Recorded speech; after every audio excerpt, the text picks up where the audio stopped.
I might move my screen better than looking up all the time.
Hello, everybody, and welcome to the Supreme Strife Finals.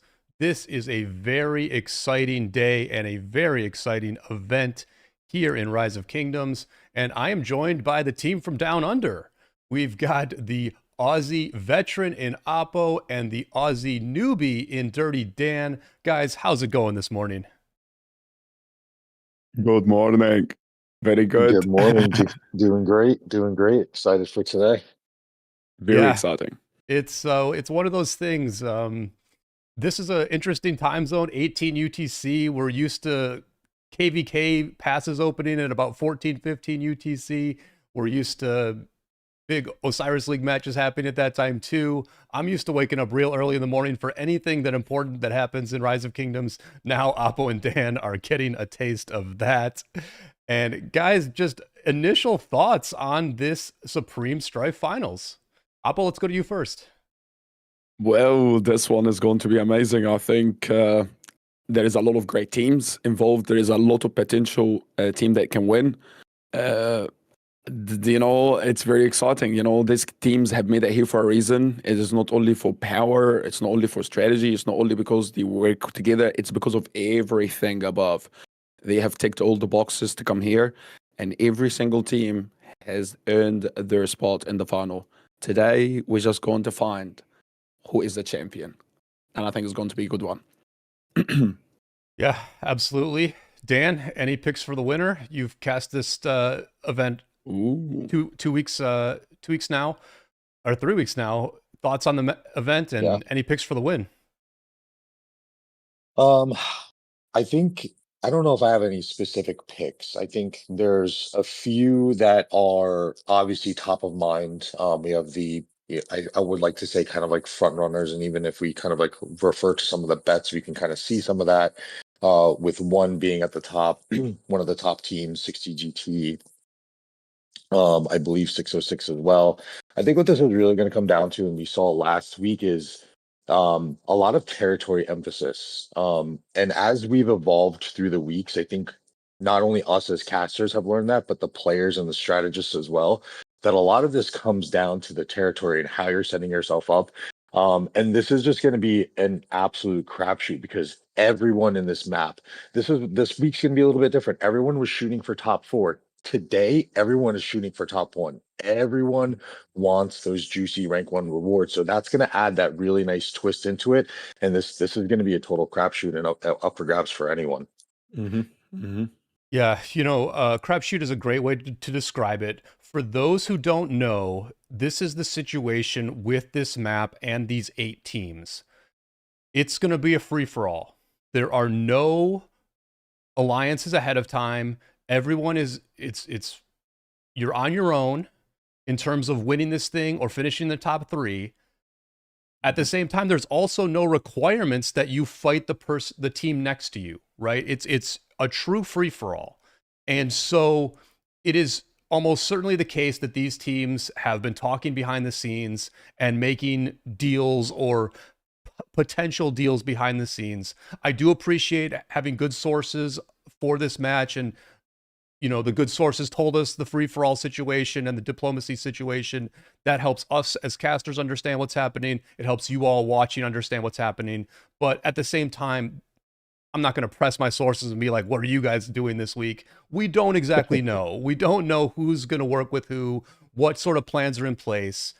But either deals were getting made ahead of time or deals will get made as the match happens because you don't know what's going to shake out. Dan referred to the fact that territory is a big deal. Who's going to build in which direction? Who's going to grab those initial holy sites? Once those holy sites get grabbed and you see how strong a team is, that can affect Mm-hmm. the diplomacy going forward. So it's going to be very interesting how this thing shakes out. We're going to be here to follow every step of the way. And, Oppo, as you look at this map and you look at these 8 teams, any sense of where you think the diplomacy could go in this or how you think this is going to shake out? Hmm.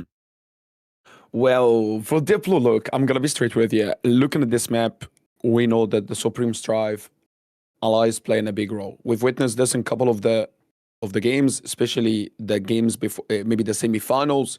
You know, there was a couple of teams that have shown through strategy, teamwork, they can actually, against all odds, bring their team through to the next round. So allies play a big part in this competition. In front of everybody, we understand that there is no allies, and this is what I understand as well. But like you mentioned, Brian, we know there will be something going on before or after or during the game, because at the end of the day, everybody here want to win, and you know, let's freaking go. You know, if that was me, I would be like in the front line. You know, like my people know. You know, I would be in the front. You know, fighting. But the problem is, what I've learned this game mode, Brian, like we've seen, if you go in the front line and fight hard, you normally run out of troop in the first 1 hour. So this is another trick, you know. So we're gonna have just to wait and see. And I'm really interested to see one and infamous 1606. They're so close to my liking at the start. I want to see how they're gonna go. Yeah, listen, I have the same instinct here, thinking that one and IN, it makes sense for them to work together, two of the stronger teams here. Now, somebody in the chat mentioned 2377 having massive fights. I'm wondering if they will show up. When I jumped onto this call before the match, Apo and Dan were talking about it. Dan, what can you tell us about the status of 2377 here and their very big Kraken players who are part of the one team today? Yeah, so you know, we kind of talk about those sources as we've kind of trying to been doing our homework, and not needed too many sources, to be honest, because we did see the two big Krakens, Mr. Hope and Wild Lion, streaming their KVK just a few minutes ago and then signing off, giving up their spots, and it does look like they are going to be participating in the Supreme Strife along with some of the other players from 2377. And that's not to slight them, because there are also some other KVKs that are going on throughout this event today, as well as some players from the 2489 side who they are fighting right now for Sanctuary in their King of All Britain KVK. So we'll definitely keep an eye on that as well, and just give you some updates, give chat some updates, and I'm sure chat will be giving us updates as well as to what's going on that fight on that end as well. Yeah, it was a lot of drama here in the last hour heading into this Supreme Strife final, wondering whether Mr. Hope and Wild Lion were going to play or not.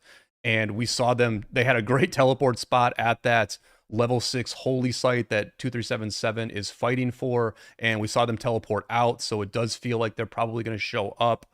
Let's at this point go ahead and jump into the match. We've got about 2 minutes before this thing starts up, and let's see what teams are showing up and where they're situated.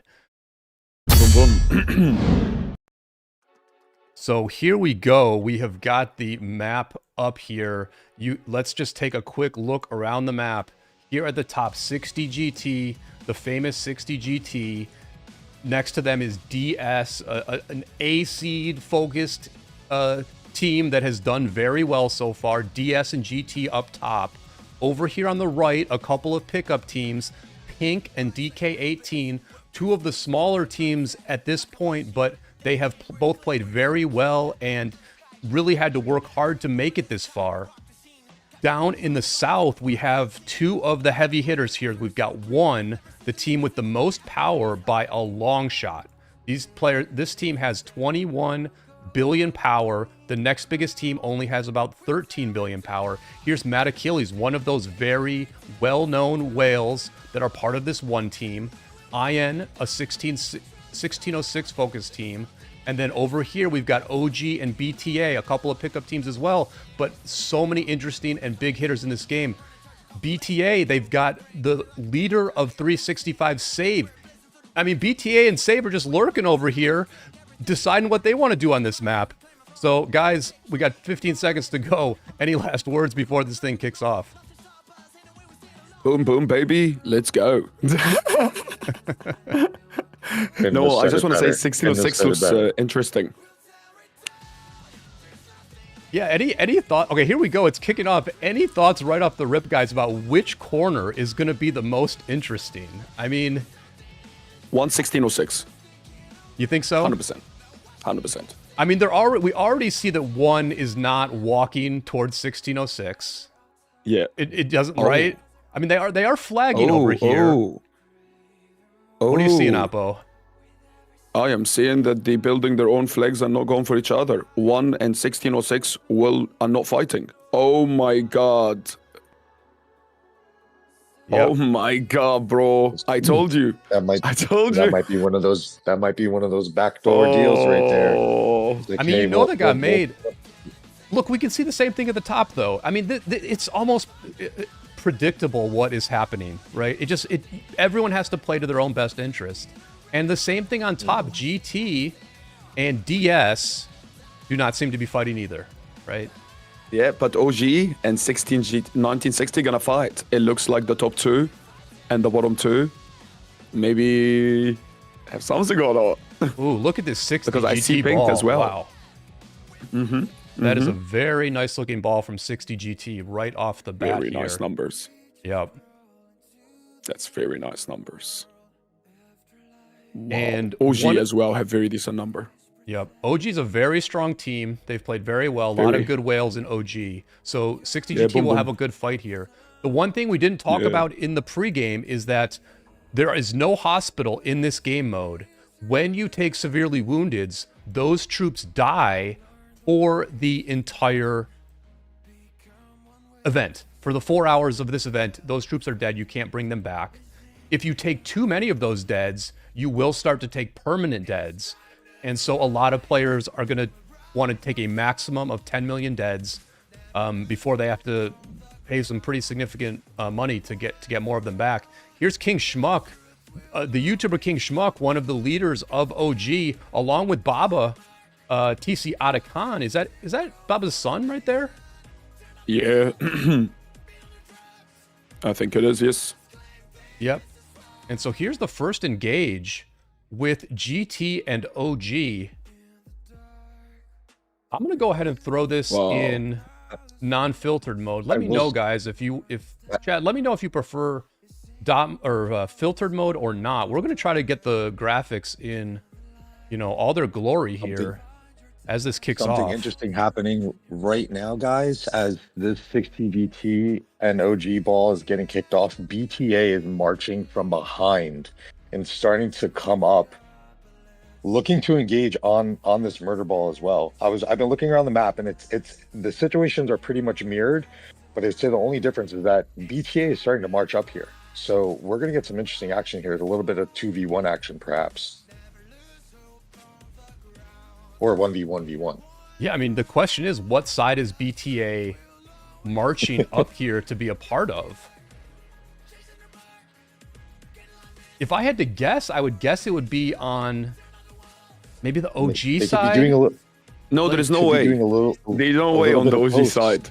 They have to be on the 60 side. 60 side, 60 brought them here. 60 helped them become to the final. I've always spoke about this. BTA team is very interesting. I've always was thinking about that one. But if they're on the GT side, then BTA is like an enemy of this entire South, right? Like, if BTA is up with GT, then BTA is just the enemy of the Southern Coalition here of 1606 and of 1. Correct. And the first look in the whole map, the first confrontation we're going to see in the top right, 1 and Ducks are going to be fighting for the flags right now. The first fight. The only flag fight we have on the whole map is the top right corner, Pink vs DS. Wow. So OG and 1960 fighting open field, but they are not disturbing each other's flag, which is, I found that very interesting. The only teams that started fighting was Pink and DS. So Pink and DS right off the bat here. Yeah. You wonder, these are two of the smaller teams. You wonder if maybe they're a bit unaffiliated. What's going on with the big boys? Yeah, they could be just trying to try to get that third place spot, hold their corner, holy sight, and just see what happens. The dream, if you are independent here, I think the dream situation is that you win your circle. Now, for those who are new to this, when you capture one of these circles, you get continued occupation points every second. And points are what win you this match. So I think the dream scenario, if you are independent, is win your corner and then have enough troops left where when we're in the second half of this and teams are fighting for the overall title, you can play that role of like, then you come in and make the deal. You know, you make the deal later on, like, we'll help you if you let us get third place. If you don't help us get third place, we're going to attack you. Mm-hmm.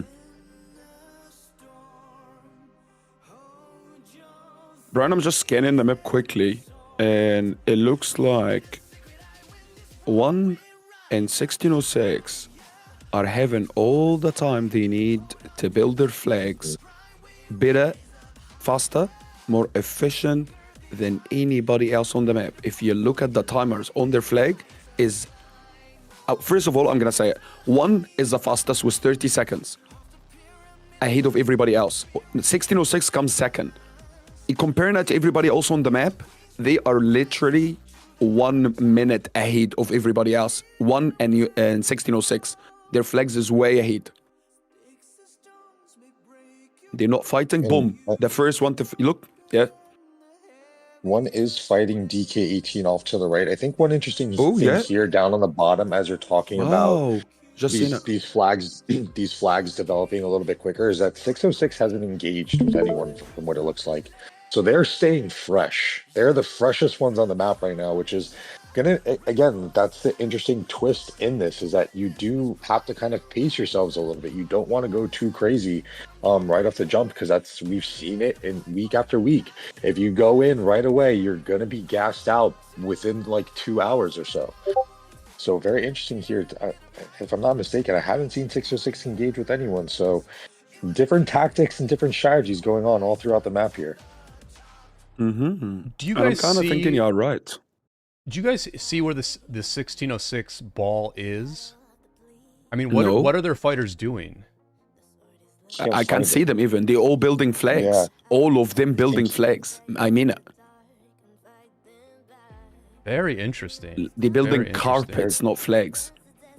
Every single player is building flags. Not one player is fighting. Wow. This is the team we're talking about here in pink. IN.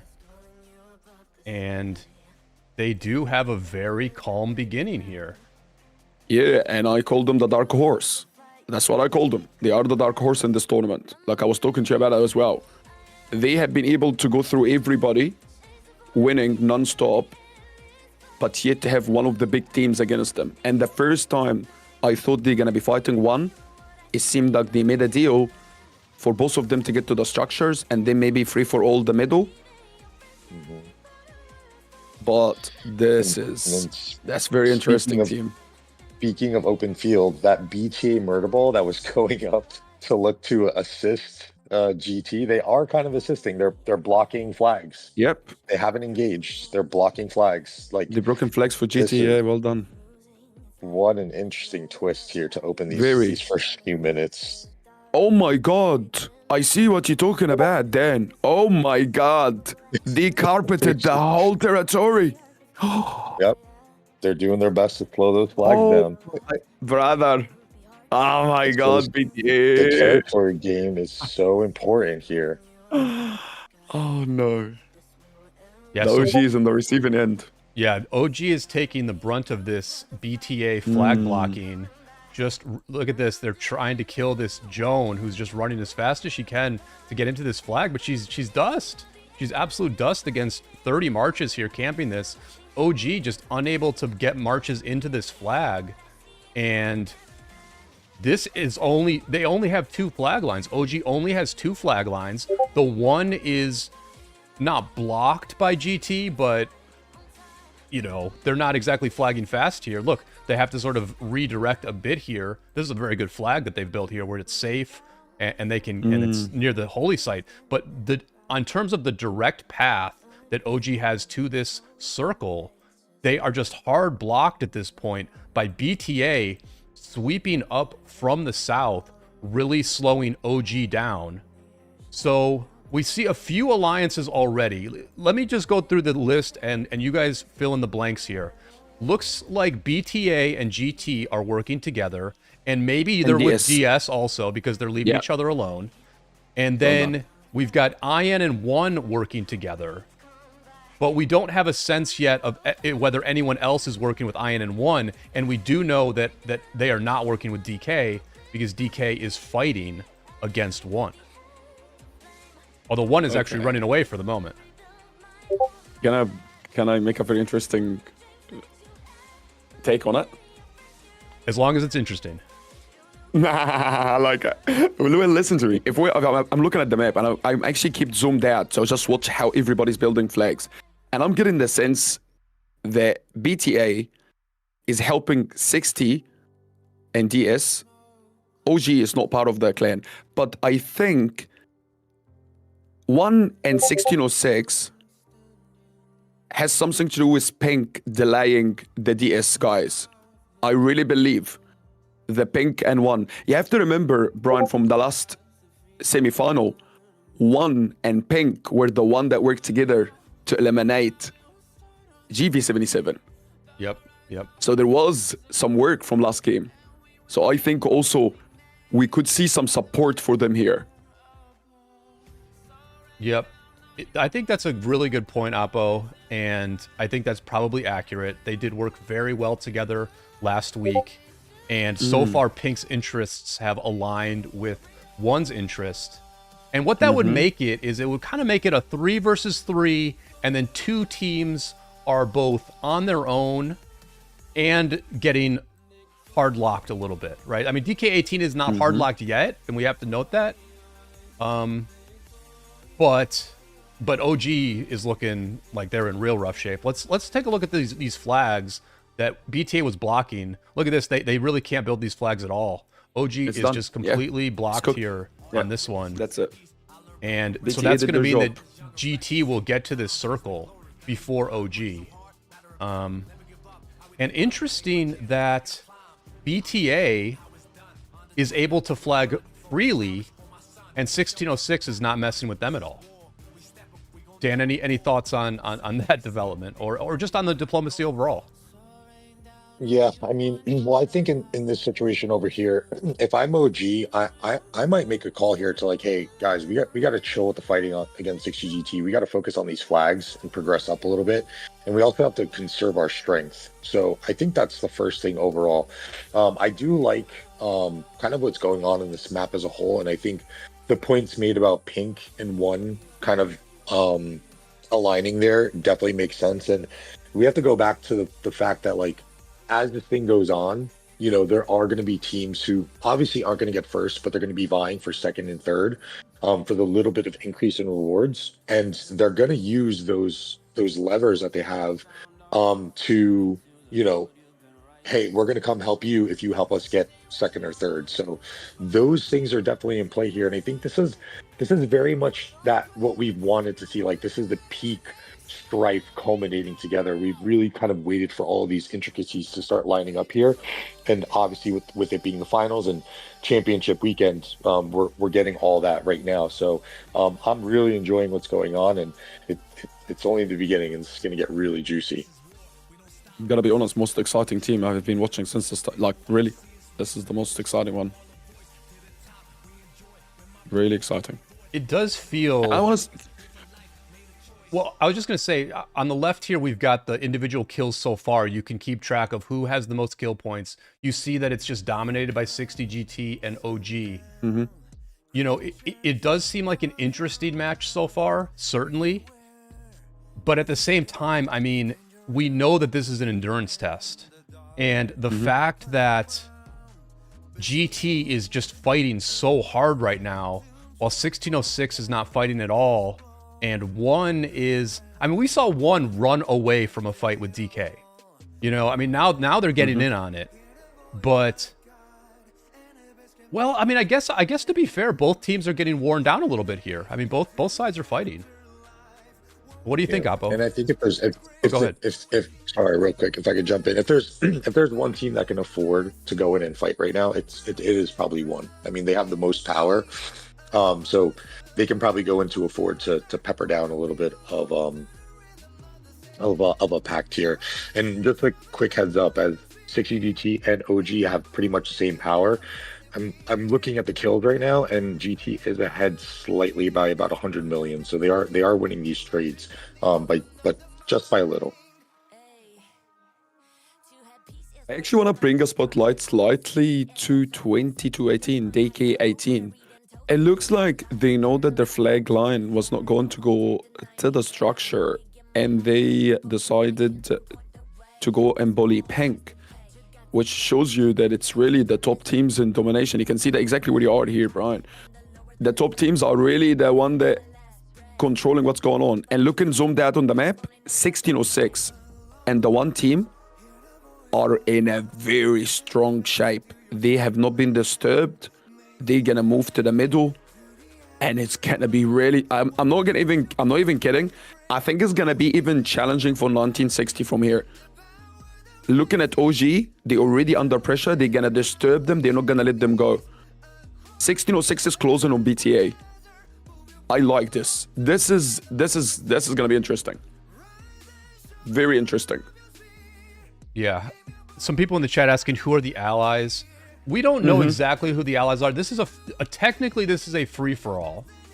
Everyone's on their own, but with the way that people are playing, I think it's safe to say that there are a couple of sides, and we can almost say it's a 4v4. I mean, even if they're not official allies, a team like DK18, they're sort of working with GT because they're fighting one. OG may not be allied with one, but they're fighting OG. But they're fighting GT, you know? And Pink is more on the one side. So we can call this go ahead, Oppo. You're oohing and ahhing over there. Sorry. I just wanted to say something quickly here. I just wanted to bring it to attention quickly. BTA job number 1 is accomplished, and now they start focus on job number 2. They are definitely blocking 1606. Yeah. They go into this is clearly working with 1960 here. First of all, delay OG from delaying their flags. Second mission, delay 1606. This is all the role they're gonna play, which is something you wrote at the beginning of the stream. That's why I wanted to bring it up.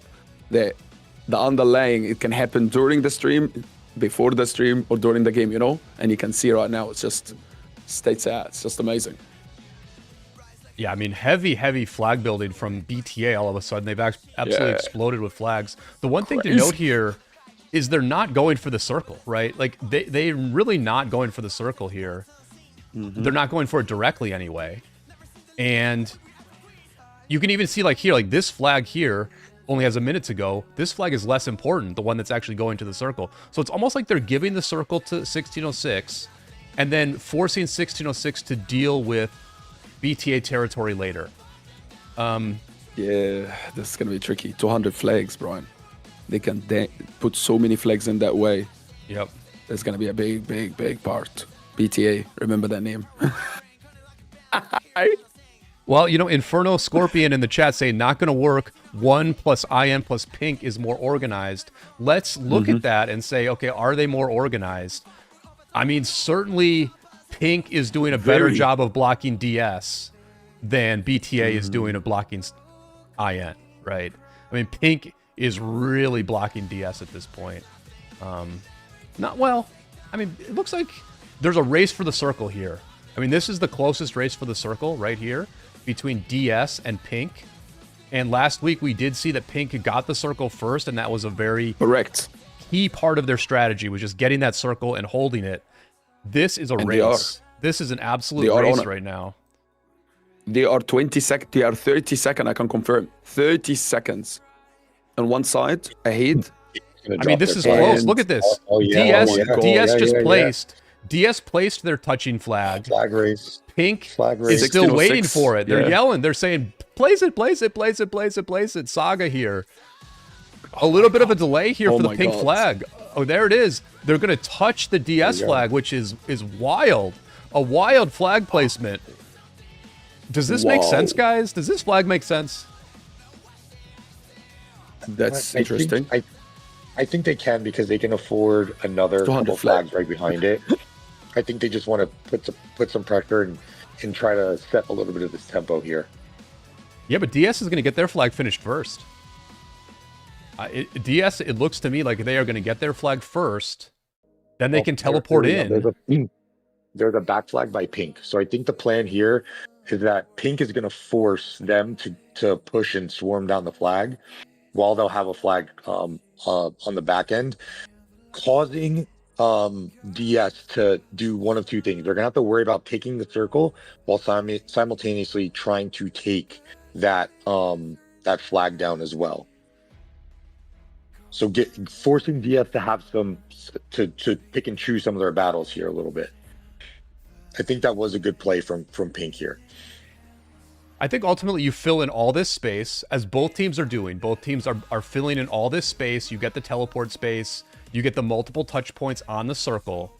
And really, the fight is going to be for the circle, right? Like, all these flags will probably go up, although not necessarily, right? Because DS has a 30-second advantage here. So if DS takes this field, they could potentially swarm down this pink flag. Now, we can say that maybe this flag is not incredibly important because they have another flag here. And in many ways, this flag is almost a bait, in my opinion, where if you try to swarm down this flag, then you have less people to take the circle. Delay tactics. Yep. Yeah. Exactly. Yes. Now, I will be honest, I do not quite remember how many barbarians are in this circle. I know people can swarm it down. You can't swarm it down. I mean, look at this. Pink's already going for it. Their flag is going to be done in 90 seconds. They're going to it now. We see DS in blue here. DS is... Both teams are like, do we kill the enemy first or do we go right to the temple? You know, Definitely gonna clear the middle ball. Yeah. Definitely will clear it. I think DS will get the occupation here. And DS feels like they're in a stronger place. DS feels a little stronger right now, but it's very close, guys. This is very close. This is what's cool about Strife too, because it's like, if this was an arc match, it would be like, all right, go in, zero your troops, and get back to the circle. But with this, because it's an endurance race, you gotta be careful how you do that.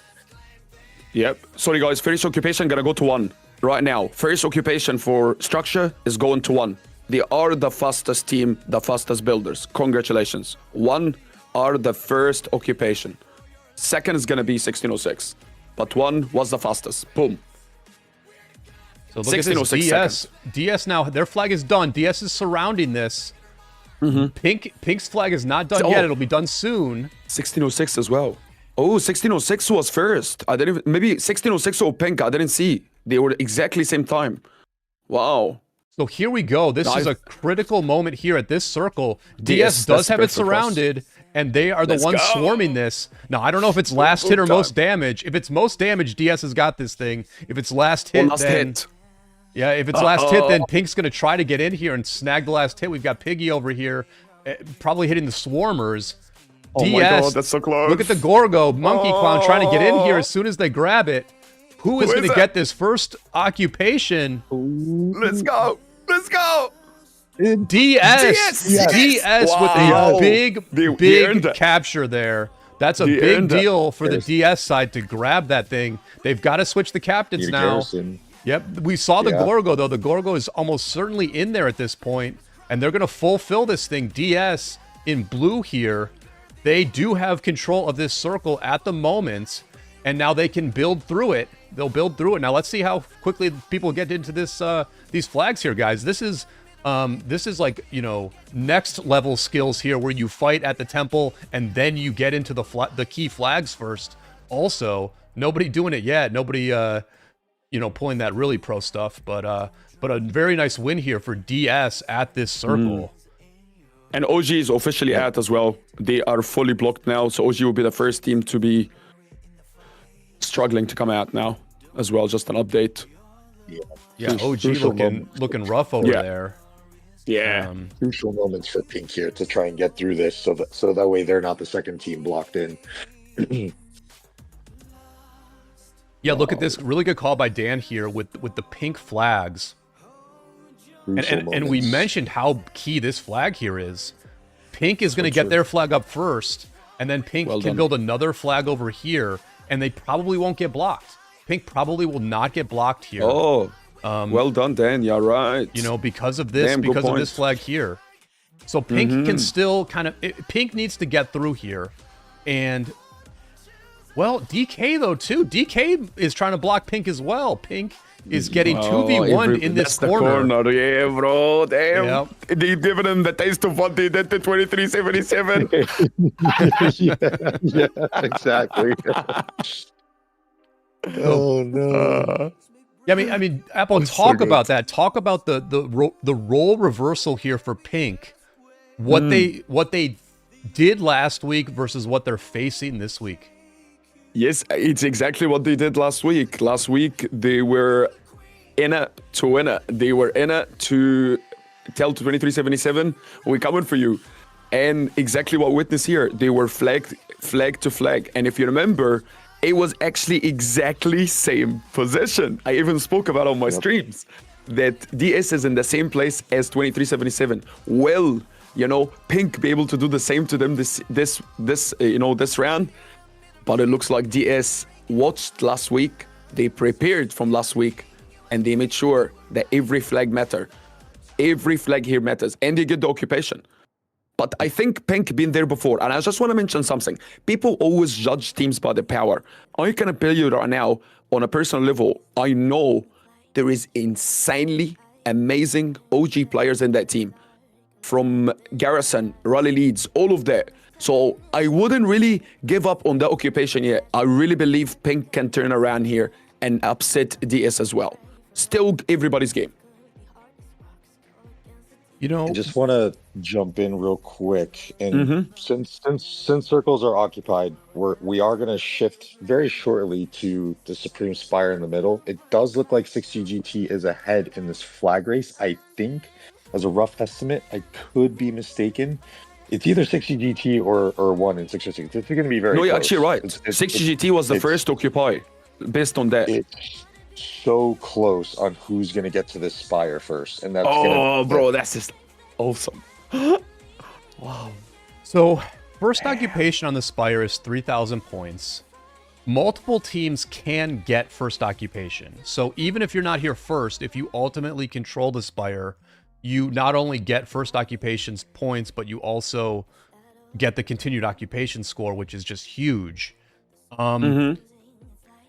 And so one thing to say, first of all, is that DK, in terms of the outsider teams, DK has been more effective than OG, right? DK is doing a lot more than OG so far. At the same time, though, this southern side with 1 and IN, they haven't had to fight too much. And they're just very, very strong. We see that IN has not even fought yet, and that 1 is only in 4th place. GT has close to twice as many kills as 1 does at the moment.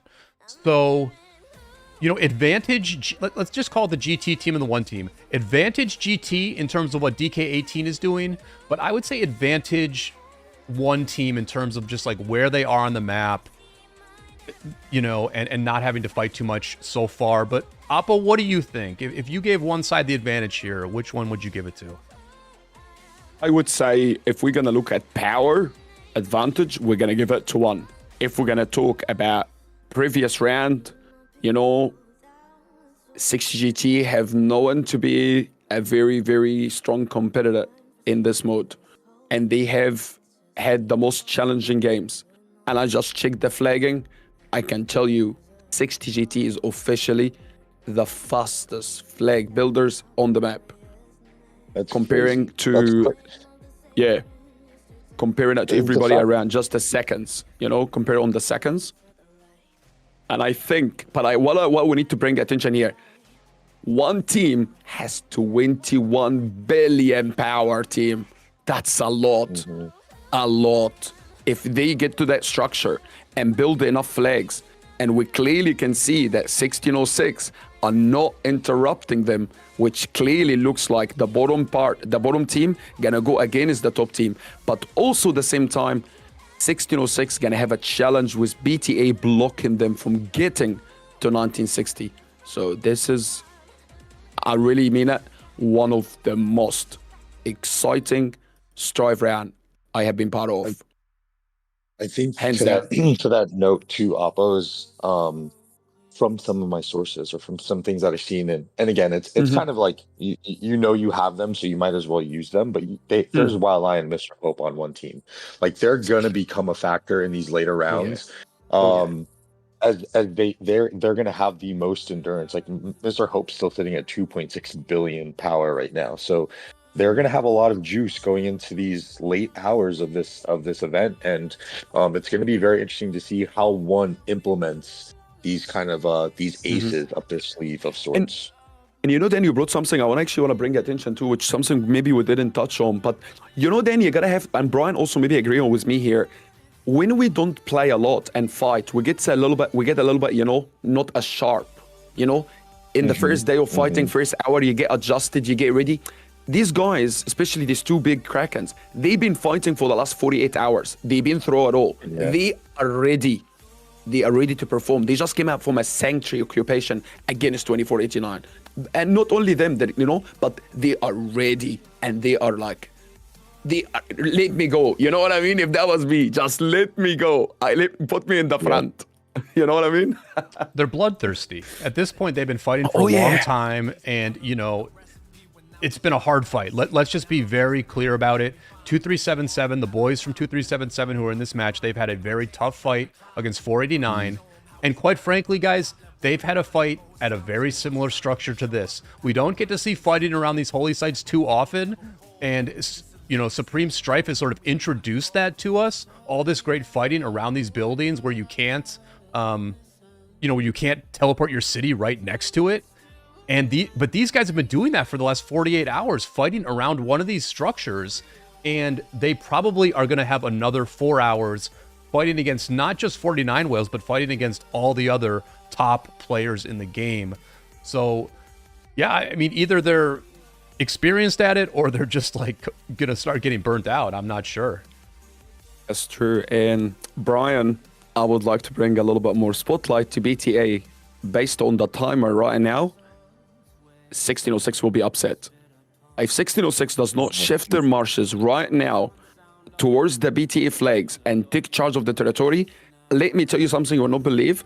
BTA and 1606 are second to second on the flag. Second to second. The exact countdown. I cannot believe it. 5 minutes and 23 seconds, 5 minutes and 23 seconds. It's crazy. It almost makes you think if 606 has been a little bit too passive in this. Like That's so true. We kind of touch on, you get into this fighting mode. This first almost hour of this Supreme Strife, 606 hasn't engaged with anyone, and maybe they've come off a little bit too passive now. They're going to lose this territory edge going into the Spire. BTA is literally, bro. I can't believe BTA. I think Brian is right. Brian keep telling, you know, we BTA. Maybe we're actually underestimating what BTA is going to bring to that final. You know, BTA has a lot of strong players, a lot of different groups. Here's Devil Scarso from probably 1900 here. Yeah, 1900, one of those groups that I've played with in the past Devils. that played very, very well. Here's Cabret. Here's the leader, war lead of 1900. Very, very good war lead. And he's just, you know, he might not even be an R4. Let's see if they made him R4 this week. But you're right, BTA has done very well. And amazing. You know, it's like, yeah, I think, Dan, I think you nailed it, honestly. Was 1606 too passive here? We see that just from the individual kills perspective, from the packed kills perspective, they're at 8 million. And it's not like GT has done that much, right? They're at 5 billion. Wow. Right? They are at the bottom. You know, but it's like, but what did you get for all those kills? What did GT get for all those kills they did? They blocked an OG. They completely blocked an OG. Whereas BTA is just like, BTA is it's just a spider web that keeps expanding here. And, you know, IN has to deal with this team now for the entire match at the Spire. Not just deal with them at the start zone, which is what OG is presenting, but they have to deal with BTA at the Spire for this whole match. Oh, no. Oh, my God. That worked out perfect for them. Sorry for jumping in. CG2. Yeah, go ahead, Oppo.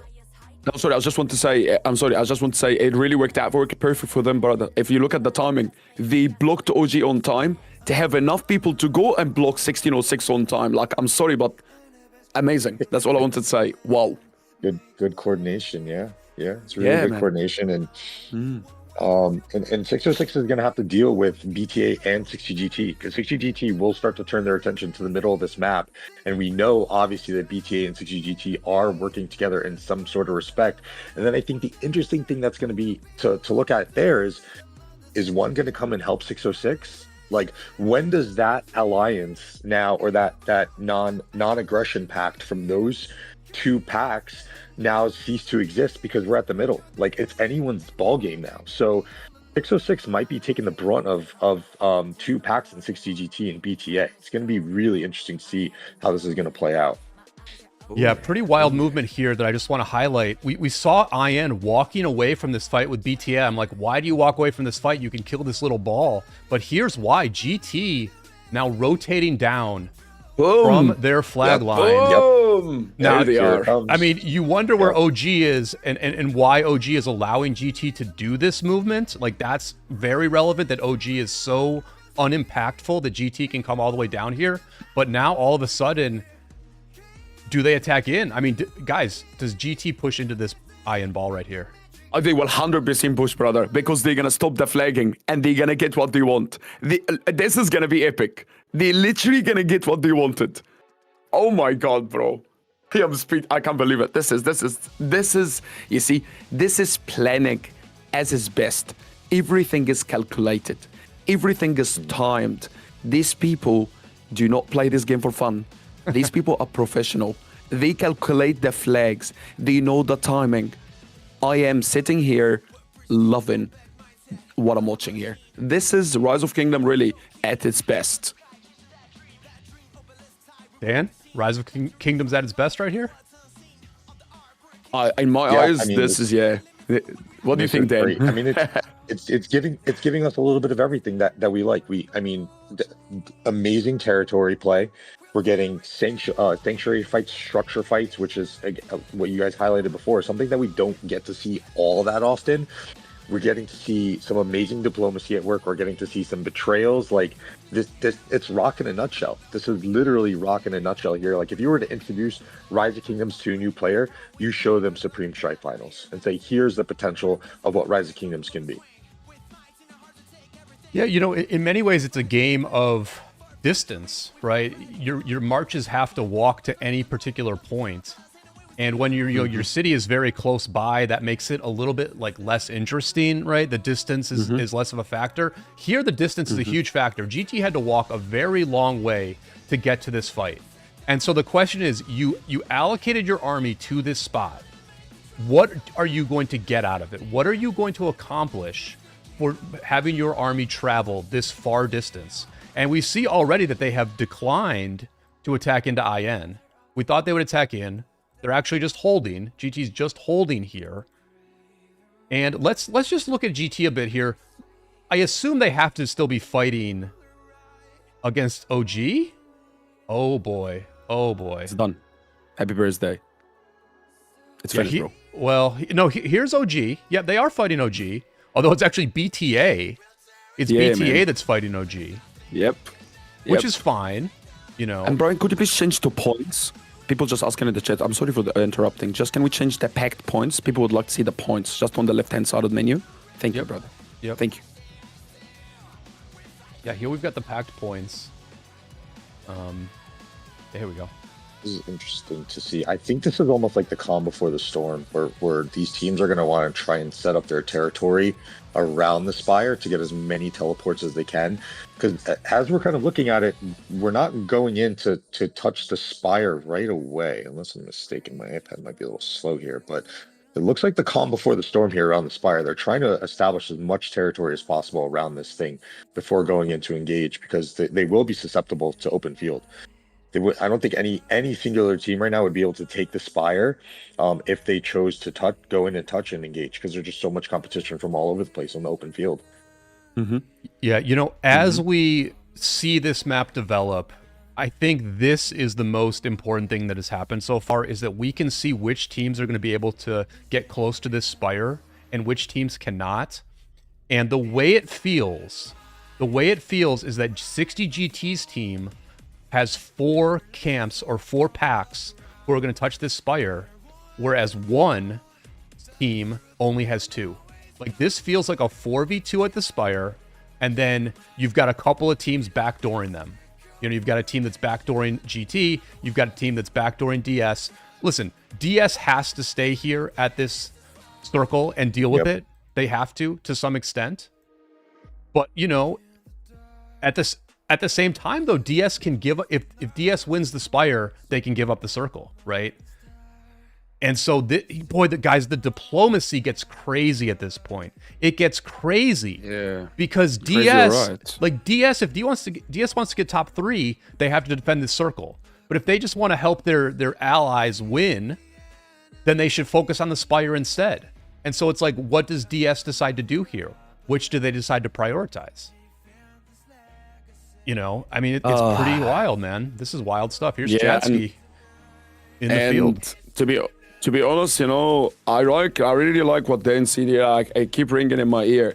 Was 1606 a little bit too passive? Because I'm gonna be straight with you right now. We know that 1 and 1606 are working together. But how long are you gonna work together for when now you can't even reach 1606? They can't even reach 1960, which is the prime people. This is who they need to stop. BTA is carpeted, and I don't see 1606 being aggressive. I know we're not leadership. We don't know what's been said. Maybe they're waiting for the right time. I think they're trying to get all their players, and I don't think we're going to see any attack until the last flag's been dropped. That's what I think. But I'm telling you right now, I doubt 1960 will let them get it. It will be very interesting. And I can see one. Can you see one? Yes. Did they start building? I was just going to bring that up. One is bringing up a little bit of a ball. Like into position onto the Spire, and it looks like if we don't get an engage here between 1 and 606, I did see a 606 Heraclius walking into their murder ball to Trauma. He's actually off to the side here, so I would be curious if they're going to make a play 606 and 1 off of the point that you just made. Is they're going to attack each other? Kind of outnumbered. No, 1606 going to attack 1. Oh, my point is now voided. Oh my god! Everything we said was so they had a rule. Okay, so they had a deal not to attack each other until the last flag. Oh my god! But why attack 1 though? Why attack 1? That's crazy. They're the only people not against you. They're the only people not against you. Oh my goodness. I cannot believe this. And 60 standing there. Oh, this is amazing for GT. Wow. This is absolutely amazing for GT. It's perfect. GT is really perfect. That's as... no. Oh, love. And 1 doesn't want it. They don't want the crazy smoke. They do not want this nonsensical smoke here from IN. Focus on the flags. I was trying to get to the point of like their packs are outnumbered. Like what I was expecting them to do was to get the support from 1, have 606 go in and touch the Spire, and at least you'll have some kind of like a barrier. And get one of your packs, one of these 2, get the Spire and build some flags around it to have some sort of protection. And then you guys start going for it, right? Because currently, as it stands, with them outnumbered in the middle, neither of them are going to end up taking this first top spot. A very, very, very confusing move here for 606. Yeah, and you know that movement that they did when they went closer to 1. Are they telling them in a very non-aggressive way, yo, the occupation is ours, don't even come close? I want to know, why did they push them back like that? That's so very interesting. So interesting. I mean, I'm just... Oh my god. I mean, but, you know, like we said, these are unofficial... There are no alliances. There are no rules here. Any deals that have been made in private between the leaders of these packs. And, you know, it's almost like the word of... You know, it's like... For Pink, it's like the word of Grey Worm versus, you know, the word of Ducky here. Ducky X Flower, you know? So it's like... You're not even representing a kingdom all that much when you make these deals. And so at this point, it's like, listen, the teams that all of a sudden have a huge say in this, a massive, massive say in this, are DK18 and BTA, right? Like, how closely aligned, what deals have they actually made with GT? Like, has DK made a deal with GT? Probably not. No, I mean, probably not, right? I doubt it. You know, I doubt it. And it's like, And now, so if I were one, I would start saying to DK18, listen, you work with us, you let Pink get through here, we'll give you second place. We'll give you second place, DK18. Yeah. You know, because that's the only, to me, that's the only chance one has, really.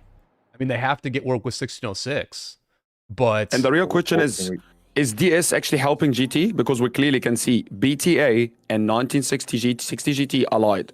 Is DS actually helping GT in an indirect, directed way? This is what I want to see as well. We do have a flag race for the Spire now. BTA. Boom, and BTA dropped it. Look, wow. Yep. BTA on the. Oh my god. Oh my god. 606 with a slight advantage right now, I believe. Like 5 seconds. It's not even enough. We do have a flag race. You know, we gotta say this, guys. We gotta say this. IN and BTA are not fighting. IN and BTA have not been fighting. Like, let's be real about it, right? IN and BTA have not been fighting. No, zero. Right? Like, we have to say that. Why, Brian? Well, I mean, because maybe they want to share the Spire. I mean, I don't know. Look at this. They're not even touching. BTA and IN are not even touching each other. They're flagging next to each other and not even touching, guys. This is true because BTA has no points on the board right now either. You're telling me where are they going to start getting? Oh my god, BTA gonna be there. Oh my god. Okay, cut it out. I can't handle. Is this like a peaceful Supreme Strife final? Is that the situation where like IN? Speechless. I mean, so they're not attacking BTA. IN hasn't attacked GT yet, and they thought about attacking one at this point. Yeah. I mean, I feel like all the deals are getting made now. I honestly feel like all the deals are getting made right now. You know. Oh, BTA is going to the middle. Oh my god, team. I'm sorry, but I'm gonna get up. We're gonna come here a little bit. I'm sorry, but what the... Do it. This is... Let him out. Yeah, I'm sorry, but... Let him out. The BT is the first team to move to the structure. Maybe they're going to be... Maybe they were promised by 60GT to get second. Oh, guys. Maybe BTA played everybody. Bet on BTA. I think BTA made deals with everybody except one. And one is like... Oh my gosh. Maybe just one in Pink. Maybe one in Pink are the only people who agreed to work together on that team.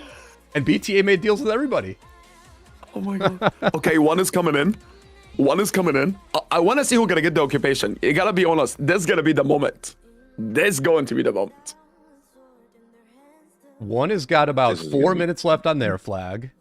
5 minutes left on the IN flag. 405 on the BTA flag.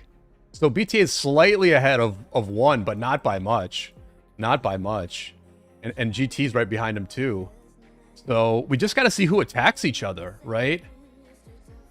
I mean, we know it's on the table that IN can attack one. Like, it's on the table that that's possible. Clearly, BTA is not allowed to attack either of these teams, GT or IN. And what does DK18 have to say about this? What does DK18 and DS have to say about all this? Unbelievable. Not one big fight. How long have we been going on? 53 minutes. Not one of these big guys fought yet. Yeah. And what is the points? Nothing changed. Oh my god. Yeah, I mean the pact points are still just the initial circles. You can see from the pact points that, you know, GT has the lead because they captured their circle first. DS and who has the biggest murder ball, Brian? Who has the biggest murder ball? Let's zoom out. We'll do a little. I see one very interesting, if you ask me. It looked like one had the biggest one to me. Just me too. I think the same. I just wanted to ask. Yeah. 1606 trying to come together. Remember, every team has the same number. It doesn't matter what name you are. You have the same number of players. Right. This is gonna be back flip, front flip, like I call it. They're gonna do front flip on the Supreme Spiral. And one thing here is that because we're fighting at the Spire and the cities are a little further away, for the moment, it neutralizes the advantage of the huge Krakens like Mr. Hope and Wild Lions a little bit. Because yes, they have the strongest marches, but they still have to walk home, right? You get an instant retreat home, but then you have to walk back to the fight. And so that just makes it more about numbers. It's not about who's the biggest Kraken and who can get back faster. It's about who has the bigger numbers here.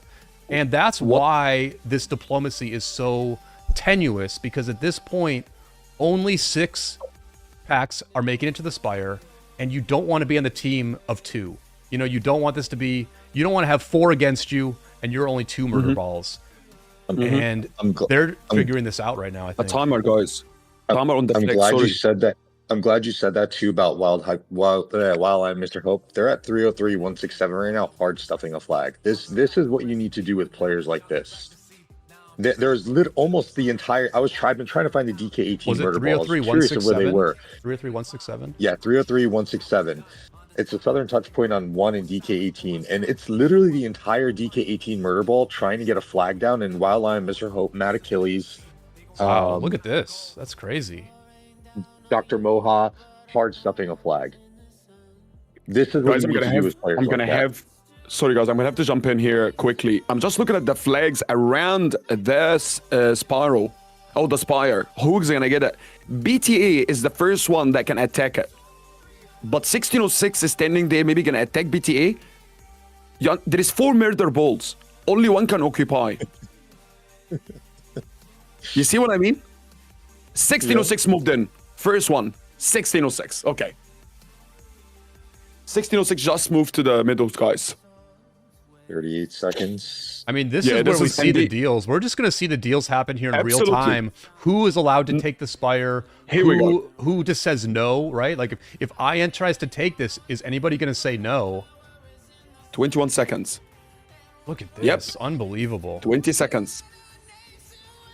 Oh, one is moving in. Yeah, one, you know, but it feels like it's GT. It feels like GT, IN, and BTA have a deal to me. Oof. And that one is just not I'm a part of confused it. now. Is 1606 coming to that deal? Oh my god. They're swarming. Oh IN is God. swarming it, and one is saying, not on my watch. Oh my god. 60 GT, IN, and BTA maybe have a deal. Oh my god. Let's see. If BTA attacks 1606. No, 1606 can occupy. Oh my god. Oh, no, BTA is attacking 1606. Are they? What? Yeah, they are. Yeah, they are. They're the Yeah. BTA Oh my is God, definitely yes. attacking 1606. But 1606 is trying to get this thing. 1606 has the swarm. It's very low. They're gonna get the BTA occupation. is trying to get the last hit. Oh my god, who's gonna get it? Oh my god. Oh my god. 1606, let's go. Let's go. Let's go. And a garrison is in. Yes, What? Trauma Look at this, gets man. the Gorgo Wow. in so fast there. But look at this. They're swarming it down. Who's swarming this Gorgo down? IN has got to fill this thing up. They've got to fill up this garrison. If they can get it filled, they can hold it. But it's BTA. It's BTA that's swarming this thing. So, Brian, go ahead. 1960s watching. 1960s watching. They're gonna let them all fight, and they're gonna walk in and sweep them all. Watch it happen. Cinema. Watch it. So who we know that GT is probably with BTA, right? They're probably with BTA more than they are with IN. And so, oh my is god. IN is IN on the outs? Like, is IN on the outs at this point because BTA attacked them? But Yeah, then 100%. one attacked them also, right? Yeah. Like, one also attacked IN. Yeah, I think. So, yeah, I but think why did 606 is on an island now? But why did they walk to the temple first if they were the island? That's true. So there's only one true allies here that we are aware of. Yeah. 1960, 60 GT and BTA are the only true allies here. Mm-hmm. And they have 2 teams around the structure. Sorry, what's the third team have- you said? 1960. And BTA, this is the only 2 we're confirming now. Yes, and nobody maybe else. DS, maybe DS, but And maybe DS, maybe. But right now on the structure fight here, the 1960 team have 100, 120 players, and 1606 have 60 or 55, and everybody else have 55. This guy is gonna have to make a deal with another kingdom or another team on the map to make that happen. Trust me. And now one took the structure. Oh one my took god. the structure. One and IN apparently do not have a deal, and credit to them. Credit to them for, you know, honoring their deal for not attacking each other from the start. They didn't attack each other at the start, and then they said, let's just figure it out when we get to the Spire. So honestly, genuine credit to these guys for not having some hard and fast deal that lasted for the entire match. But at this point, these guys have to start talking to each other. Because if they don't, I just feel like BTA, GT, and DS are just too allied. They're too allied. And like we said, they have to start talking to DK18. I know one has been getting attacked by DK18. We saw that down here, I believe. Yeah, we still see it. You know, we still see DK18 attacking down here. But like, if you can, Bri, pull up that report real quick too, just to see on this flag here. On that flag. I want to ask you a question, guys. Pretty juicy. Out of interest. Pretty juicy. Yeah, look at this. Look at this. A 2-to-1 trade for the Garrison here. Mad Achilles and team. Look at this. Mr. Hope and Wild Lion just hard-killing this thing. Yep. Oh my god. Guys, question here. If you're playing right now, I just want to ask you a question. I want you to tell me straight what you would do. If you are a DS right now, and you're holding a structure, and you get asked by one of the teams to support them, would you give up your structure and move to the middle fight to support, or would you say, no, I'm gonna keep my structure? Dan, go for it. What would you do, Danny? So tough. It is tough because I didn't find an answer as well, so that made me ask you. Right now, I think they're in a position where they can say no, because you have 3 teams vying for the middle, right? So you have 606, 60 DT, and 1 fighting for the Spire, who all have a circle currently. BTA does not have a circle. So I think DS has the option. DS would get, I guess, 1, 2, 3, 4. So they would still get top 4, but that does push them out of top 3 rewards. Ah, man, that's so tough. Oh, it's man. tough. It's tough. And do you guys think, what about you, Brian? What'd you do before I ask the second question? Would you... If I were DS, I would just stick to the plan. You know what I mean? Like, whatever deal you have with GT, it worked so far. It's worked so far. You have a good chance at top 3. If you're DS right now, you have a good chance at top 3, because I just think that IN and 1 are in big trouble. I think they're in big trouble. They're fighting each other right now, and the allied team is just watching this happen and cackling. They're just cackling and eating popcorn right now as 1 and IN fight each other at the Spire. Now the question is, who gets first, though? I mean, you know what I mean? Like, what deal did GT and BTA have for first? Because I don't think they expected to be in this position, but now all of a sudden they're in the driver's seat, and I mean, did you discuss ahead of time who gets first place in this situation, or are you discussing it right now? Which team goes for first? While 1 just collects points, by the way. While 1 just collects points. Can I say something very interesting first? Apologies. Don't you find that very interesting that this is a game of power and 60GT is building flags and letting everybody fight? Remember last round, 2377? Majority of the big reason why they were removed is because a lot of players ran out of power. And 60GT did not participate in one of the big fights yet. All they're doing is building more flags around the structure, letting 1606 and 1 and BTA smash each other.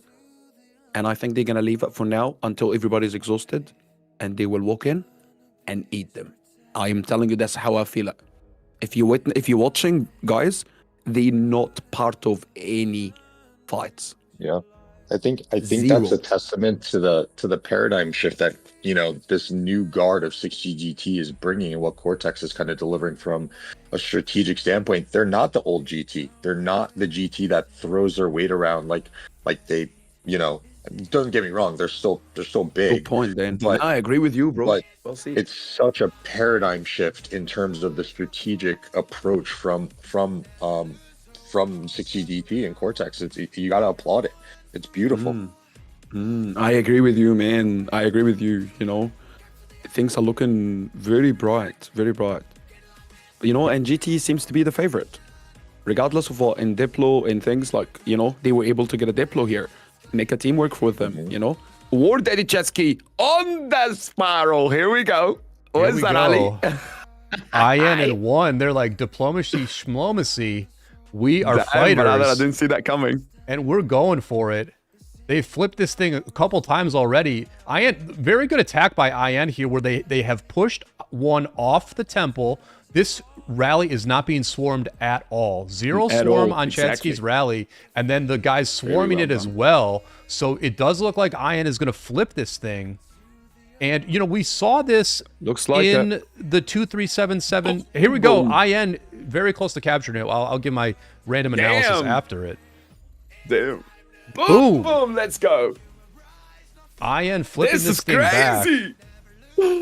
Oh my god, every 5 minutes someone occupying. I'm loving this. You Let's can go. flip this thing back and forth. And I think this plays into GT's hands a bit, where it's like, we saw this in the 2377, 2489 KVK.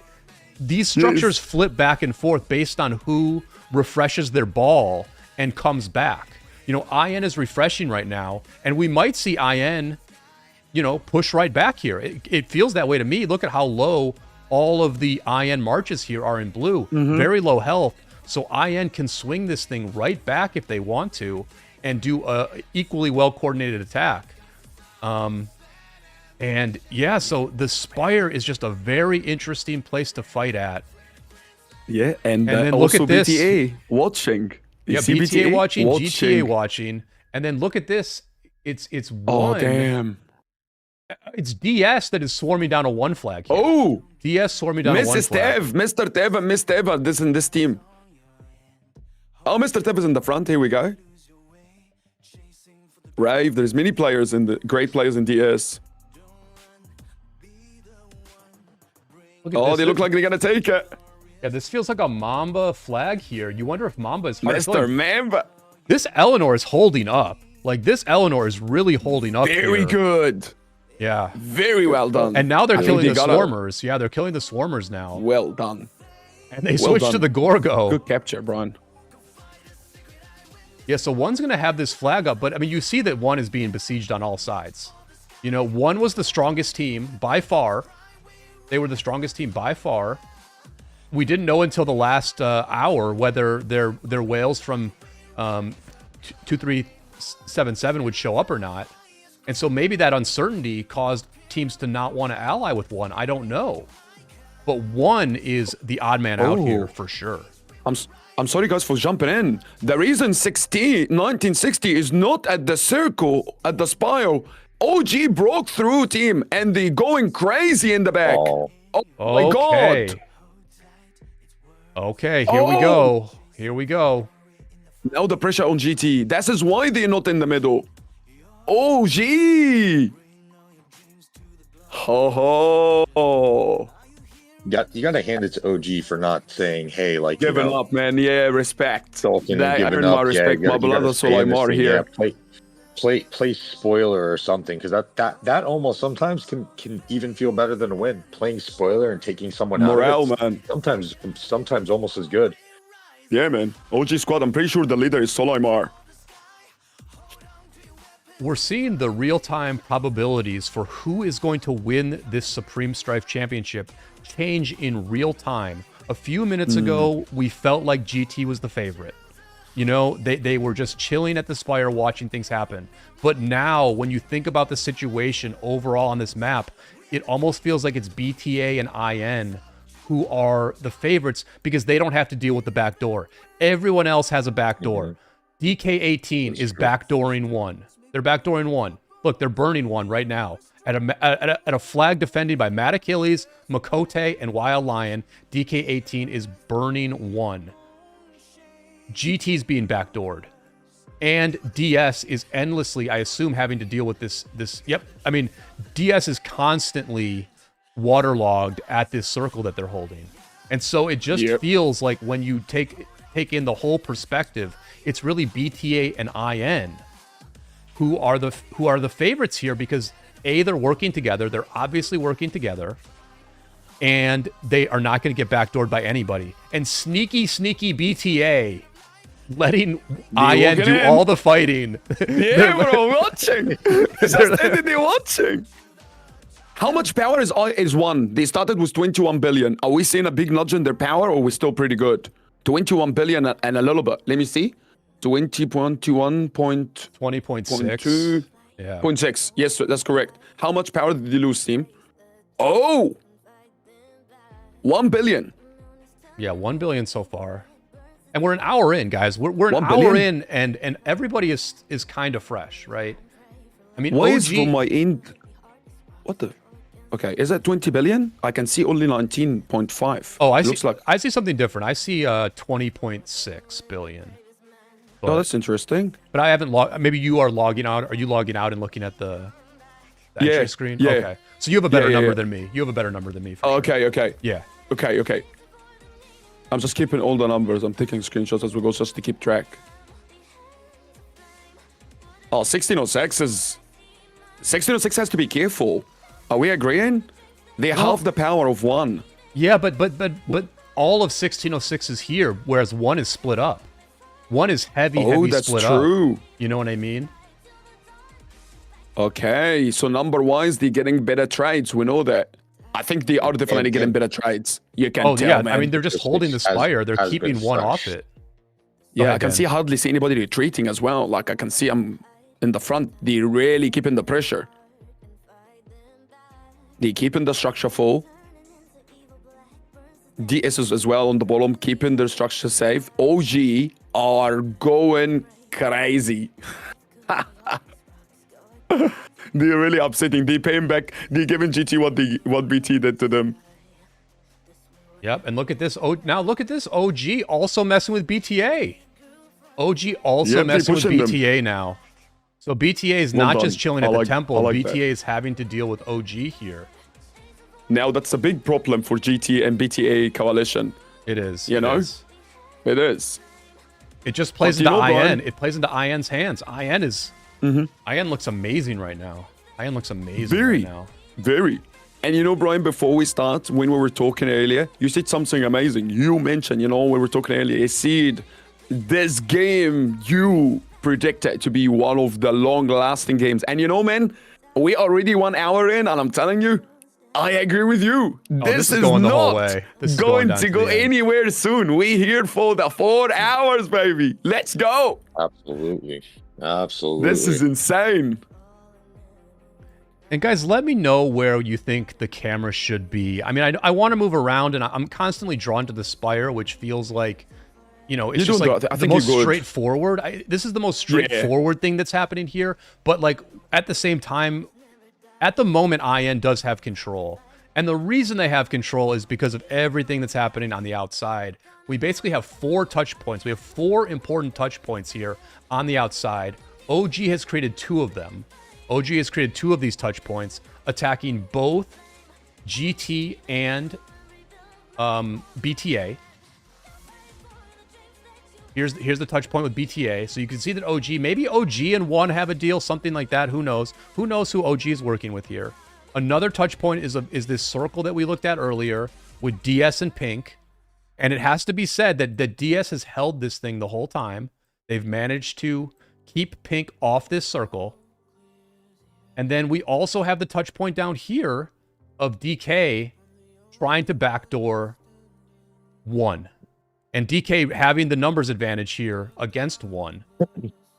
I think 1 is going to give that up a little bit or allow some time here. Wildline and Mr. Hope, Makote, they all have come up to the Spire. So I think they're going to try and rely on some of the back flags there and put some of the pressure on the Spire, grab and hold it a little bit more aggressively here. Very interesting. You can see that 1 is still, they're playing to win, guys. It does feel like 1 is playing to win. And they probably will outlast everybody else in a fight like this. But they just cannot get wrecked here. They cannot get wrecked here against IN. But at least for now, it feels like OG is kind of working with 1. But at the same time, everything that OG is doing is also very much helping IN. So, very interesting. Very interesting stuff.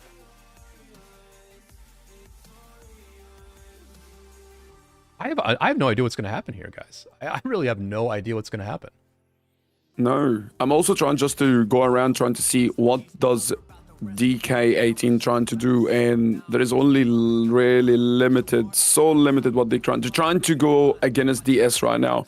They're trying to fight DS in the back. Who is? But DS not even touching the spiral, by the way. It's not even touching. 1 put the flag in the way. Yep, this flag we saw this flag. It's actually more important than we realized.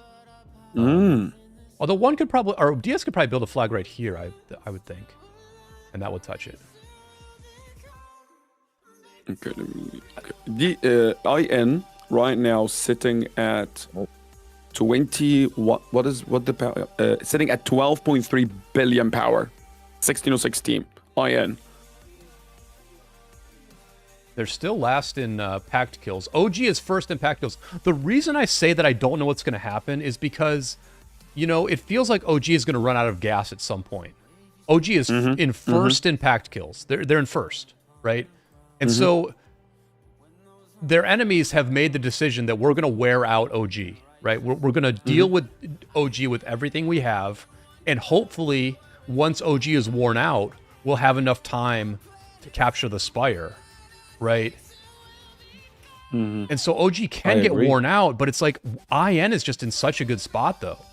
Like IN has just the most straightforward path to victory here, which is they just hold the Spire for as long as they want to, and then they obviously have a deal with BTA. Like they obviously have a deal with BTA. So I'm curious to see where BTA starts to come into this equation as time ticks in, because I mean they're sitting with no points still, and it's like all of this had to have been thoroughly thought out, because there's no way that these guys are just sitting tight an hour and a couple minutes in with no points on the board. So something has been fully thought out here, and we're going to see a move coming forward with BTA. They're going to get into this thing at some point, and then kind of shifting to one. I was looking back down on the one in DK18. One has shifted 16 players down to that flag line because DK18 is trying to press into that circle. I think DK18 is kind of playing for themselves here, and I think even more numbers have showed up for one. Yes, even more numbers coming down for one here onto the circle. So the presence on the Supreme Spire is going to start to dwindle here, and we're going to see a little bit of a shift in action as DK18 is kind of playing for themselves, and they want to go for the circle and try and take a top spot. yeah, it's a great point about DK18. Go ahead, Apo. Go ahead. No, I just was, while I was quiet, I was collecting some data. I know people like to get some data, so I went and got some data for you. So let me give you some power loss update. 1606 started with 13 billion this round, and they're sitting at 12.3, so they officially lost only 700 million power. OG are the biggest hit here. They already lost 2 billion power, which the question has to come, how long can they fight for? 1 hour losing 2 billion? It's going to be tough. BTA, on the other hand, only lost 200 million. GT lost 1 billion power, and one team lost 1.5 billion power. These are the teams that are around the Spire. So I went and collected some, data to get you an idea of where people are. Looking right now, OG is in the most dangerous spot with 2 billion power loss, and they only sitting at 10.4 billion power as we stand right now. Thank you, guys. It's crazy to think about, Oppo, too, that these two teams that we're kind of saying are sitting pretty in the driver's seat in 606 and BTA have the least amount of kills. Both You're so right, bro. Under less than 1 billion. It's like, what the funny? Like they are so in the driver's seat right now. You're so right. And they actually, it's amazing. You know what we were saying just then? What you said is just right. 1606 was just saying they are fighting. But reality, in the last 1 hour and 20 minutes, they only lost 700 million power, and BTA 200 million. And as we're talking now, the first fight between 1606 and BTA happening right now. 1606 just turned on BTA, and they send them all home. Yep, done. 1606 is going to be in a lot of control, but one has the power to challenge them. 60 GT is nowhere to be seen around the circle. OG did really upset them here. Right? 20 million dead and a flag somewhere up there. Yeah, it didn't bring to the location, but I tried clicking on it on my end too. Yeah, and now we saw that huge rotation by one down to... Oh, look at this. BTA getting attacked a little bit by IN here. So BTA got pushed off the temple. As soon as one left, what happened was predictable, that IN would just have very comfortable control of the Spire here. And they pushed BTA off it. IN pushed BTA off this temple. So... I mean, if you're playing for best interest, this and you wanna make a move, now's the time to do it while they're busy with OG. I don't know, man. Get some of these flags pushed off. If I'm IN, I want to make nice with BTA for as long as possible. Because the thing is, if you're BTA, you have to start making demands about holding this Spire for a while. Because right now it's peace. Like Yeah. right now, there's no Yeah. threat. And so the question is, if you're BTA and you're working with IN, doesn't BTA say, hey, listen, let us have the temple for a little bit. Let's see what your real intentions are here, whether you're really our ally. Let us empty the Spire and let us hold it for a few minutes. We have no points. You're supposed to be helping us. Like, this is when that happens. This is the moment where that happens. You give BTA the Spire for a while, but they're not doing it. Instead, what they did was they pushed BTA off the temple. Which just shows how comfortable IN is. I like what you see here, Brian. You see the shift and it just happened. And actually the shift also affected 1960. I can see 1960 players, Krakens, building flags, back flagging right now. Nobody from 1960 is at the Spire. They live in this, they're trying to deal with OG. And they actually feel threatened that they had to go back and build flags. Back flagging right now. So it just shows you that the shift is affecting everybody. But do you know something, Brian? Oh, and then what I noticed, everything is happening is in favor of 1606 right now. It is. It is in favor of them right now. I mean, I'm just thinking about this psychologically, right? Which is like 60 GT is doing a lot of work right now. One is doing a lot of work right now. BTA is doing, well, we thought they were doing some work, but maybe now, you know, it looks like the threat from OG is gone from BTA. So what does BTA do now? What does BTA do now? Make a deal with 1606 And or that's- 1960. Right. Simple. I mean, listen, you can make the deal with IN, but I just wonder if IN just, what happens is IN becomes more and more of a threat. IN becomes more and more unliked by everyone else the more points they gain. The bigger the IN lead becomes, the more reason everyone else has to team up against IN, right? I see where Brian going. And I see. you know, already. listen, one is already fighting them. GT, I would think, is against IN. Yes. And so it's like, does BTA flip? I mean, BTA has to be making heavy demands right now, guys. They have to be demanding this Spire. Absolutely. And You we have do to see remember who's BTA in the rolling position as out. well. Look at this. It looks like they Save. are. They are getting it. Yep, save. Go ahead. Save is Abo, talk big, about man, that. you know? And you brought his name multiple times, and you know that, Brian. Save is big. Save is big. He's big. He actually played in 1960 as well, by the way. In the biggest KVK against 1365 and 1093. He was part of 1960 at the time. You know? So there is deal. But you know, listening to you, Brian, it made me feel like you're saying, in a way, BTA has a better chance talking to one and removing 1606. And I now mean, we can maybe. talk. It makes sense. It makes sense. But I'm I'm being honest, like, you know? Yeah. I mean, or IN is smartening up and letting BTA have this. And I'll tell you this, Oppo, as far as a DVL, I've been in a camp with these guys before. They're hard Okay. negotiators, right? They are hard negotiators. They don't just like take second place. They don't really even compromise, honestly. You know, they are hard bargainers who really Who are we talking to, just to be specific? a DVL 1900. Not one of the leaders of BTA, but they are probably saying something, and very outspoken players who are not just going to sit here and watch IN. Oh, tick. Mr. Hope. Sorry. Yes, I'm sorry no, for look at interrupting. this. Mr. Hope swarming the Sparrow. Look at this. The And what, opening. Ryan? They tried to Mr. give Hope. BTA an opening. IN tried to give BTA an opening to take this, and one walked in and tried to steal it. Unbelievable. And what's interesting is Unbelievable BTA is play. still pushing on 1606. I Yes. think they're going to take it. BTA is attacking Lord. IN. Oh, unbelievable. This is crazy. They definitely didn't make a deal here. I think 1606 is in danger. As much as everything is in favor, everyone now is against them. But they walked away. They walked away as if they were going to give the Look at it, you're right. give the Spire to walked away. BTA, and it just didn't happen. It just didn't happen, and now BTA is attacking them. The other thing is, it's only the leaders who are talking, right? To some extent, the rank and file is like, and honestly, I think BTA has multiple voice chats. There are so many cultures on this BTA team that I would imagine they have multiple voice chats going. I agree. Majority of this Alluding kingdom to, do have um, separate.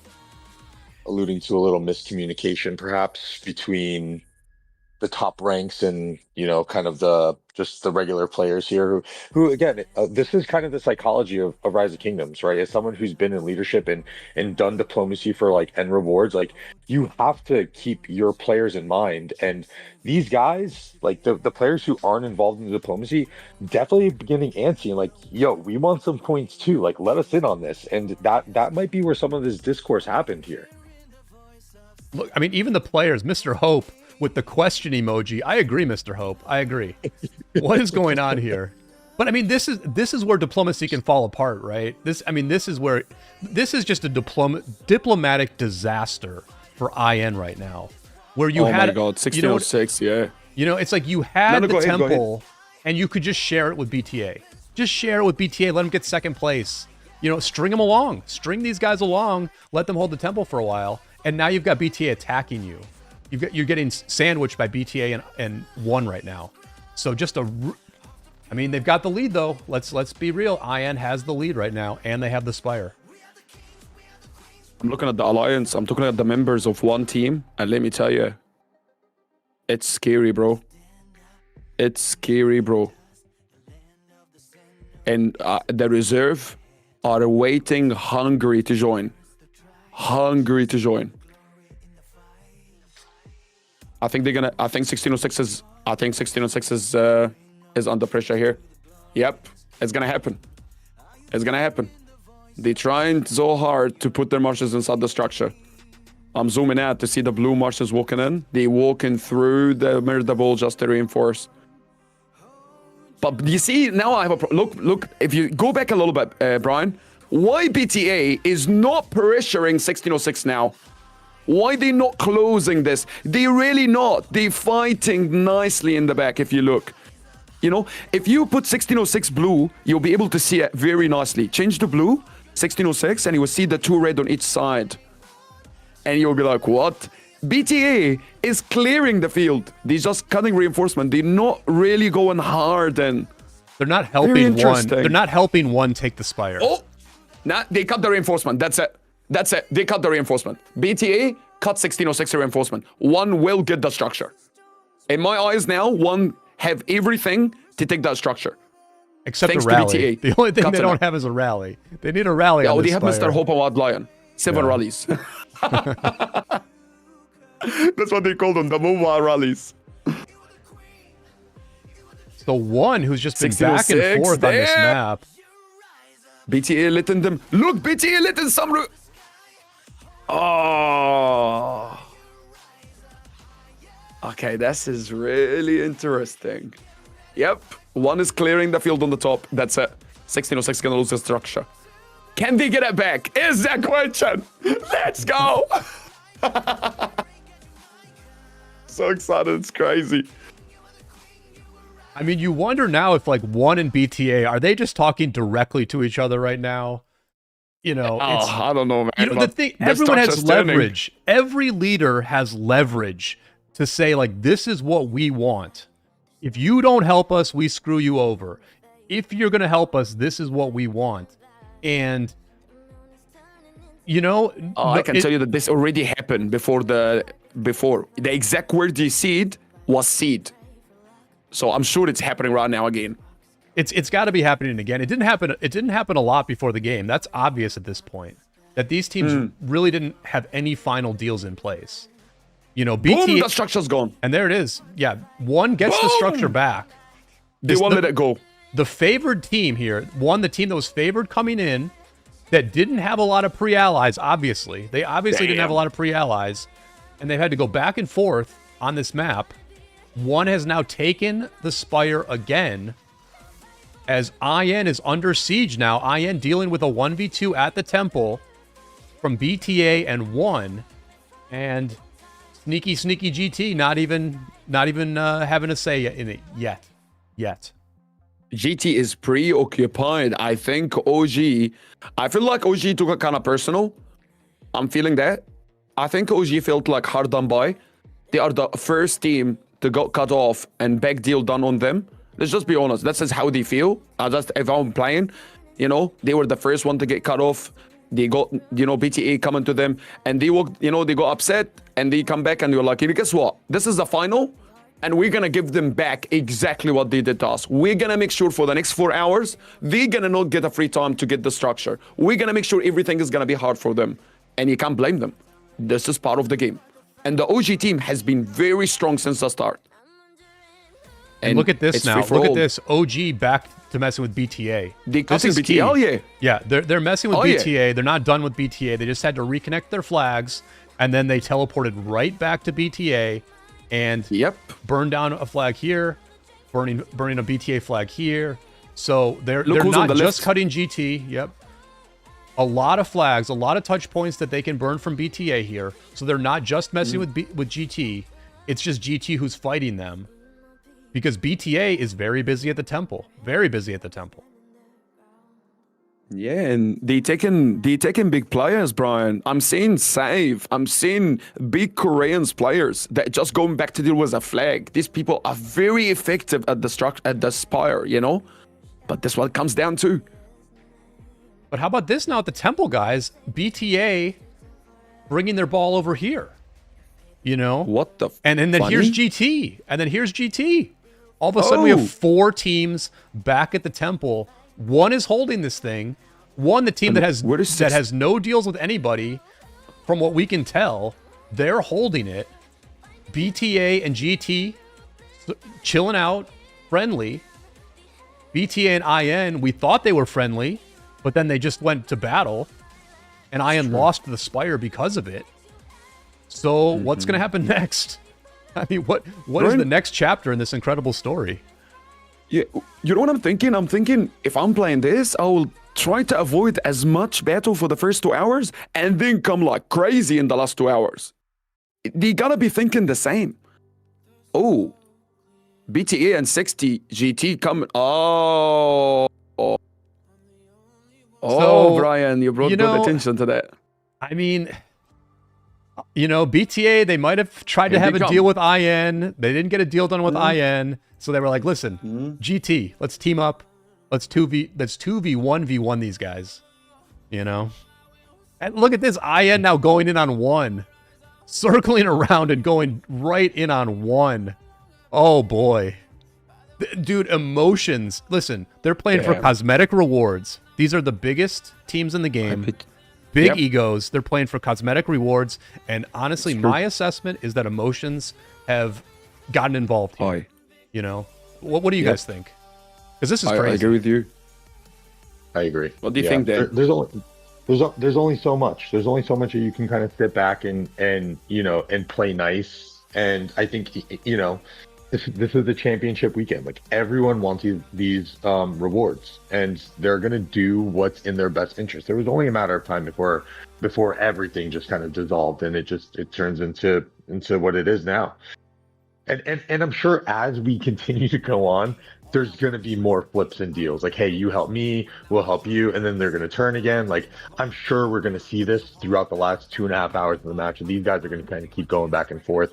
And it's going to come down to the wire on who's going to win this thing ultimately.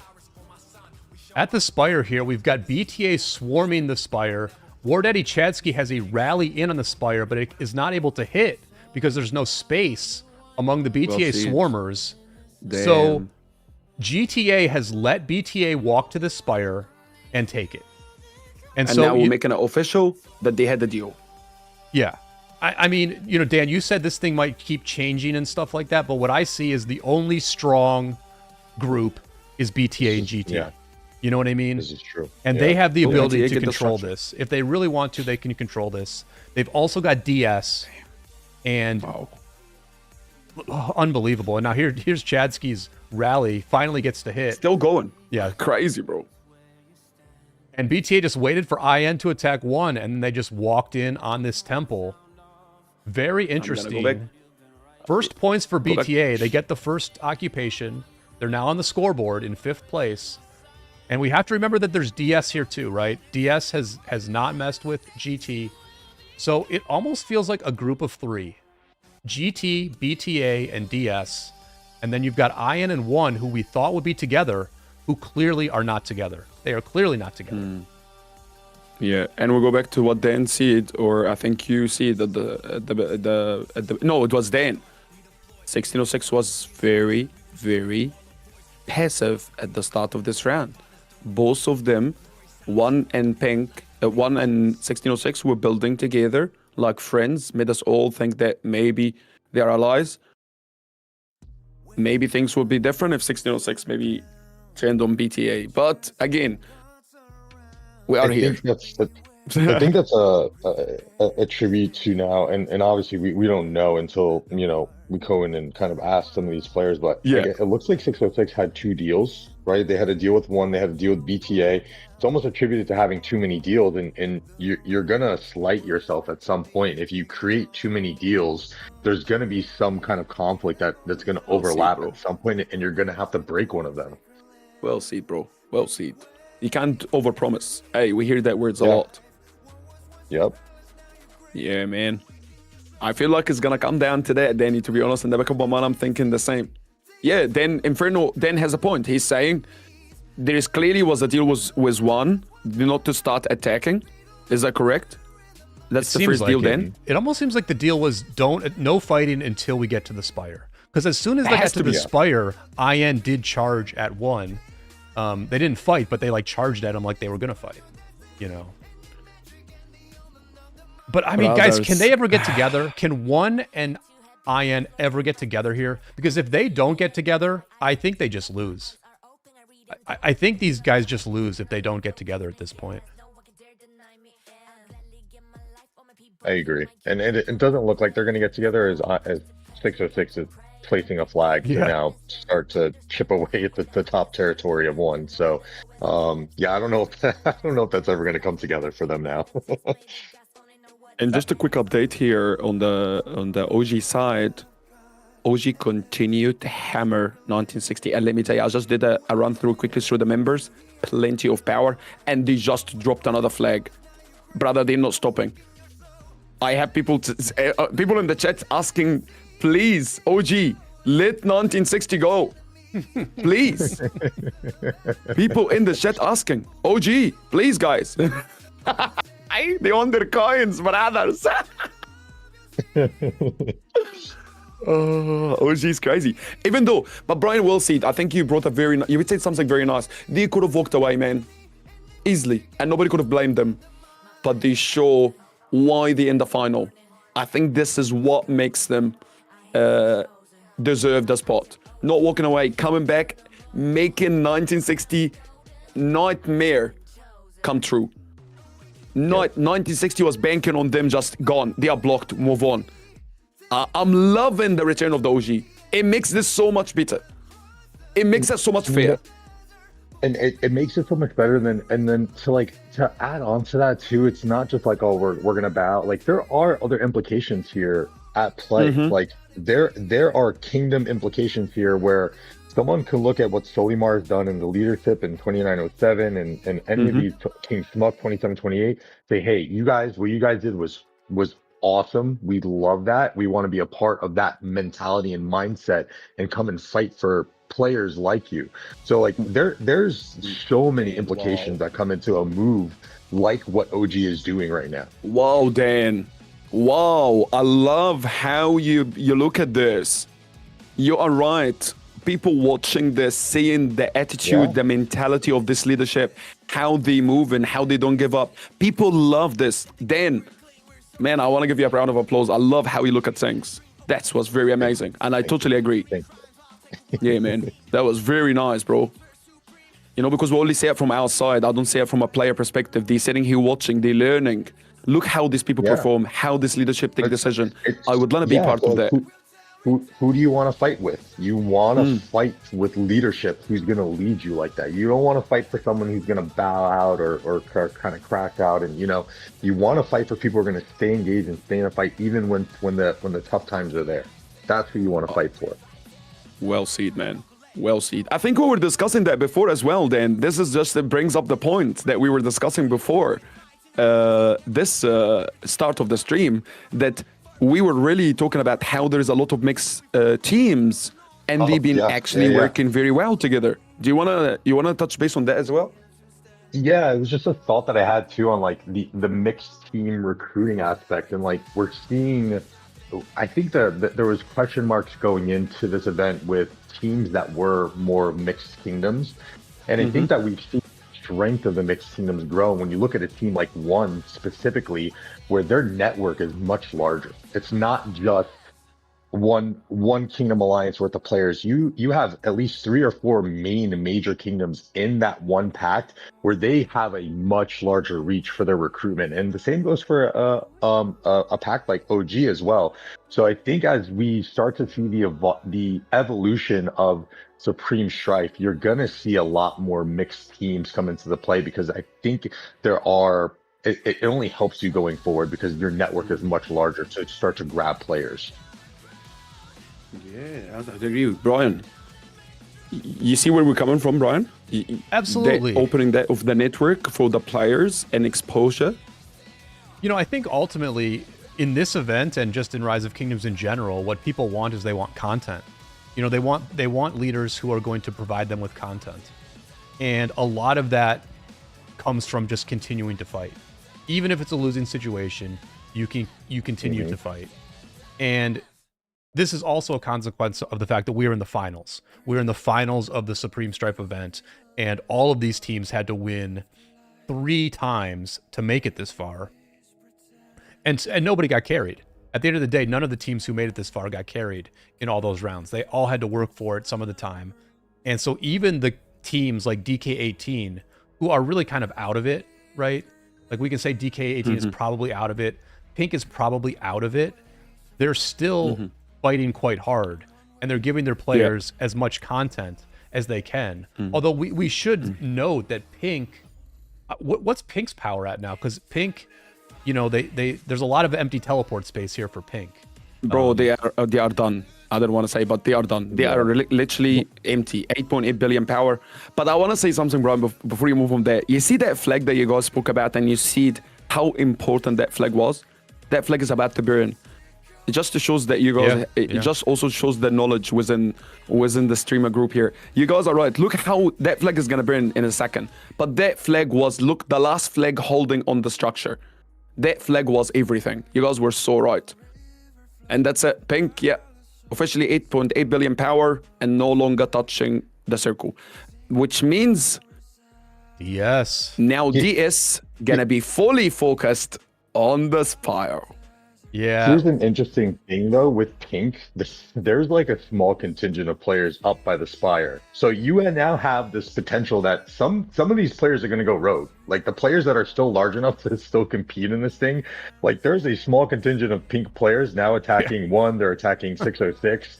They want to stay, like we were talking about content. They just want to stay engaged and keep fighting, and they're going to do what they can to harass people. That's honestly a fun position to be in. You have no ties to anyone. Just go have fun. And look at this. Ian doesn't want it, right? Ian does not want this fight. They're like, us doing damage to Pink accomplishes nothing for us. It just wears us out against an enemy that we don't have to worry about. So Ian is just like running away from a group of like 4 players here. So Pink's going to get more TV camera time here. They've won that fight, so they are going to get more camera time. But I'm just thinking about DS now. I'm thinking about DS, a team that has played this event very well. They've played every round very, very smart. They've now, not only did they get their circle, and they're in 3rd place, like, or I believe they're in 3rd place. Let's take a look. They're in 4th place right now in points. Okay, but they've also now depleted Pink. They've more than accomplished their goals, where now, like you said, Dan, they can focus on the Spire. And I think if somebody in the chat earlier said DS just wants top 3. If we think that DS is just going to chill out and settle for top 3, great teleport, by the way, by Mr. Hope there, blocking that DS teleport at the Spire. But DS is going to have something to say here, right? DS more than likely has no deal with BTA. And who's fighting? Who's fighting here right now? It's IN and BTA, right? So listen, if I'm IN, I'm messaging DS at this point. If I'm One, I'm messaging DS at this point. I'm saying, DS, what do you want? They could even say, hey, DS, if we help you get 1st place, we'll take 2nd place. I mean, I think it's that. I think One is in such a bad position that they can say something like that, right? Yeah, I agree. Bring it to the table. You might as well. You might as well entertain it. Yeah. I agree. I agree. And you know what's very interesting as well as we're sitting here? We've been sitting here for like 20 minutes, not looked once at an attack on the structure, on the Supreme Spire. BTA is already nearly 10k points. I can't believe it. And they just start earning points when they occupied here. It just shows you how long they've been actually occupying this. Oh my gosh, yeah. This is Those points crazy, really bro. fast. 10k from 0 to 10k, guys. When we're just sitting here talking. It's even more to the point where DS does kind of have to go in and make a deal here because they're going to get 100%. past DS is us. going to be out. And then you bring in the psychology of the players, right? Like, what are these players feeling? What are they going to feel when they've just fought so hard against Pink to knock them out, and then they see their alliance or their pact name drop to fifth because BTA has been holding on to the Spire for so long. There has to be a move and a play here coming for DS really soon. That's true. And you know, something very interesting as well on that note. They don't have much power.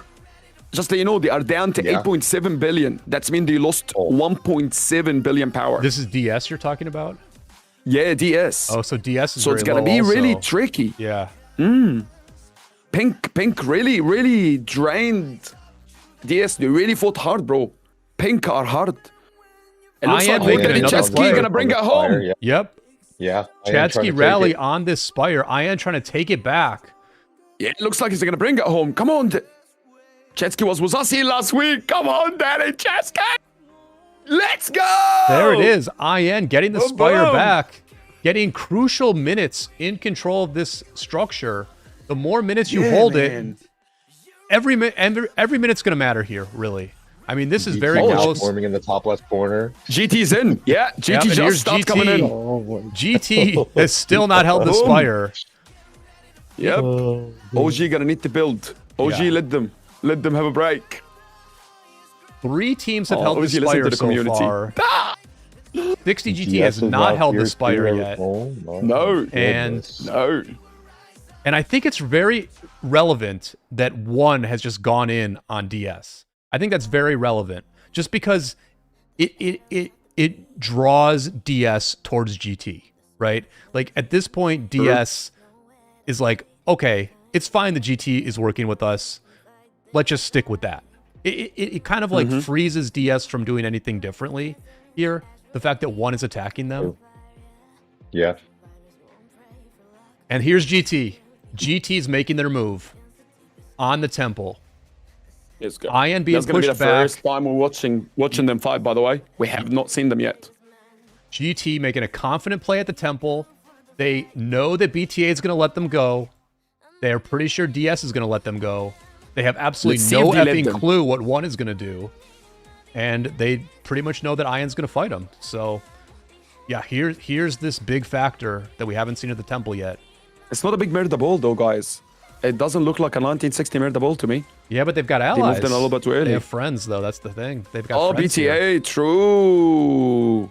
You can already see BTA is taunting. You look, taunting 1606. Yep. You keep attacking. Damn. Look at this. I can't see one, Ian guys. even going to make a play on this? Will Ian even try to defend here? Because they have to think about their reserves. They have to think about the last 2 hours of this match. They can't attack. Ian cannot attack in a hopeless position, right? They cannot attack in a hopeless position. No way. No. So do they just let GT take this temple?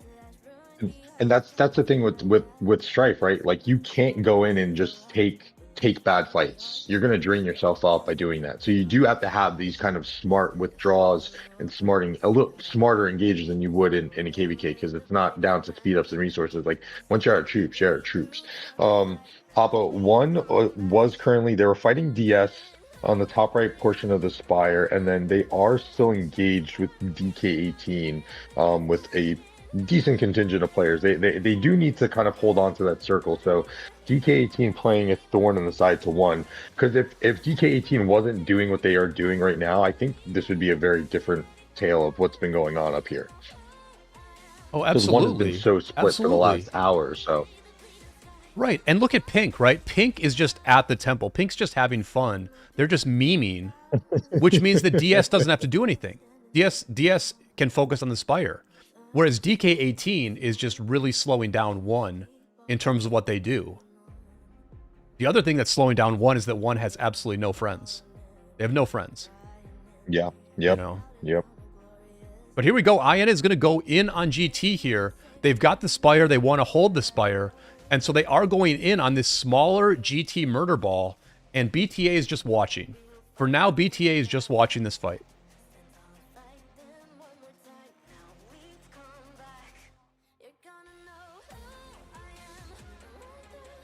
I am confused where One is. They literally disappeared. They fighting 20. Oh, they fighting DK18. Wow. Yeah, DK18 like pretty good progress over there. Like there's only so long they can let those flags free burn, and they need to hold the circle. Like I think there's a point where One can say, "Hey, we're gonna give up the circle and we're gonna go all in on the Spire," but that means that they would need to hold the Spire indefinitely because they wouldn't be generating any points. So I would say maybe within the hour mark, within the next hour, if they hold, we might see One then say, "Hey, we'll give this up and we're just gonna go for the Spire." But until then, they have to hold on to the circle a little bit longer. Yeah, and let's just be honest here. 1960 just occupied here, and I'm gonna say it now, within 2 hour mark, and I think this is gonna be how it is. If BTA and 1960 did make a deal, and they're gonna help each other, for example, BTA defending while GT occupying, and they pass at each other, I think 1606 and One only option is to drop ego, come together, remove them, and try to figure out between them who will win it. 1606, 1960 is the only team on the map having allies. Guys, this is a number game. 120 vs 60, 120 will win every single time. And we're seeing that right now. We are seeing the power of allies here as GT very comfortably takes the Spire. We believe them to be allied with BTA and potentially allied with DS. They do seem like they are the favorites to... Those three teams seem like the favorites right now to get top 3. But there are a lot of questions that remain. A lot of questions. One question is, who wins? Yeah. Like, who wins this thing? Who gets the city skin? Who gets to call themselves the initial Supreme Strife champions? That's a huge discussion. Huge discussion that 3 different camps have something to say about. No, you're right, Brian. That's a very... It's going to be a hot discussion as well, I think. Because the champion is the team that conquer and win. Is winning by allies is the right? It's going to be a very hot topic. It's the truth. And then you've got a bunch of enemies. You've got enemies here who have something to say too. Go ahead, Dan. You got the good Diplo play. I think it's fair. I think it's a great Diplo play. This is part of the game. This is such a big part of Rise of Kingdoms. And I'm not going to say that this isn't... Please, chat, don't kill me on this, but like GT may have lucked out by finding the ally who said, "Yeah, we're okay with taking second."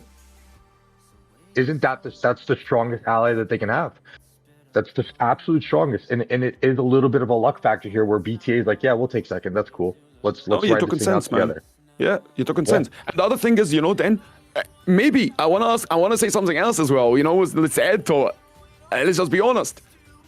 How many teams were offered this deal and wanted to stay, say no, we're going to play free for all, and now they're watching now and they're like, "Oh my God, we should have took the deal, team. Look, I'm just being obvious." Yep. Yeah, this is being obvious. This is peak. This is almost peak content here. Like, it is. I'm being honest. You're getting everything. You're getting everything that Rise of Kingdoms can offer here. Honestly, this is the best. Like, there was a lot of conversations about the Supreme Strife, but now we can see where it does excel and where it does become very entertaining. Very entertaining. It absolutely does. And the thing is, the rewards are the title and some cosmetic rewards.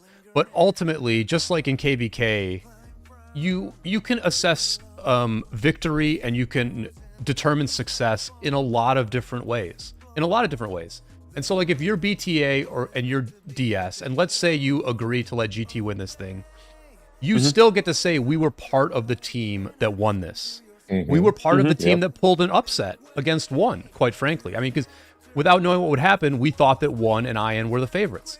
And so you can share in the victory, even if you don't get first place. At the same time, though, a team like One or a team like IN can say, listen, we came into this thing, we said it was a free-for-all, we made very few deals. We made a deal to not fight until we got to the Spire, but then when we got to the Spire, we fought with everybody.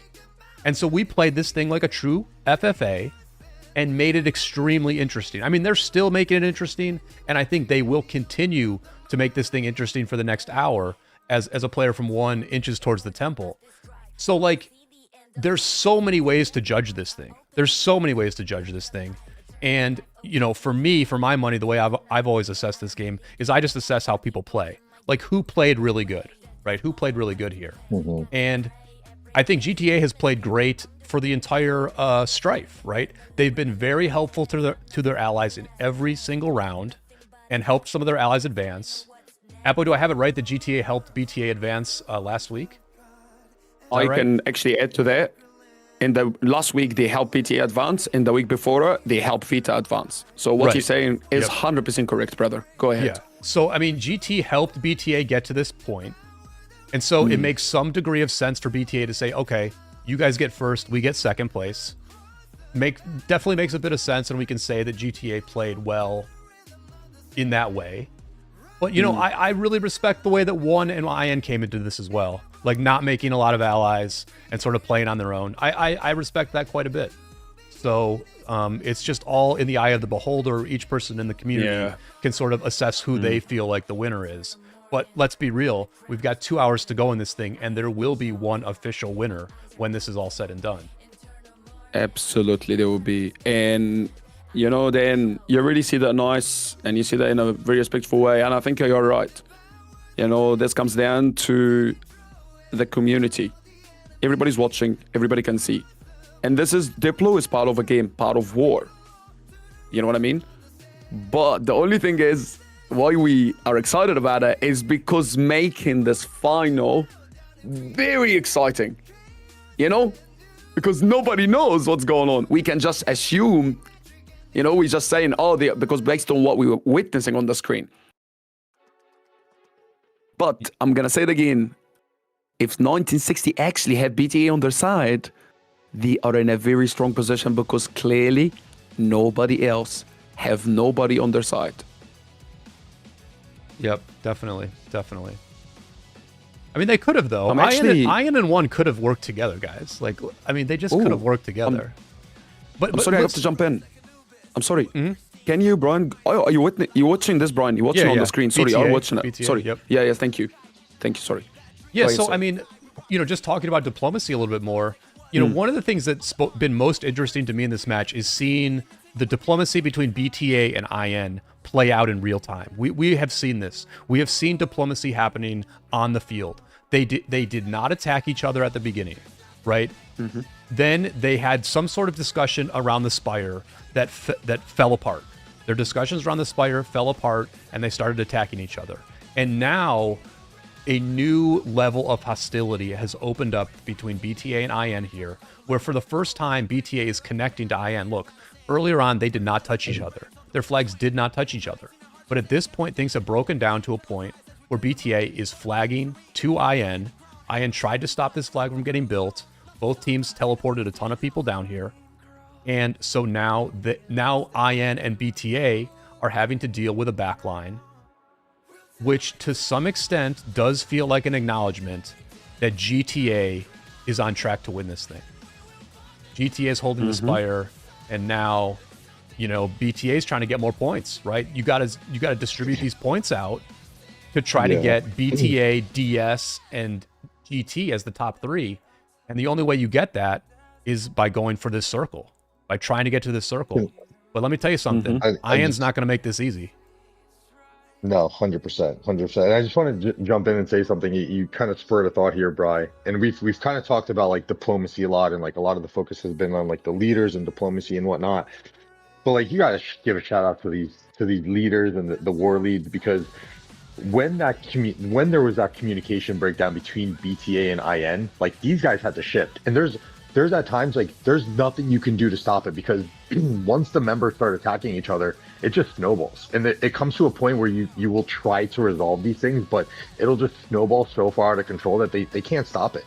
And look where we are now. You know, they're being pressed for their circle. So huge shout out to these leaders, because man, this has got to be like one of the most stressful modes that these guys have been dealing with, in terms of the planning, in terms of the diplomacy, in terms of the on the fly diplomacy that they're dealing with, and the broken deals. Like, man, these guys are going through it today, and some of them have to go jump back into a KVK once this thing is over. So God bless them. And I also wanna take this opportunity also to add this, and thank you, Dan, for bringing this up, because I really stand for this big time. I think without the leadership that invest insane amount of time into this game to make sure that we enjoy this game, we were not gonna have the game. So really undervalued big time. I just also want to take this opportunity to say big love and respect to every single leadership in this game, because without you guys, especially those that came today to the Supreme Strife, without these planners, without these people that invest the insane amount of time out of their life to bring us this entertainment, absolutely thank you. And I'm really lucky 100%. To be here today to say that on the official channel, because they deserve it. Thank you, Dan, so much for bringing it up. Really great highlight here.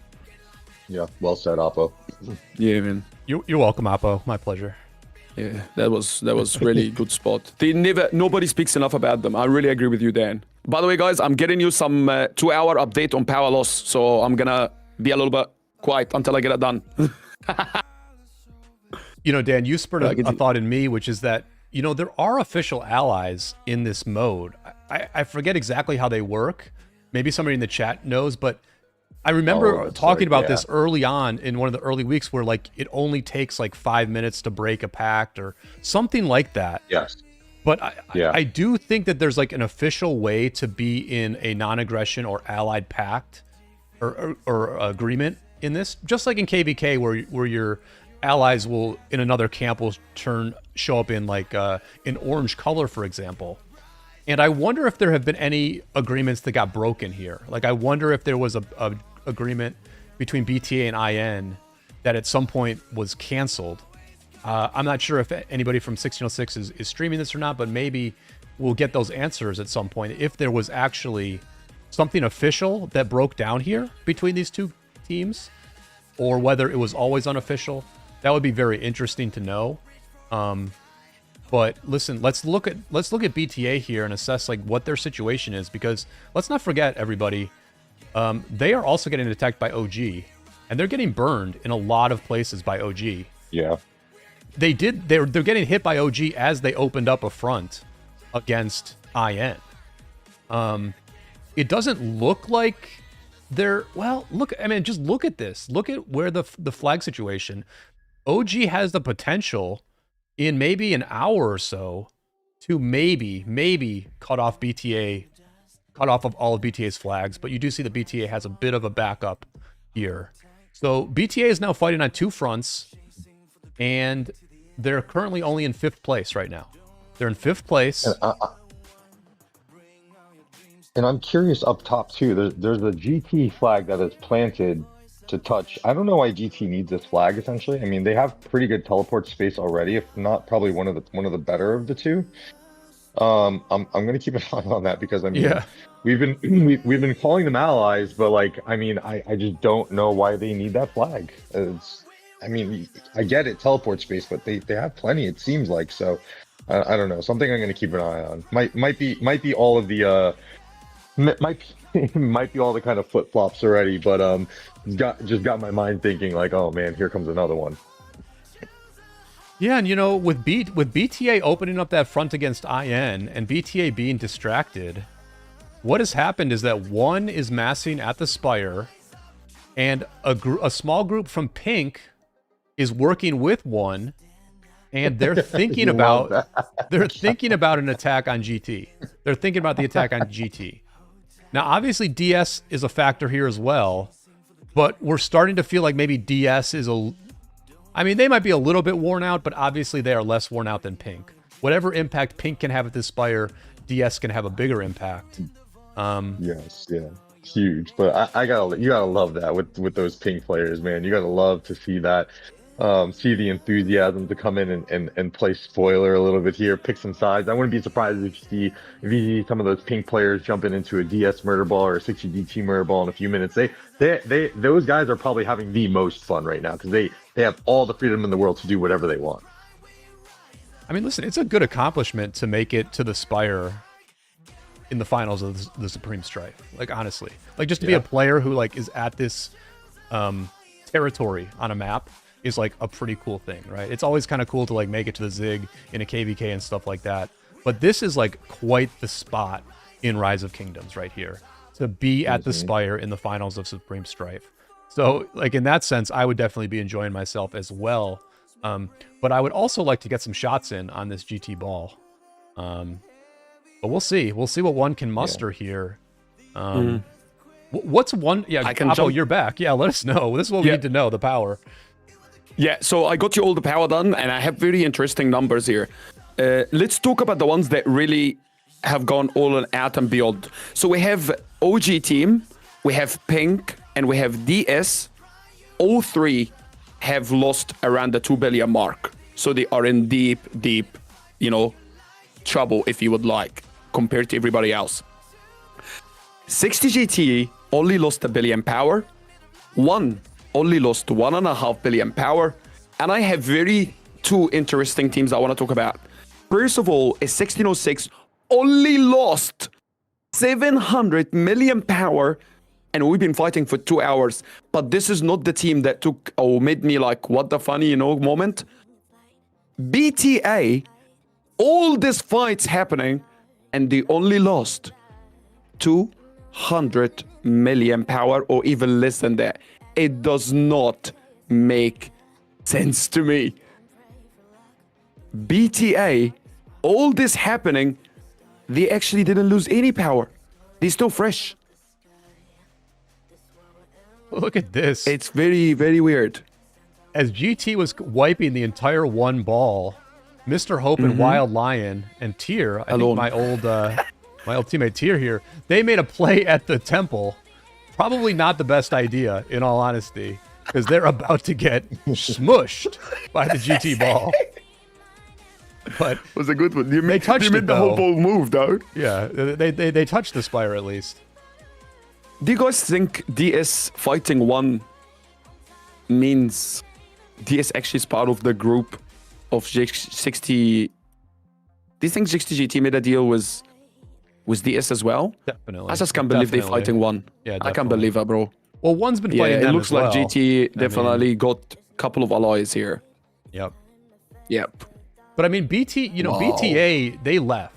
BTA left and opened up a front against a team that has lost almost as little power as them. This is a very ambitious play by BTA to attack into IN here. Like, very ambitious. Because I think that IN is probably like the stronger team on paper as well. And BTA is, like we said, they're a pickup team with speaking many different languages. In a flag v flag fight, I do think IN has the coordination advantage. So BTA has made a very ambitious play here. And, as you were checking the power, Oppo, it did make that seem like maybe someone could make a play on the Spire, but it does feel like, one is in a situation where they're fighting 2v1 against DS and GT. I think if I'm one right now, I want to go and pressure these flags on IN and try to secure like more optimal TP space. And you're getting 2v1 anyway, so you can kind of play a little bit more conservative and just focus on the flag burns and kind of conserve a little bit of the power. The clock is against them. I mean, they're still holding one of the circles, but I don't know if it's going to do much good for these guys to keep kind of banging into each other, especially with DS doesn't really have much to do up here. Although they are 12k points away. Yeah, one needs to kind of, I think, turn their attention here a little bit and start to get some more teleport space as they're going to start losing teleport space up top. I would really love to see them start to rotate down to the left here. Comes in something I want to ask question, guys, because I'm just touching up with the chat here. I have some of people from the teams are in the chat and they communicating. Guys, is it actual deals that made, or do you think it's a personal preference? Teams making their mind up who they want to win. Maybe someone seeing some people in Team 1 and they're saying, well, we're not going to let them win. And maybe someone saying GT, saying we're not going to let them win. What I'm trying to say, we say maybe there was a big deals done. But in the same time, it could be personal preferences. You know what I mean? I think that's I'm not talking about the BTA side. I'm talking about the DS side. Mm-hmm. You know what I mean? I think that's a great point, Oppo. Yeah, I think we got too caught up on the whole deals aspect, and Thank you. You know, Thank you. It Thank could you, just be like, hey, let's go take these guys out. It's no preference, or it's no deal. It's no deal or deal. It's preference. Exactly. Exactly. I prefer, like, you know, like I want 1960 to win. Simple. I'm just my personal preference. And we're like, okay, let's go help them, guys. And everybody, and we're like, yep. You know, no worries. So it doesn't mean they're always big deals. Let's just be honest, because I think we got Cortana as well. So it could be also personal preferences, which we're gonna find out a lot more as we sitting here. Yeah. Yeah, no, it's a very good point. You know, as commentators, we always just tend to like frame things in like an important and official type of way. But exactly, you make like a very good point that if we were to talk to these players after the match, they might say, listen, we were just having fun on a Saturday, you know, and it's like we wanted to have as many fights as possible. Yeah. And if at the end some of our friends won, then like it's all good kind of thing. So yeah, no, it's a very good point. But to me, it's always like a merge of the things, right? Where it's like, yeah, maybe you want your friends to win, but you're also really pissed at somebody on the losing team. And so you're happy to see that too, you know, like, you know, it's always, to me, it's always a combination of good vibes and serious vibes, I guess I would say. It's never quite as serious as we make it, but it's also never quite as chill as like the most relaxed player makes it either, if that makes sense. Yeah. I think at the end of the day too, though, I mean, you look at all the players that are involved in an event like Strife, and they're you know, they're the top end spenders. So I mean, these guys are competitive to their core. Like, these guys want to win. So deal or no deal, I mean, these guys are here to fight and to do, you know, this is a war sim game at the end of the day, and I think this really brings out the best in it.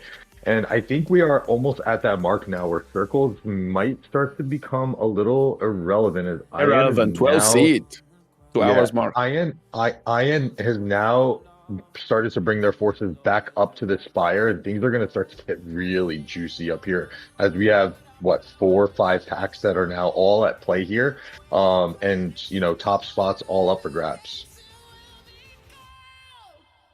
Yeah, brother, this is going to be very interesting. It's going to be very, very interesting. Again, BTA has not once approached or attacked or came close to the Supreme Spire while 1960 occupying it. The only time we saw them move when 1606 came close or 1 came close.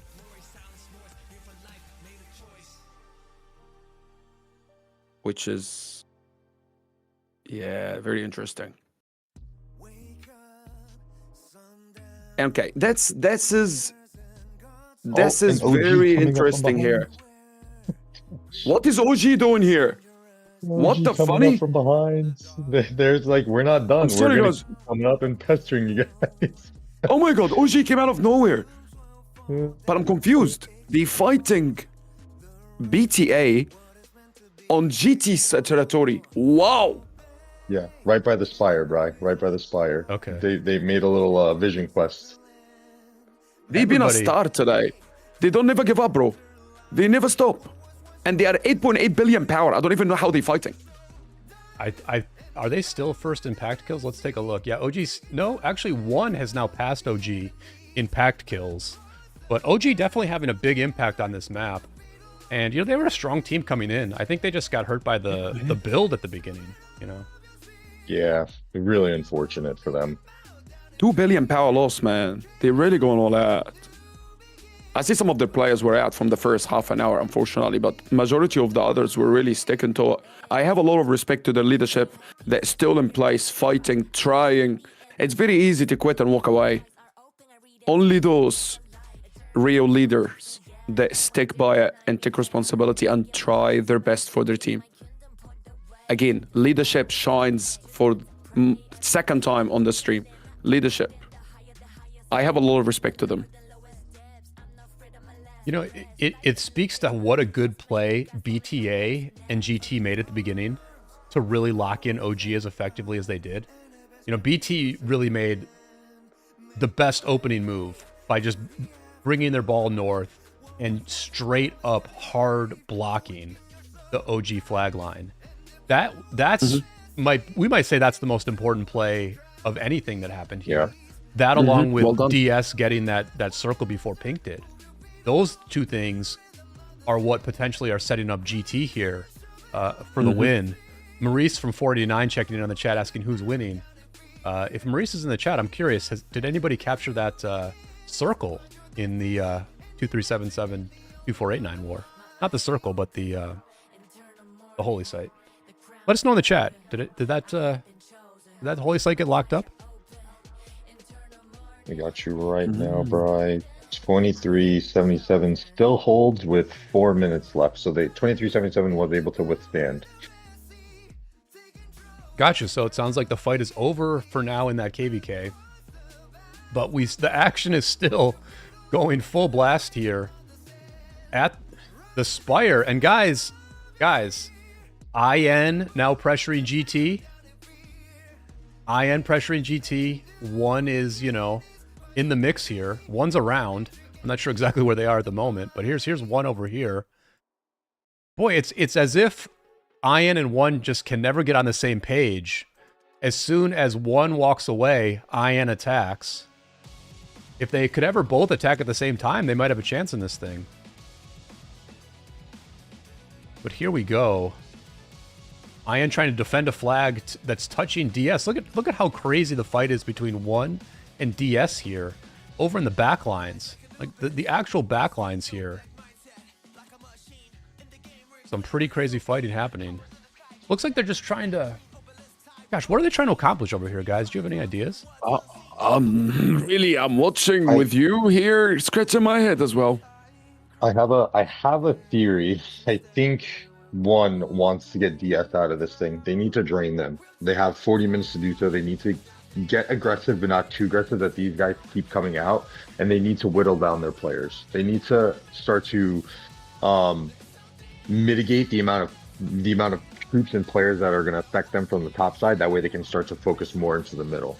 That's probably one of the calls that I would be looking to make here. Let me scan. I'm scanning as you say in this, and I can say you are right in a way.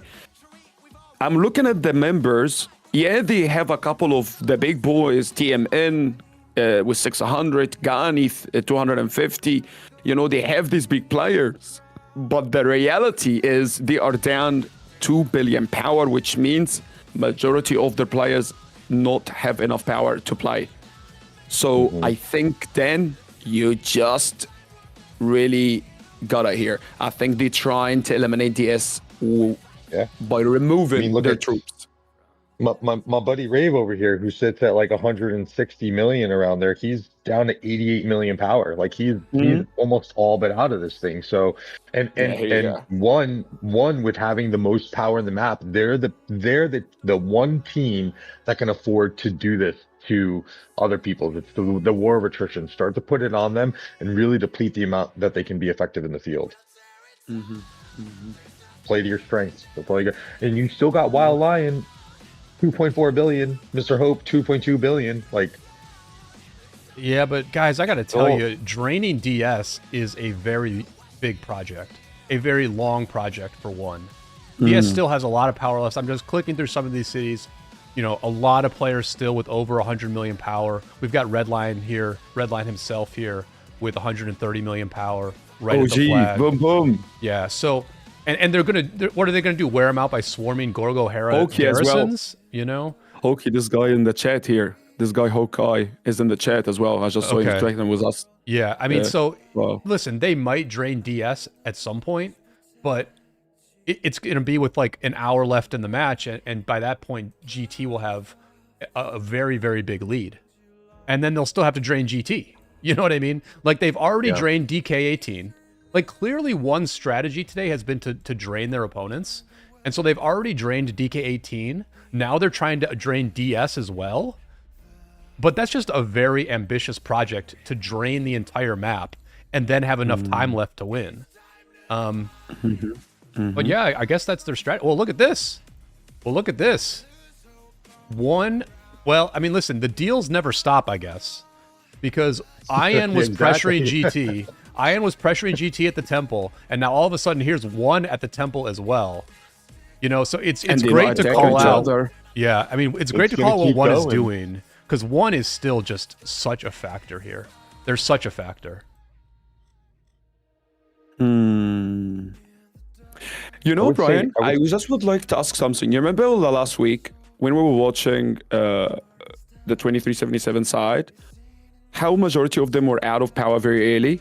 You know what's very interesting? I went and checked the same players from last week, and they seem to be playing 1 million times more efficient this round. Interesting. You mean very interesting for which team? For one? For one, yes, exactly. Are you saying the players who like they transferred from last over? Week? Yes. Okay. So you're saying like Chisgo, for example. Yes, Chisgo, for example, yes. Yep. He ran out of power in the first 45 minute or 1 hour last round. I just went and checked now. He's sitting at 115 or 20. He is playing very, very efficient. Look, 104 right now. You remember he was like 80 something in the first 1 hour. Yeah. So I'm just watching. When you change team, you actually change where you play as well. Your play style.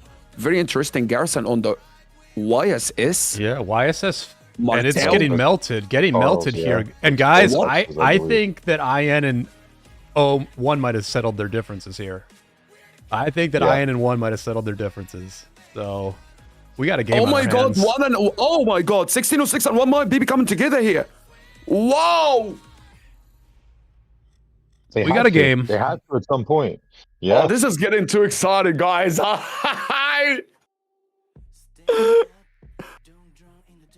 Oh my god. I mean, GT caught slipping here. GT not quite ready for this with the YSS primary here. Trust me, they're doing this for us. I'm telling you right now. Charles, I guess it's a anti-swarm type it of is rally. 100% an anti-swarm. They're using the most anti-swarm, and I bet you the auxiliary skill will be so anti-swarm. Yep, probably true. This is probably a very nasty garrison to swarm. So they weren't caught slipping. They were ready for it. But were they ready for one and IN to actually hold hands and work together here? Cortex himself is the garrison. Wow. I'm telling you, that garrison has something we don't see. I bet you. Well, it's got a very good leadership set, I can tell you that. As this is going on right now, BTA hasn't made a move. BTA is kind of letting 60 GT just get wrecked by 2 packs here. And BTA is just sitting back. That's true. And where's DS in all this? What does DS have to say about all this? Oh, excuse me, Brian. Do you mind going to the last report actually from Cortex here on the Spire and go look at the auxiliary skills he's using on his YSS Martel? Yeah, let's take a look here. That's very, very interesting. You remember what we were just saying? He's got Unyielding, which gives 25% more damage. Yes. He's got Conqueror's Ambition, which gives 20% attack, 20% health, and deals 10% damage to rallies. And then Thamada, which is a garrison skill. It gives 30% health, and it has a chance to proc a bonus to counterattack damage. So yep. Not a ton of counterattack on these 3 skills, but no. But very sturdy quality skills. Yeah, very quality skills there. And look at the attack side. We can see all about damage, skill damage, attack. It's very, very interesting. Very, very interesting. Well, GT had a bit of a break. When they came to the Spire, they got a bit of a break from fighting OG. But it did not last long, everybody. It did not last long. GT now dealing with a bit of a 1v2 here against IN and One. We clearly see that IN and One are working together. They have fought many times in this event, but they are working together right now. That is a huge development. 100%. Wow, and that's amazing. BTA is not getting involved, which is also pretty crazy. Thank you for bringing it up. Why are you watching? Thank you, Brian. Why are you watching? Well, tell me. Was BTA, and you said the BTA was fresh, right? You said the BTA had barely lost any health. Hardly. I'm looking at the charts right now. I have everything compared. They are, do you know, to be specific, they are 260 million power down. I'm not even kidding. They're that fresh. Like, they are the freshest on the map. Yeah, and they're going in now. BTA is going in Here now. they go. They're attacking IN. So we've got a 2v2 at the Spire as the Scipio rally hits this Cortex garrison. Ooh. So anti-swarm rally against an anti-swarm garrison. A lot of normal attack on both sides. And it's melting. They're switching. They're switching to the Gorgo to do better against just a rally. But surely one is going to also swarm this thing. They are fully swarming it right now. Mr. Hope, everybody, Wild Lion, fully swarming. One making a move amazing on this structure as 4 different packs all compete right around this Spire. BTA now getting in on the rally. BTA reaching this rally. Potato swarming this rally. And one needing to keep this thing full and kill the swarmers. Kill the swarmers here. 1606 is out. Every single player from 1606 got sent home. No more 1606 on it. It's now 1 against BTA and 1960 alone. Look at this. Look at the defense. Look at the epic defense here by Incredible. GT in the building and then BTA in the field. The rally's still up, though, guys. They're switching back and forth between garrison captains. Hopefully they have a backup here somewhere. But the rally now getting pressured. We see the Iron Ridge rally now getting pressured by this BTA field.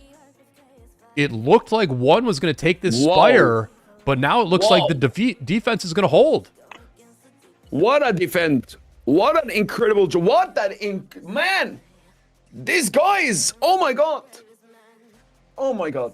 Oh, these guys came to play today. This is so good, man. What a defense. And BTA held, waited. They went, removed 1606 IN team and directly went against one. Oh, this is going to take a lot more to challenge the GT team. Yeah. Clearly, it's a decisive GT team. move there. Decisive move by BTA. Wow. Going in late, we thought maybe they were just going to watch, but they went in and made the difference. Just in time. I mean, they cut it pretty close there, guys, but BTA helping their allies there from GT. And, you know, BTA still in fifth place here. As well. They're still in fifth place. The place. report is incredible. The report is incredible from GT and one team. Absolutely grace. Yeah, very fair trade here for insane. The garrison. You see that Cortex's garrison performed quite badly against this rally. You know, a meta rally like Scipio Wallace is going to beat a mixed, you know, leadership garrison, but it did so well against the Swarm. It did so well against the Swarm here, and really did a lot of damage to some of these players. Abu Hind here getting in on the Swarm, but Abu Hind very professionally like breaking off early and not taking too much damage.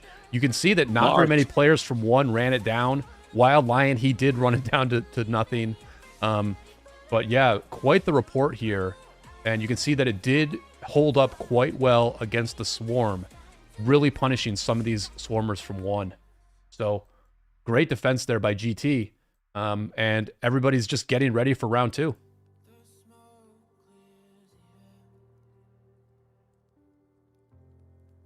That's epic. Like the chat saying, what a cinema. I love that comment. What a cinema.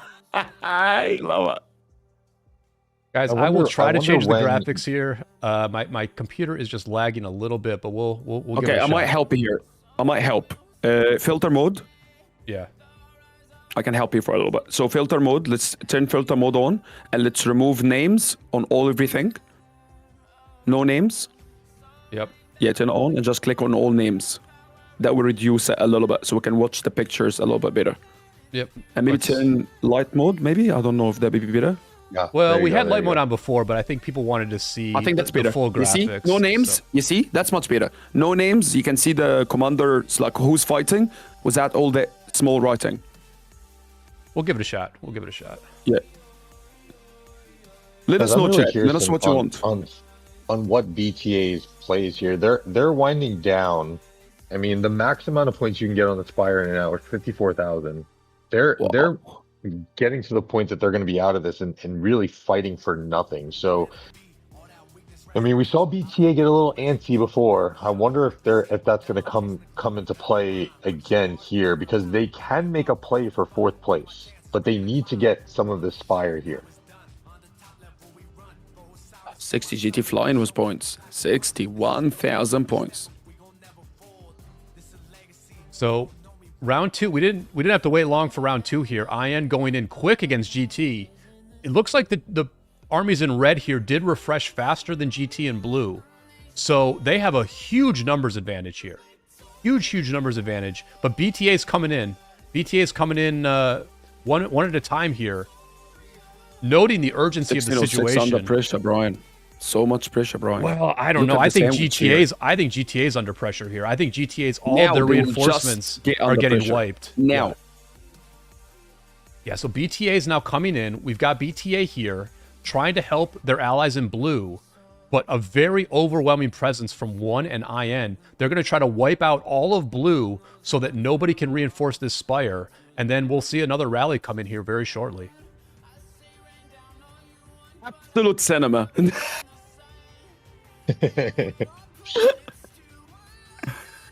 What do you guys think? Are they going to take the Spire here? Does so hard 1 to get this say. thing in round 2? So hard. So It hard. looks like BTA is getting a ton of pressure again. BTA It looks is like too BTA strong, is bro. wiping IN. BTA seems to be wiping IN once again here. How they are that strong?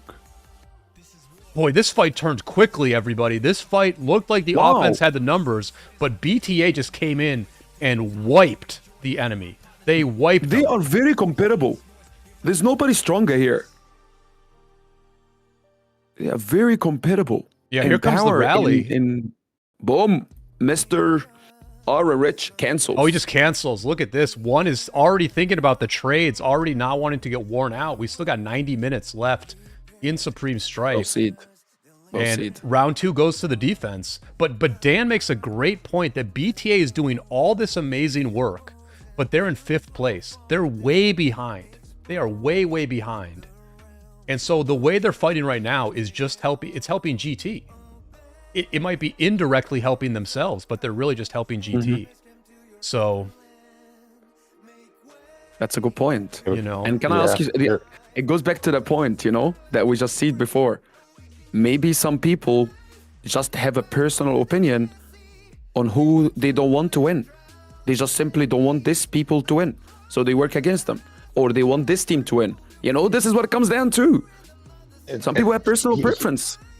Here's where it's going to get interesting too, because we've seen this kind of like non-aggression pact with DS and GT and BTA.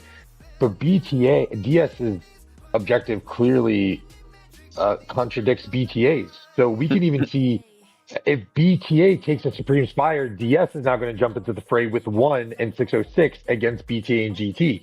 Like there's like 20 to 30 minutes here where GT can probably comfortably hold on to the Spire and then give it up and just rely on circle points. They're going to have to give this thing up to BTA at some point, and then DS is going to get frustrated and say, hey, what about our 4th place? We want that.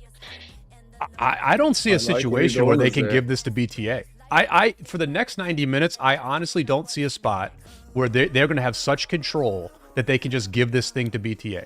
I mean, look at this already. Like 2 minutes after they got wiped, the enemy is already back in full numbers on the offense again. We'll see another rally here in a minute. Actually, here's the rally. Chad's very rallying strong this time. This is the strongest rally here. Yeah, This is the one that it's got space. very bad trade. Yeah, it's Chadsky's rally has space here. They're not being swarmed yet. BTA is a little bit slow to get back. OG, Baba's son, just showing up out of the clear blue sky here. But Oh, he returned to the game? He was left already. Interesting. But the rally is in here somewhere. Warden Chadsky's rally is in here somewhere. I'm trying to get a peek at it, but I think I lost track. Believe us when we say the rally is here, but oh, maybe click on filter mode quickly and remove the portrait of blue. Click filter mode and remove portrait of blue. Could be. I'm just gonna hold it here. They are doing very well. The rally is full. The rally is full. They filling it. I think they gotta take it. GT is filling. The structure is everything. Boom! Now the swarm start. Boom! Mad Achilles on the swarm. We're watching GT in blue here, trying to play defense, trying to get reinforcements. They do still have a pathway to get reinforcements in. So credit to GT for, and here's the rally. Oh my God, they gotta take. Oh my God, this is close. This is close. They are collapsing the reinforcements of GT slowly, but BTA is now coming in. BTA is now reaching this rally, and the health bar on this garrison still looks pretty good. The health bar of the garrison now looks higher than the rally. Hold 1606, hold. Man, there's so much pressure on 1606. I'm getting screaming for them. They're really trying. Damn, BTA 1960 on them. Oh, hang in there. 1960 refreshed very fast. Really good reinforcements by 1960. They ran through a gauntlet to reinforce this Spire, and they are going to hold it. Round 3 goes to the defenders again. BTA once again got there just in time. The rally is down. DS oh now my getting God. into the mix too The a little report bit is later. even. The report is even, guys. 93 million to 93 million, pretty much. Absolutely the best of the best. We're watching the best of Rise of Kingdom right now. It is actually true. These are the best. Yeah, this is crazy. This is fighting that we've never seen before. This many different teams all fighting over the same structure. Some of the biggest players in the game. And the trades matter, because if you just get wrecked here, you're out of the event. You can't play no more. So this is absolute cinema right here. And oh, DS is actually fighting as well. Yep, DS got involved as fighting well. One. Wow. Listen, you might not have heard of DS before, just like you didn't hear of BTA, but I can tell you, DS can compete in the field with these big boys. Some very, very good accounts from DS. Very strong. 32-74, 25-63. This is the Kingdoms. Yeah, they're very strong. 32-74 and 25-63. They actually in KVK together in the same camp right now. Oh, what an incredible coincidence. I feel bad for their opponents for sure. Yeah, they're fighting 13-16, by the way. Very nice KVK as well. There you go. Boom, boom time there. Oh, yeah. So Seawill's Vacation is fighting against DS and KVK? Yes! Yep.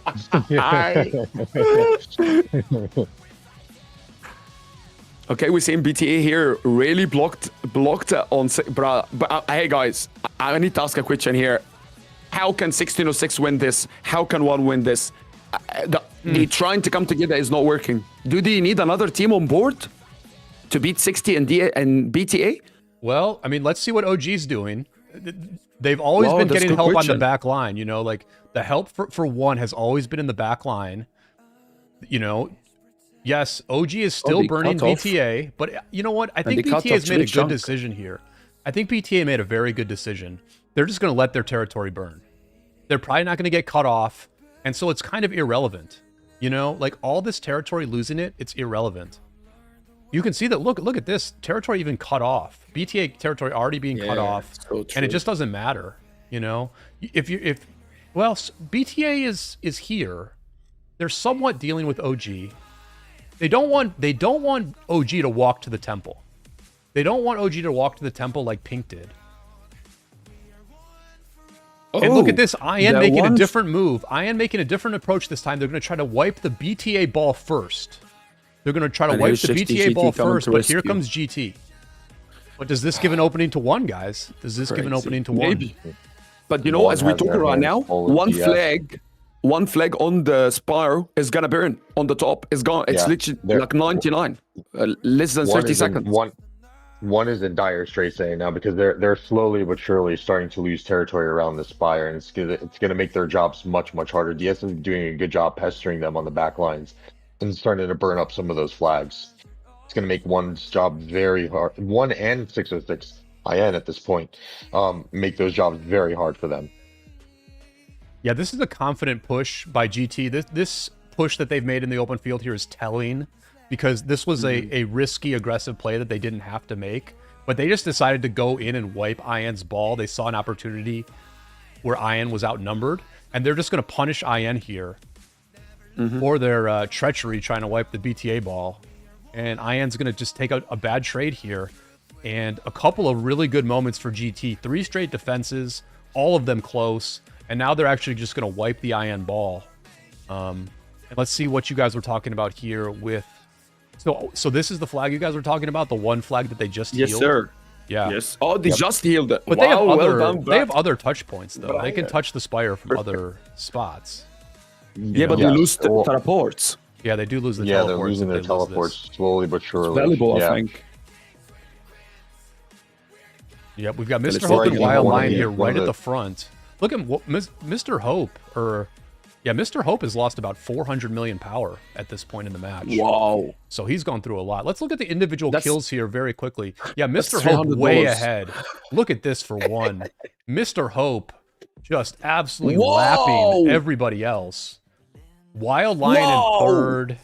El Hatham in third. Sexy Potato 35 in fourth. Wow. Yep. So Nearly a billion. yeah, Mr. Hope is having a day here for sure. And shout out to Chisgo I in told you. 22nd. Remember, they warmed up. They were fighting. They're so ready. They were ready. already fighting I the mean, hardest, you know? Yeah, that's just a huge number there, 944 million. And now look at one here. One kind of just dealing with DS again. Dealing with DS, feeling like we just can't take the temple in the current configuration. And IN's going in again on BTA. Yeah. They're playing with guys, fire this here, is guys. They are playing with fire tricky. going in on BTA. Because GT, if it worked once, I have to imagine GT's going to try it again. Exactly. Yeah, here they come. Man, I'm telling you something, Brian. Watching this, I'll be fuming if I was offered to go with BTA and I said, nah, I'm sticking to free-for-all. I'm just saying, I'll be fuming. If you're IN, If I'm IN, if I am one, if I'm anybody that deal was offered to and didn't take it. This is what it's going to come down to. Because look, I agree, I cannot say that DS pre-allied or anything, but there is one certain we can't disagree on, is the BTA and 60 GT. This is, we can't disagree. It was very obvious, you know what I mean? It's really tricky. To the point where they almost got lucky and asked the right pact, like, hey, do you want to ally? And they're, I don't know if it was said in between them, but clearly BTA does not care about winning this thing. They simply do not, and they're gonna help 60 GT ride this thing out and claim the victory in this first ever Supreme Strife. Yeah, all without getting top 4 or top 3, even maybe 2. So that's right. What, you know, then why would they want to? They were going most likely to be eliminated in the last round. Sure. Or the round before. They got the right support from the allies. Like, they already made it to the final. They already made it. You know where I come from? Maybe this is like a thank you. I'm just saying as well. Yeah. You know, when we watched it happen, yeah, when we watched it happen, I was always thinking that it was kind of like IN that screwed up by like not offering BTA enough. At the beginning? Not at the beginning, but once they were at the Spire. When the two of them were sharing the Spire, I thought maybe IN needed to like offer BTA more. But the truth is, BTA might have just said no. Like, IN might have offered them a lot, and BT might have said, listen, we already have a deal. We... You know, GT helped us last week. We made another deal this week. We're not going to betray them. Which it wouldn't have necessarily been betraying them just to like take the Spire for a while. But BTA might have just been very clear and said, "Hey, no, we're not gonna work with you like that." So it may just be that IN was in a tough spot to make deals with anybody. Yeah, and you know, agree to disagree. 60 GT, one of the teams that made sure every single one of their allies make it through. It doesn't matter what it took. Remember in the Vita game, they made like a path through DS territory, like a red carpet protected to the middle structure. Nobody could touch them. So they've been sticking to their allies since the beginning, you know? So it doesn't surprise me to see their allies from previous games coming to stand by them again on this round. I'm just saying how I see it. You know what I mean? Yeah. They've been sticking to their allies. They never left their allies behind. Never. So here it is. And yeah, Dan, you've been a former R5 in this game. You've done diplomacy in various KVKs. You're also a member of 1093, which has part of the leadership responsibility in 1. Mm-hmm. Could any of these teams played the diplomacy differently in this match? Like, would you have done anything differently if you were in the shoes of any of these teams? I mean, it comes down to, you know, what all your conversations look like. And I don't want to say that GT got lucky, right? I mean, it's just they talk to the right people. Let's just say that. And when you land on that mark as someone who's leading diplomacy, that's when you kind of just know. Look, they had an ally who's not worried about winning first overall or from what it looks like even top 4. And you didn't know that going into it, and no one knew that. I do think that in the best interest, I think what we'll see going forward in Supreme Strife, if I was to lead a team per se, I think when you get into the finals, you need to bring one. You need to have one person who's your ride or die, who you know is not going to betray you and backstab you, and you guys can wholeheartedly work together, because we've seen how 606 and 1 have kind of gone back and forth with allying with each other, and it just hasn't worked. They haven't been able to get onto the same page, and I think if they were kind of in it a little bit more from the beginning and were able to push GT and BTA out of this a little bit earlier, and then say, hey, let's have a friendly throwdown for first, then that's probably something that would have played out a little bit differently. I think as we go into more and more strifes, we're going to see teams take at least one team all the way with them up to the Spire fights. Definitely possible.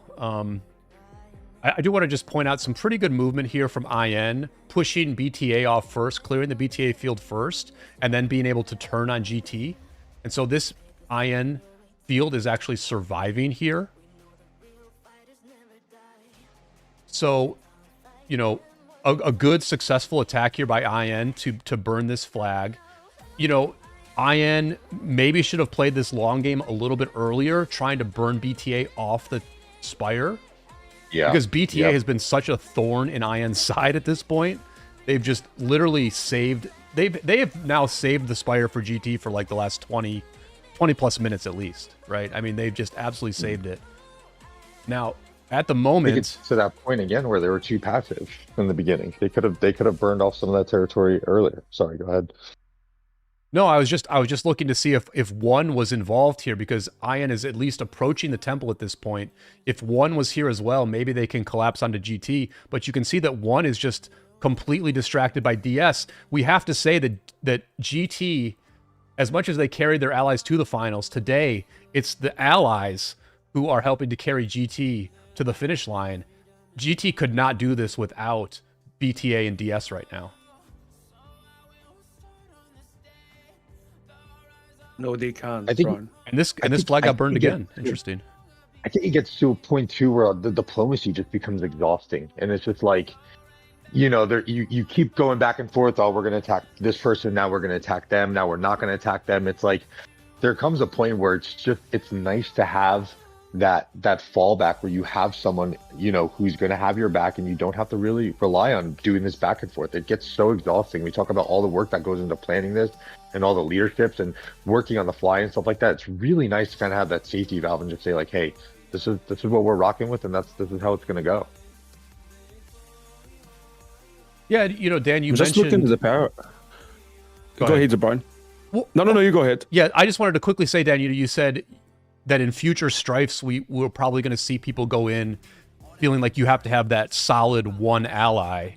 And when I hear that, what I think is, well, if my opponent is just going to go in with one ally, I'm going to go in with two. You know what I mean? Like there's such an easy counter to that, where it's like if you come in with a solid one, you know, you just bring in two instead, and you're even in better shape. So, yeah, it's an interesting spot. I honestly like the way this played out, but go ahead, Apo. I was just going to say, looking at the point accumulating at the 77,000 right now, with DS fourth, 1 second, third, the only way possible here to see a shift is if DS decided to do something different. And to be honest, I don't see it happening. I don't see it happening. I feel like I know the community a little bit on the side here. I can read the chat about that there's free for all and there is some, you know, allies in the middle. But guys, I want to remind you of something. This is a war game. This is part of it. You know what I mean? But yeah, for them, GT is in a very, very strong position. And clearly, BTA doesn't want anything. So this is a tough position, guys. BTA clearly doesn't want anything. They just want the GGT as champions. As many want. It's just part of it. Yeah. Based on the voting, you know? If we look at the voting before, like I spoke about that, 561 million coins in favor of 60 GT and 575 million in favor of one team. The community is split on these two. Listen, I mean, GT is the most famous alliance in the history of Rise of Kingdoms. And we always see this, as YouTubers, we always see this, that when you're covering GT events, it gets more views than anybody else. You know, the Grand Prix match last week with GT got a ton of viewers because it was GT. We saw a ton of people voting for GT to win their Osiris League match, their Grand Prix match this week, even though they're against the defending champs. They're playing the defending champs in the Grand Prix, and the community overwhelmingly picked GT to win. So there could be nothing more exciting than the new GT pulling off a win here and doing it in quite exciting fashion. But, you know, Apple, one thing I'll say is I don't know that BTA necessarily is just fine with letting GT win. I just don't think there's anything else they can do. Like, what they can't trade. They cannot trade. They can't just like easily get the Spire, right? You know, they can't just, because the pressure on the Spire, it never ends. So, and they tried to get the the circle from IN, but it just did not work. And the only hope really for GT's allies, because DS is in 4th and BTA is in 5th, top 3 gets the cosmetic rewards. The only hope for DS at this point is if DK18 can burn through all these 1 flags and potentially get to this circle in time to disrupt the points game of 1. Or, yes, you have a point. You have a point. What can happen is that later on, maybe GT can give DS some time in the Spire. To reward them for not attacking them. Yeah. We have to be honest. They didn't. They clearly don't want to attack them. Clearly. And I kind of, you know, you are so right, Brian. You really, you know, this is just the truth. You know, I think, I say it again, GT, and I will stick by my words. I've watched this every round. GT won, if not the only team that made sure that they pull through all of their allies, no matter the cost. If they had allies in the Supreme Strife, they pulled every single one through to the next round. So I'm gonna say it again. It does not surprise me to see other team without deals making preference to allow GT to have the structure. Again, because they have pulled through before. I know there's no allies, but you cannot deny that you appreciate a team that stuck by you, brought you to the finals, regardless of all the odds. There is some kind of a mutual respect that comes in, and you feel like, you know something? You earned it. Just my take. Dan, you're a member of 1093. You've got some allegiances to 1. We're getting news on the chat, guys. I'm sorry for interrupting. No, go ahead. We're just getting news in the chat. And the news, I'm saying that because this is someone not gonna lie. This is someone honest here. We allied with GT and BT after 2.5 hours in the game. Officially, DS is allied with GT after 2.5 hours. So that's mean it just happened half an hour ago, which is exactly what Brian and Dan were talking about. And here it is. Exactly what you see, Brian. It just shows how much knowledge you also bring to this and the knowledge you have watching this competition. You've brought it up and see it. The deals will be happening during the game. And here it is. You know, coming in, showing that it's happening. So that's very interesting. Very interesting. Well, I mean, I don't know, guys. It's hard for me to believe that BTA and GT were not allied at the beginning when you saw BTA's movement. Yeah. Blocking Let's be OG. honest here. I mean, Don't make me do a backflip in the podcast. but I mean, No, but no, well done. I love the way BTA played. Honestly, I love the way BTA played.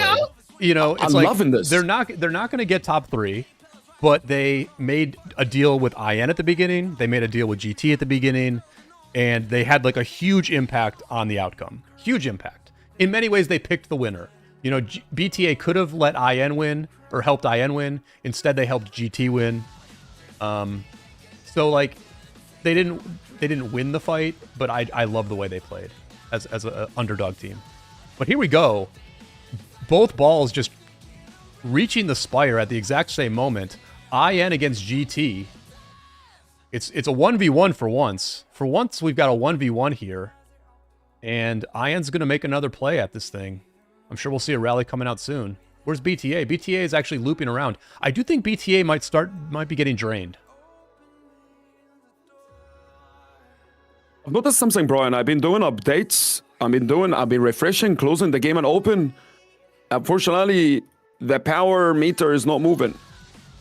I've been trying to turn off the game and open it. The power is not changing. I cannot keep track of the power loss anymore for some reason. Interesting. Yeah. I mean, we can kind of why. see it from the field, right? Like, both teams, you can see the players are now starting to get worn out. You know, these balls are just a little bit smaller. Even the IN ball is... It looks like GT has a bit more here. It looks like GT is getting the push in what looked like a pretty even fight. And then just scattered BTA players just around. They're just around here. The way you look at the field, it just starts to feel like one. They might not be able to get first, but can one potentially pass IN and get second? Can one maybe capture this Spire at some point here? That would be an impressive accomplishment, even if it doesn't lead to a win.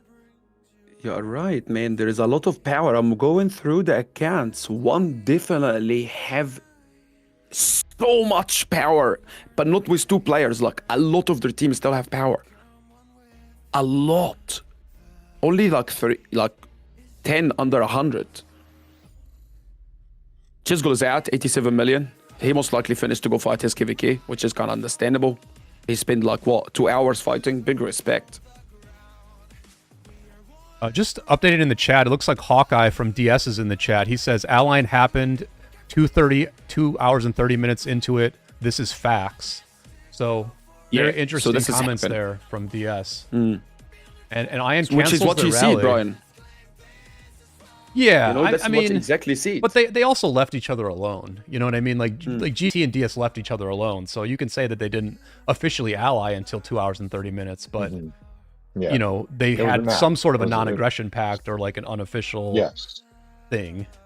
Which I think is fair. I don't think you can consider that an ally. I mean, you see that even in I mean, we're going way back now, and Oppo can maybe speak to it a little bit as kind of having a newer kingdom perspective. But when you're in the beginning stages of a kingdom and starting to grow that thing, like, you have non-aggression pacts all over the place. So and then those things can fall apart, and then you have war. So I wouldn't really consider the non-aggression pacts as being like a hard ally. I think it's the right call.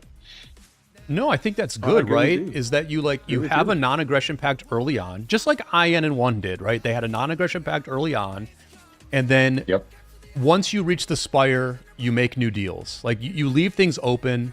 until you reach the Spire. I think that's a great way for this map to have gone.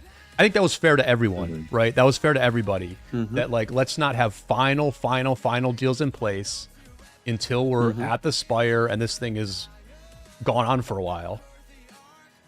I mean, if every Spire plays out that way, I think that's going to keep this thing very, very fun. I agree with you. And say too, just to kind of like address a little bit of chat, like guys, like there's never going to be a free for all like in Rise of Kingdoms. Like there's always going to be. I think like maybe we've had one in the 7 years that we've had all these KVKs and claimed free for all fights. Like there's never ever going to be 100% free for all. It's just never going to happen in this style of game. It's impossible with the rewards that are on the line, with all the personalities, with all the players. All the things that can happen with the trickle-down effect of members not being on the same page as leadership. Like, there's absolutely no way that we'll ever get 100% free for all. I'm hoping one day I'm proven wrong. I'm hoping one day I'm proven wrong because it would be a sight to see a true free for all. Oh, BTA just given what? What just happened? 1960s just give BTA the structure. Okay, well here we go. The three allies have now surrounded. They literally touched it and took it. Very now slick change the final four. Yep. So is DS actually made the deal? Because if this is true, DS gonna be out now. Well, I mean the thing is, DS gonna be they can all share it. Apo, all three of these teams can share it, and they can probably. If this gonna happen, I'm sorry. Go ahead. No, I mean they've probably done the math. One out. You know, I don't know. Yeah, they have a long way to go, guys. They have a long way to go to pass. For them both to pass Iron and 1, that's a long way to go. I understand, but brother, you have to look at the bigger picture here. This is a lot bigger than what we're looking here. These guys if they gonna control it together and bring their allies up, we could be looking at one team have 575 million coin bet on them, not even making it in the top 4. If this is what we're saying, one will not make it because it's gonna be GT, IN, DS, and BTA based on the information we know now. Is this gonna change soon? I think we're far from finished. This is crazy. Rip to my coins is how it's looking right now. Yeah, brother, my coins are gone. I feel like they're making the coins now. I'm not gonna lie, I took my gems. No. I took my gems, I didn't bet. I should have done the same. Yeah, man. And by the way, guys, for you that don't know, I don't know, but you can never, ever get your hand on a 10k gems in Rise of Kingdom. This is your only opportunity. Grab it because it's really rare. And don't use it. You're gonna hold it, Apo? You're just gonna hold that 10k gem 100%. 100% I'll hold the 10k gem. You know, when I went to the gathering, they gave me a 10k gem. When I came home and I give it to my wife, it was like 10 times 1,000. You never can get this 10,000 gem in one pack. It's a very rare in Rise of Kingdom. I will never spend that. I'm still holding on to mine that I got from the KVK with the new, it's so rare, bro. Reward adjustments. Yeah, I'm holding them. Oh, you get them from KVK now? That's true. Oh, damn, true. If you get to S plus tier, you can get the. Actually, no. I don't even think you need to get all the way to S plus. You still will get some 10k gems. Oh, that's nice. That's good to know. But yeah, but guys, if what we know now, the DS actually and BTA and 1960 gonna work together, we can see one team with Mr. Hope, Wild Lion, BT Cyborg, 3 biggest considered players in the game, will not even make it in the top 4. I'm telling you right now. We'll see. And I feel like they're working against one team. I'm just gonna say it. I'm not saying that they are, but I feel like it's not really only about 1606. It's also about, you have to understand something. There is a 1093, 1960 here. Yeah? One is 1093. There is leadership and 1093 players. You know what I mean? And 2377 players just joined them, Absolutely. Yep. So, I'm just saying that while I'm someone that watch hours of this game. I'm very close to this game. I know what goes on. I feel like they making decision on who to win and who doesn't win. It feels like that. Well, guys, I don't know, because the chat is saying that as BTA holds this temple here, that they can only pass DS, and that BTA will not reach 50k points, even if they hold it the whole time. And let's be real, they're not going to hold this the whole time. BTA cannot hold this Spire the whole time. One's already trying to pressure it. So this almost seems like a symbolic gesture by GT. Okay. To give BTA the Spire. Okay. But if you really want to help your allies, you give it to DS. Like, if you really want to accomplish something, you give this Spire to DS. Because DS can potentially get second place. Okay, we have 1 hour. We have 1 hour to go, less than an hour. 55 minutes. Someone did the calculation and said 36 max. Okay, now I see it. Whatever happens, the top 4 is not changing. Okay. Okay, now I see. Yeah, so we're saying that the Spire is going to give 36,000 points the rest of the way? Exactly. Yes. Okay. So there is no way you can change it.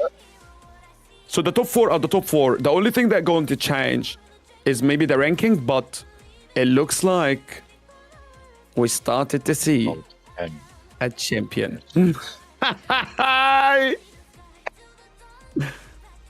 Wow. Wow. GT feeling comfortable enough to give their allies some time in the Spire, but as that's happening, one is thinking about destroying this GT ball. One's fighting on all fronts against DS. We've got about at least five teams here at the temple, and I saw somebody from OG wandering around as well. So a big party here at the temple. And if I'm GT, I'm either holding the Spire myself or I'm letting DS have it. Because BTA got their first occupation, but there's nothing else they can get out of this. But actually the next question is, can BTA actually defend that, or IN or one gonna take it now? Uh-oh. That's the question. Yeah, I don't think so. I think Brian called it like 15, 20 minutes ago, where BTA was starting to look a little thin. Yeah, they really, you're right. A good moment for BTA here, holding the Spire this deep in the finals, a big respect. Though. Yeah. They played so good. They played so good in this match. And it shows you 1960 always honor their deals. And it's in a way. They always make it through with their allies.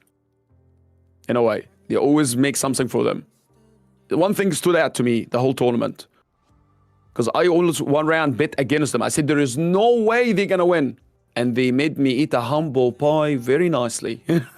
I mean, we've seen this before. We've seen it before a few years ago when GT got their first loss. They came right back, and it's not something that GT is unaccustomed to doing. And you got to give huge shout out to Cortex and to all the other players over there who stepped up into leadership positions from the old 960 guard stepping up. And this just shows that like 60 GT, they've been through this before. Like a leader leaves, okay, good. We got the next best player that's going to step in and lead us to do something great here. And 60 GT is not going anywhere anytime soon.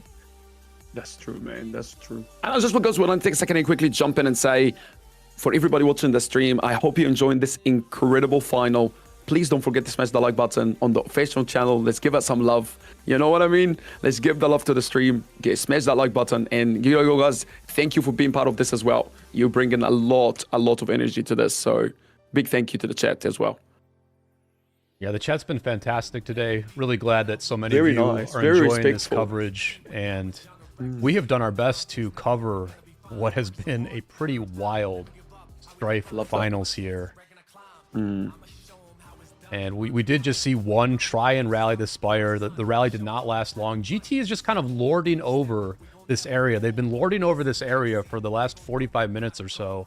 And Oppo, like you said, while there were some doubts about GT earlier on in this event, they have played the overlord role in all the rounds, where they always took the most territory.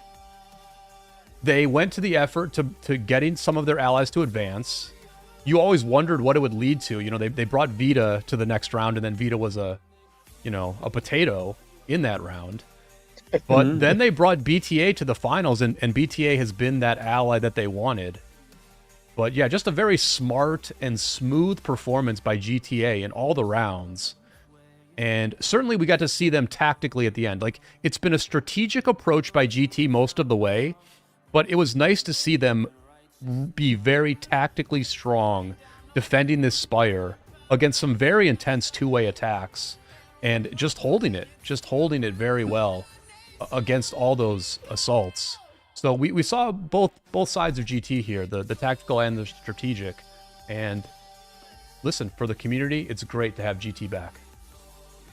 Oh, hey, I'm looking good. The return, everybody was in a doubt. So many people was in a doubt when the leadership and things change. But it's good to see. It's good to see this happening. And again, it's not about one person. This is leadership. People that step up, make this happen. Absolute respect. Cortex and his team, every single one, respect. Absolutely. But I'm gonna tell you something. Just to be truthful, the community gonna have something to say about a free-for-all with allies. It's the truth. Oh yeah. Yep. I'm just being honest. We have to be honest on the two sides. The community will have something to say about it. Because you went for a free-for-all, everybody was under the impression, and boom, there was clear allies. So which is it's fair, and it's a totally fair take to make, you know. So and it is unfortunate. We're never going to see a true free-for-all, and I am strongly thinking that as we move through these Supreme Strife events, you're going to see people. There's going to be allies. You're going to start stake 1, and then to Brian's point, well, how do you counter 2? You bring 3. So I think at some point we'll get to it's going to be a good old 4v4. But hey, it was a great shot to try and take a free for all for this first final Supreme Strife. Yeah, man. And with all these big teams as well involved, you cannot forget Pink. You cannot forget DK18. DS. These teams also, even though they were not the big OG, they were not the biggest conversation, but the amount of contribution they bring to this game, the amount of boom boom in my language that they bring to this game, absolutely outstanding. I'm gonna repeat it. OG coming back, causing havoc in the back line, of 60 GT and BTA was great. Was great to see. Pink not giving up on the structure. Wanna fight DS. They don't wanna give up. Was great. DK12 trying to break through left and right. They don't wanna give up. Was great. Every single team that showed up today have given everything. And remember, a lot of these people are fighting KVK. So big respect for the absolute show up here. That was spectacular. Spectacular. Oh, dude, that's the story of the day. The story of the day is that every single one of these teams played extremely well and played extremely hard. A couple weeks ago, we were worried because we knew a big KVK was going on right now. I think, quite frankly, we got very lucky that 489 and 2377 were both upset and knocked out last week, since those are the two teams who are fighting today. So, but these 8 teams, they all came to play. They've all made it interesting. I mean, DK18, they're still, the best action on the map at this exact moment is DK18 burning through these 1 flags and trying to get to this circle. DK18 is trying to get on this scoreboard. And this is a team that has been an underdog every single week, and they have played well every single week. So we just got to give a lot of credit to DK18.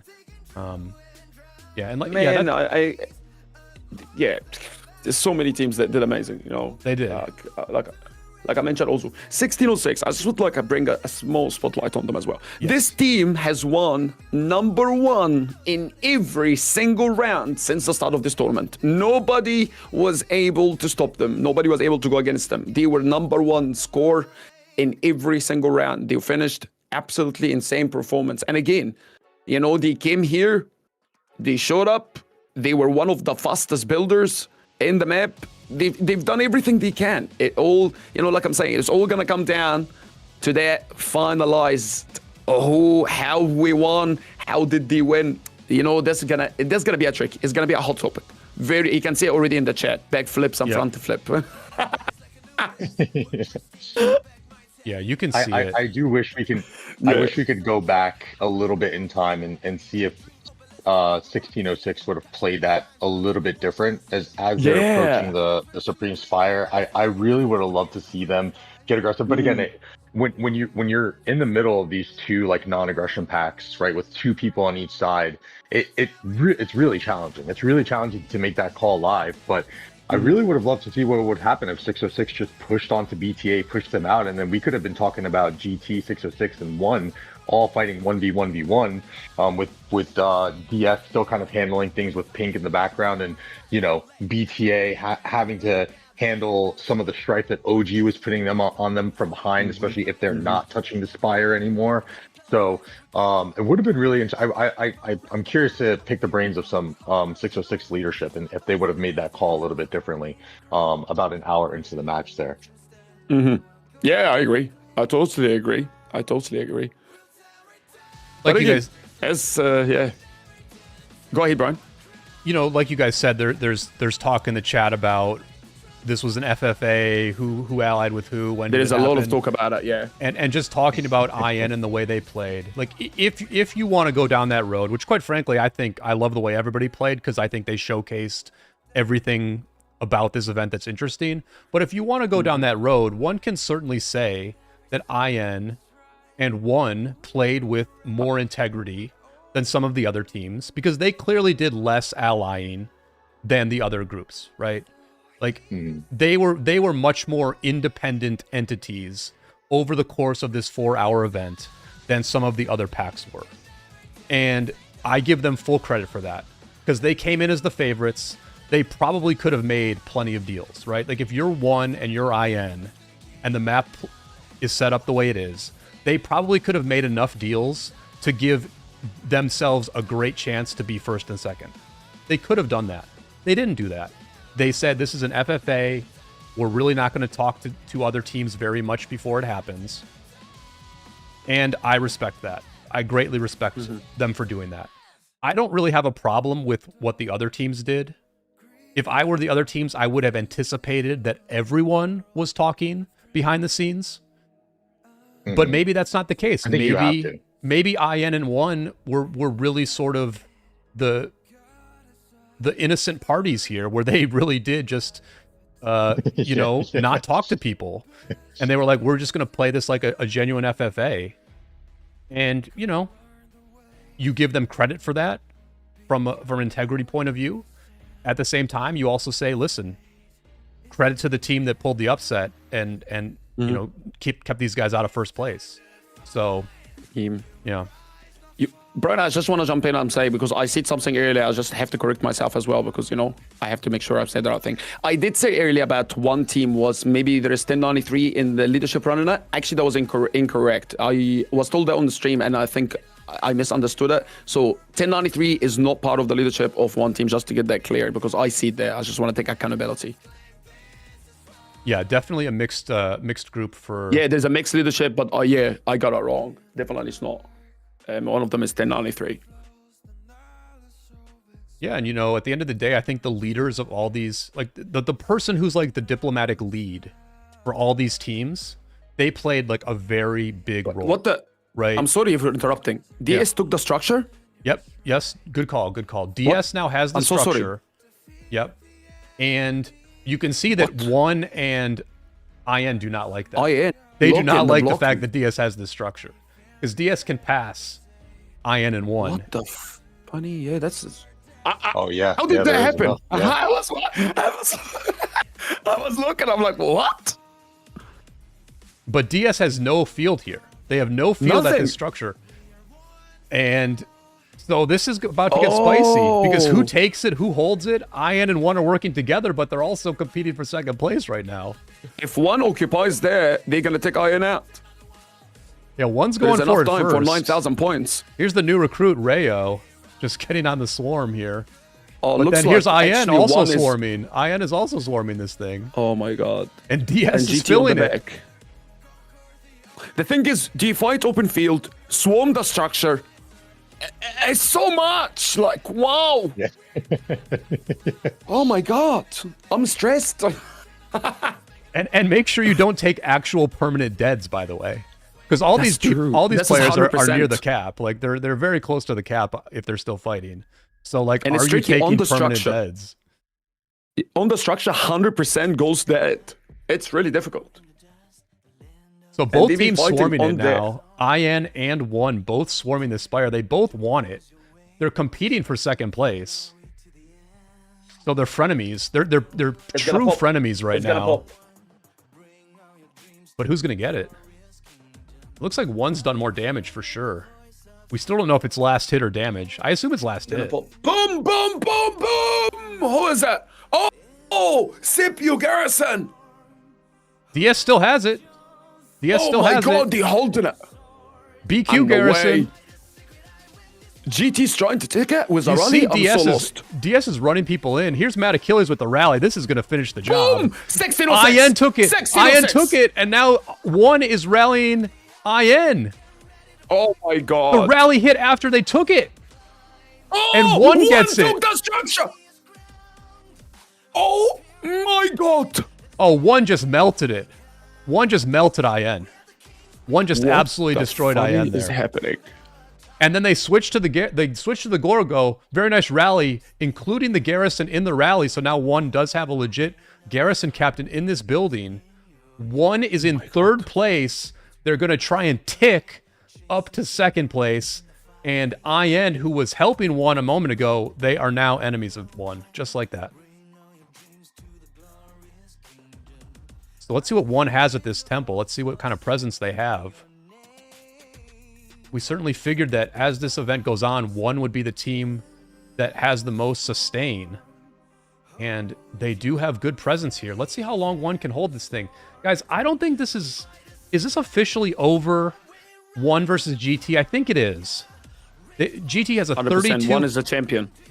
GT is the champion, sorry. Yeah, No GT's chance got a 31k point lead against one. So one cannot pass GT. Even if they hold the Spire the whole rest of the way, they cannot pass GT. But they can certainly get in second place. They can certainly get in one second. can pass IN. Yeah. One can pass IN, and I think IN can still pass GT, although that door is also closing. They're earning 15 points per second, while IN earning 5 per second. They need to hold that for what? 10 minutes? 15 minutes? The generation in points is just crazy. Yeah, so one is going to be very motivated now to hold this structure. They have like one has been distracted by many different objectives this whole match. But now with 45 minutes to go, they have a very clear objective, which is hold this Spire for as long as they can. And you know something, Brian, this is the longest game ever that ever been recorded for Strife. And do you know who I take my hat off to? Not the Krakens. The average power player that made it all the way to the end here. These are very smart. This is not easy. I've seen so many big players that big names were out of that game in the first 2 hours. Not even bothered, 80 million, 70 million, see you later, out. I saw some players from 110, 120 still fighting in front of me on the screen right now with 2 marshes. Absolutely amazing. Discipline, good discipline. Because I would have been, even if I was at 120, I would have been out of this thing in the first hour. Me too. So. These players are insane, bro. What they're doing here is crazy. A lot of discipline.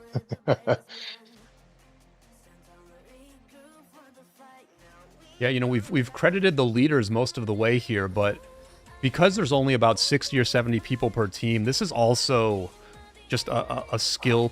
It's a player. It's a player event, right? The players who are really, really good at this game, and Oppo, you alluded to just conserving your energy, but also being in the right place at the right time, knowing when to build, knowing where to teleport to. Having really good players who can make decisions on their own, it just makes your whole team look better. It makes the leader's job easier and makes the leadership look more impressive. So it's a leadership game, but it's also, you got to have really smart players. And you brought a very good point here. Very good one. And you know what exactly? You really, I like what you see. Do you know why? Also, these kingdoms that excels and becomes a very known kingdoms and a very strong kingdoms, if you actually get a microscope and have a look at their members, you will find that 70 to 80% of the existing members within this kingdom were previously in a leadership role. It actually plays a huge role in building successful kingdoms and maintaining healthy leadership and healthy kingdoms. So I totally agree with you. Totally.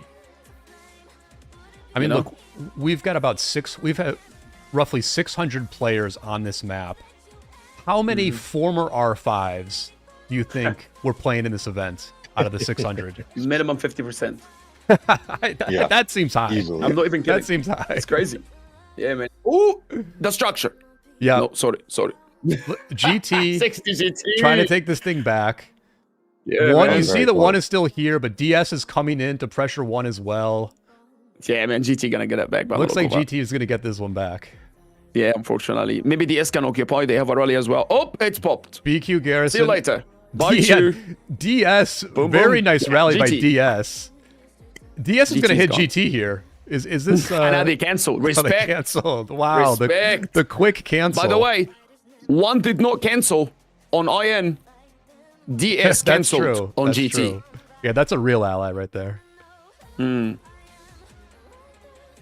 That's So actually, GT. yeah. Now is GT going to try and give DS more time?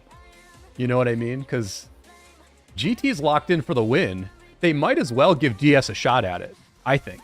I think you give That's DS true. a chance, but I just think it's very hard for DS to hold this. It is. And you know what the other thing is? I think with this top four, we're not gonna see a lot of our community people being upset about their coin getting lost.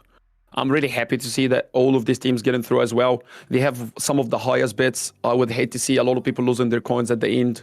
I know some of us gonna lose some coins, but majority of the bets is a winning bets. 160 GT, IN, and Pink was the favorite, but DS becoming the fourth place here. I didn't even know Big how the kingdoms, scoring big worked names. this week. I wasn't sure if like all top four would get points or if first place It would was get more. difficult, different, yeah. I thought was as well looking the through same. rules. It was a little unclear. Yeah. Yeah, it was weird. Yeah, I little wasn't sure if hesitant we're on who voting was on the that. top four or the champions. That's why I pulled my coins out. I was like, thank you very much, happy birthday. I will take it. If it was champions, can you imagine the amount of gems that would be getting distributed out to players? Oh my god. Yes, exactly. It all would funnel to GT. Hey, Lilith, it's 7th anniversary and next year for the 8th. Just an idea out there, betting on the finals, #1. It's a nice little gift for your player base there. Just saying. Yeah, it's true. And I would have only had to put 10k, not more. But I know I like that kind of voting. What? No, What's there? Are you going to be able to buy out the betting shop, and how much did you invest? How much did you have to invest to I'm gonna be very honest here. I invested 12,600 gems, and I'm going to bring back 20,000 gems. All I made was over 8,000. Okay, very small interesting. amount. Interesting. Yeah. Did you max Yeah. buy? Is that how much it costs to buy the maximum amount I of did. coins? Max buy was 20,000 gem. But Okay, out of okay. respect, okay, on my first round, I was part of a team, and I'm a live streamer. Out of respect to my team, I put all my coins on my team. Okay, so you got off to a bad start.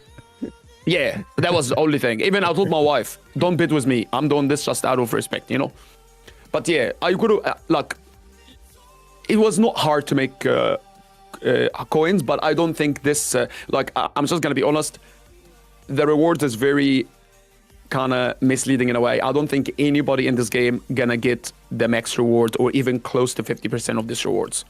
So there's something not adding up. I have an alliance mate who max bought out at the shop. He won about 500,000 What? coins going into this week. He had about 500,000 Oh my coins. God. So he was more than able to Okay, buy I out need the to shop. see him because I've been looking for someone that Bro, you know how much coins you need to max that shop?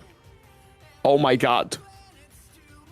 He won every week. He just got it right every single week. He bet on Pink one of the weeks, so he had like a very big win with Pink. And yeah, he That'll nailed do it. it. Oh my god, good on him, man. I think Pink, yeah. People that bet on Pink last week, backflip, bro. Yeah, definitely. Going back They to were Pink, and happy. I did want to transition into this too, and obviously we're kind of wrapping up the match for the last 30 minutes. I would have loved to see if Pink was able to kind of wiggle their way out of that area where they got closed in between DS and DK18. I think that could have been another thing. If you had 606 kind of be a little bit more aggressive there, and Pink was able to kind of wiggle out of there and stay alive in that thing, because I do think we were talking that Pink kind of had, I think because One and Pink helped each other last week, or they were allied, that could have really turned the tides there too. So obviously we can't go back and replay it, but just kind of looking at on hindsight and on some things that could have played out a little bit differently, we may have gotten a different outcome today. Guys, look at this. Look at this with DK18. DK18 is like a... They're not giving up, man. Yeah, they're really trying. They're a like, cockroach. it's so hard, DK18 bro. is the cockroach of this event. They are still They're trying to not get to this giving up. circle and just disrupt the points of One a little bit. Half an hour to go. You know what I mean? If they could just get a few points here, it's not that DK18 is going to get points. It's that they're going to deny points to One and potentially help DS in that regard. So One is just constantly having to deal with this from DK18. And I don't know if they're going to get there, though. I mean, they're close now. Look at this. They're so close. They're going to burn down these One flags in the next, like, 5 minutes. And then they'll be touching the circle, actually. So DK18 might actually get this circle. But I think One has to, like, actually just have everyone teleport here and focus on it. Because One does not want to lose third place. And this is their best chance. Their best chance to retain third place is to hold on to this circle. So I think DK18 is going to get close, but at the last second, One's probably going to be able to close the door on him.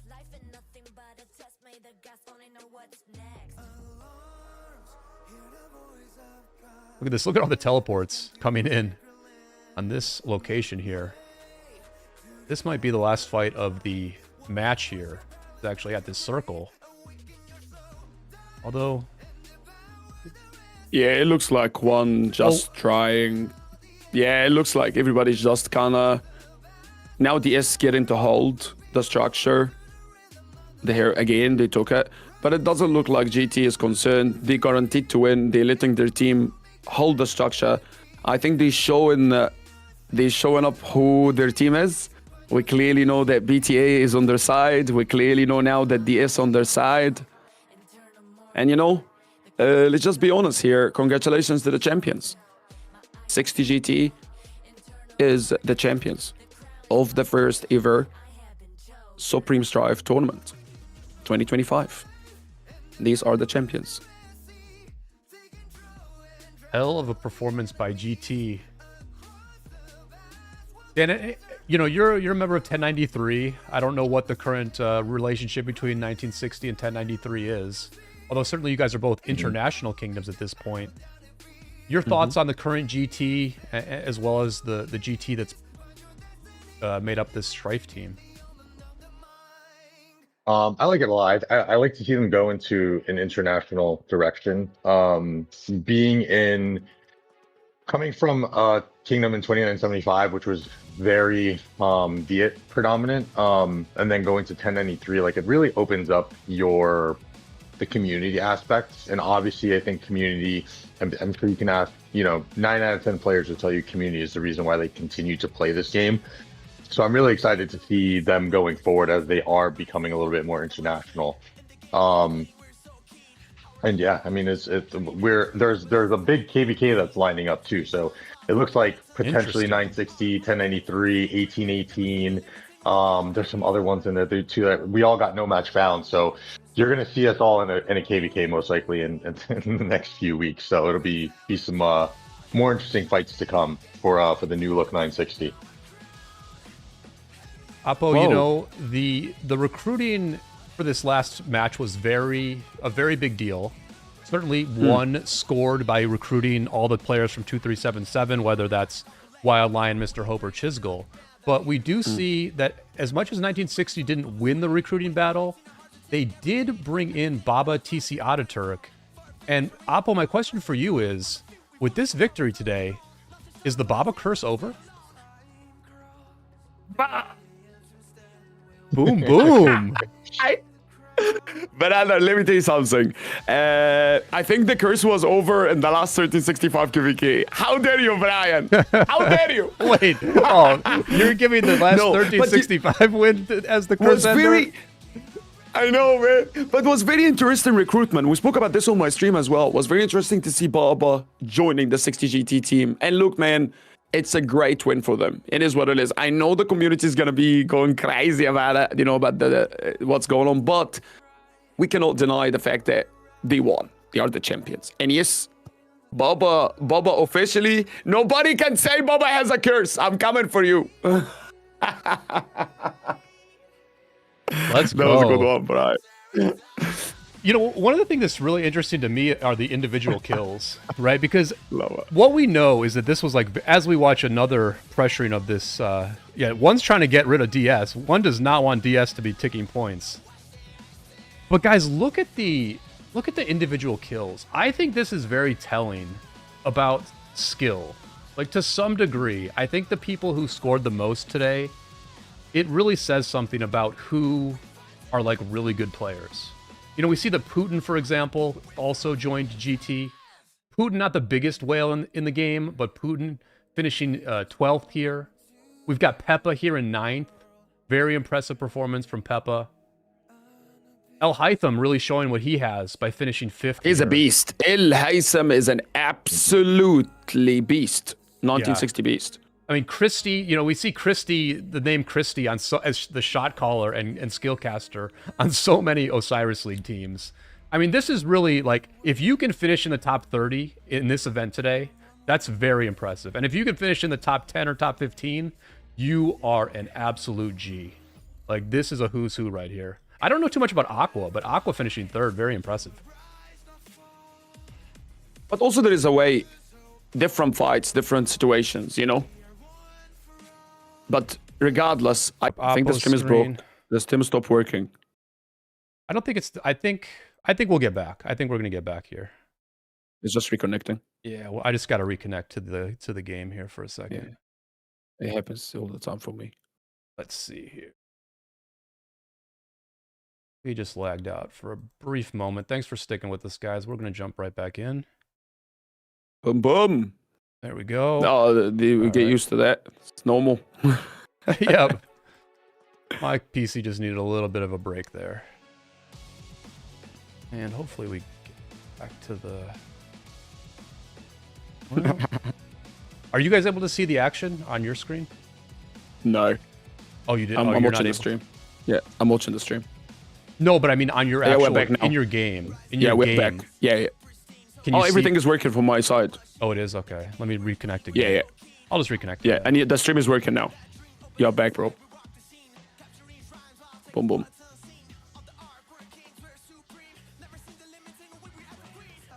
We are back, baby. We are so back. Yep, there we go. Hi. Hopefully we can see people Boom, boom. now. Yeah, everything is working. Well no, done. but I'm just not able to see anybody on the map. Oh. That's the thing. Oh, what? There we go. All right, now I can see cities. That's good. Yay!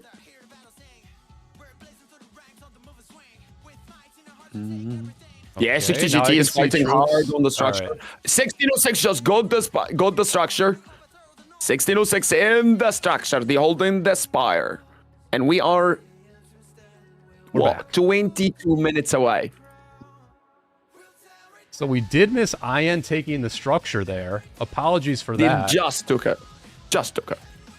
And that's going to mean that IN is just trying to secure second place. They've been in a tense frenemy situation with one this whole time, and that's still the case. The only way one gets second place is by taking the Spire from IN, which will be hard to do. But a very nice attack by IN there to grab this structure out of the clear blue sky.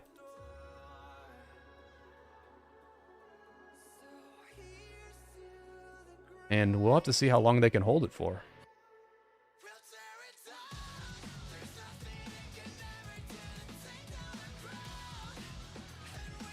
What I noticed here, the individual kills is dominated by one team.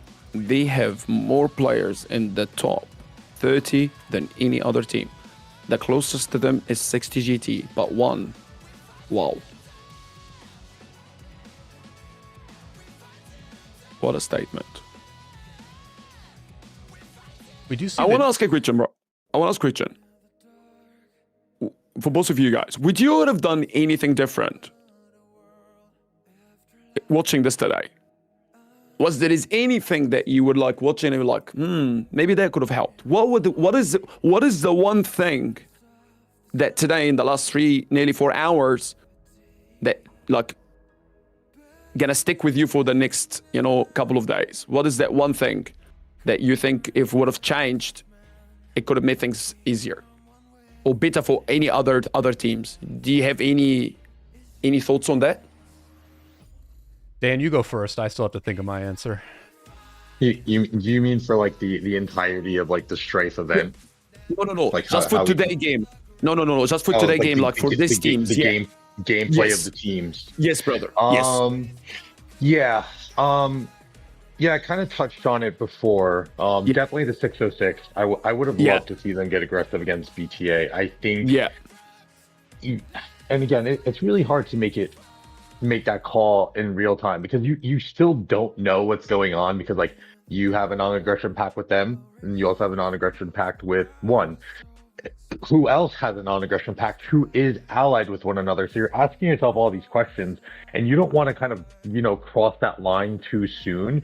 So it's a really hard call to make. And like no one knew within that first hour. I mean, you can kind of see it happening that BTA was helping GT against OG, but you didn't there wasn't really BTA was really kind of just playing flag blocking. Like they weren't even going in and full on into the murder ball. So I think that play there from BTA was very crucial to not be too aggressive and kind of just play a little bit more passively. And then on the other side too, if we go to the right side of the map, like with Pink and One being able to maybe call an alliance halfway through the map if Pink was able to kind of stay in it and not get boxed in through DK18. And then it also goes to the question of like maybe One could have been more aggressive against DK18 to prevent Pink from getting blocked in. So I think those are the few aspects. I think DS played an excellent match. GT as well, kind of doing exactly GT and BTA played. It's almost like they scripted most of this, right? And they kind of played to each one of those steps, and then DS just played an awesome job. And DK18 again, fighting DK18 and OG both fighting as aggressively and as much heart as you can kind of play with when you're not making too much ground. So that's kind of like my take in a nutshell for these guys. Damn, I pretty much agree with it. Is the two things I also take away from here. I would say the same. What about you, Brian? Would you feel the same as well? Because this is for me is exactly the 2 points. The 1606 at the beginning when BTA clearly was noticed to do something not normal, and the DS side. Yeah, I think in retrospect, IN maybe could have messed with BTA, but I feel like they had a bit of a leave each other alone agreement there, right? It sort of benefited both of them to some extent to be left alone. Perhaps it was short-sighted of IN to think that letting BTA reach the temple wouldn't come back to haunt them. It certainly did come back to haunt them. But at the same time, BTA played in such a way that they basically couldn't win because they didn't go for the IN circle. So true. You know what I mean? They never went for the IN circle. And so if you're playing with a team that like basically can't win and was never really going to ally with you, then it's a little tough. It's a little tough for me to see how IN and One could have played it differently because again, you've got the Chaos Agent in DK18. And if you make a deal with DK18 at the start to not fight them, at that point it becomes a little bit cheap. Right, if these two powerhouses ally with DK18 and then maybe sort of are working with Pink, that becomes just a little bit too much of an pre-ally. So I just think you always have to fight DK18 if you're these guys. And I mean, yeah, sure, Dan. I mean, you could have pressured BTA at the start, but didn't it work out pretty well for IN that BTA left them alone? to where This is true IN too. did Yeah. not get worn out. And look, I mean, with 20 minutes left, we do see that IN has the temple. They are in third place in pact kills, right? So they've maneuvered through this pretty well. If anything, what I would say is that IN has probably maneuvered better than one. Honestly, the only criticism and the only thing I would change with IN and one is that they should have never fought each other. They should have never fought each other this whole time. Yeah. And that could have potentially changed things, in my opinion. I think that actually could have changed this outcome if these two teams never fought. There was no reason for them to fight. It didn't help either one at all. So really, that's the only thing I would change, is that they just don't fight each other. Because I do think that IN has, like, calibrated this pretty well, where they still are able to muster an army here at the end. And it's going to get them second place here. Just want to take a second to say thanks for the raid, Wardedicheski. Welcome and congratulations, team. Well done. 1606 team. We just got raided by the one only Wardedicheski. Do you know, guys, I agree with the points I agree with you. There is so much you could have done to make this different. I think it was well executed by the teams, that they worked together to make it happen. And yeah, it's a special. I think it's really special. And I just would like to add one small thing. At the beginning of this tournament, everybody said power was everything. I think the next round of the Supreme Strife, we're going to see teams that built based on more quality than only focused on power. This is for sure. Because today, we've learned, even if you double the power of everybody else, it does not give you even an edge over any other teams. And this is the truth.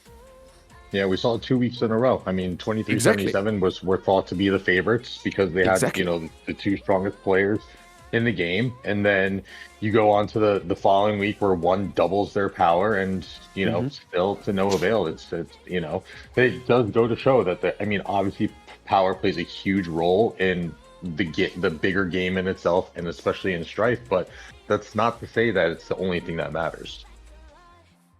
That's true. Yeah, that's exactly right, man. I totally agree with this. I think power is not everything. Like, we were under the assumption. Definitely comes back down to quality of players, people that follow markers, follow rules, play right, play properly. But again, I just would like to take this opportunity to say thanks to every single player, the 3,200 players that started this tournament. This is the lucky 3,200 players that were, part of the 64 teams. And here we are, 1 month later from the start of this tournament. Every weekend, we've been enjoying this amazing battle, mini KVK style. And I'm not going to lie to you, this last round here showed me that this is a successful event and it can't definitely be fought for 4 hours. If you have the right teams, maybe 3 hours max, maybe 3.5, But what I wanted to say, this is reality, thanks to those that turned up. Thanks for bringing this. Thanks for fighting. Honestly, without you guys showing up, putting that planning in place, doing all this hard work, we would have never been here today. So I just would like to take this opportunity to say, boom, boom, baby, let's go. Yeah, very well said on that point. As the casters for this, we always hoped for really good content and something where we had something to talk about for like the entire match. And it was the players who did it. Like, if it weren't for these teams all coming to play really hard, we would not have had such a good match today. The time is interesting too, Apple. I'm so glad we got this finals, because now when Lilith goes back and it sort of assesses Supreme Strife and what changes they should make, I think going into this week we said, oh, you should make it 3 hours. Like, this should definitely be a 3 hour. It's a very long obvious event. Recommendation. But like, should it be? I think this match would have been way worse at 3 hours. I think for this 4 hours was perfect. This match makes that discussion a little bit harder. I think maybe for those earlier rounds, you that's a good point. A little bit shorter, and then as you get into the finals, you're gonna kind of lengthen it. And there was some really good feedback that I saw in from a player in 1093. Shout out to Kate Run. If they haven't reached out with feedback, I'm gonna get their plan together and send it over to Lilith, because I like the adjustments that Kate Run had.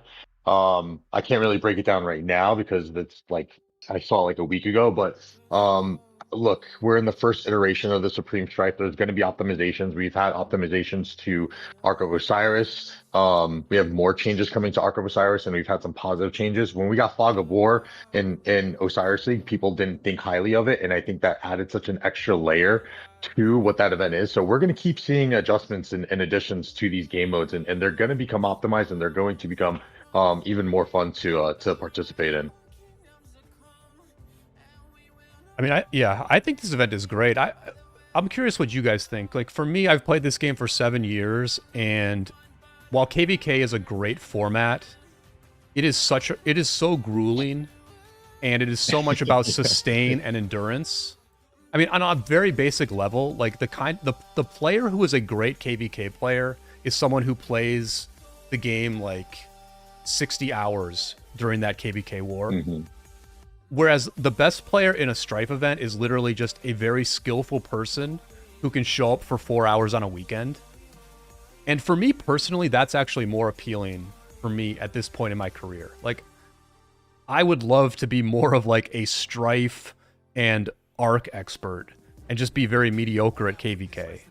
Because it's just like, this is less of an impact on your life. I don't know. I mean, like, when you guys tier list this event compared to KVK, how do you think about those two events?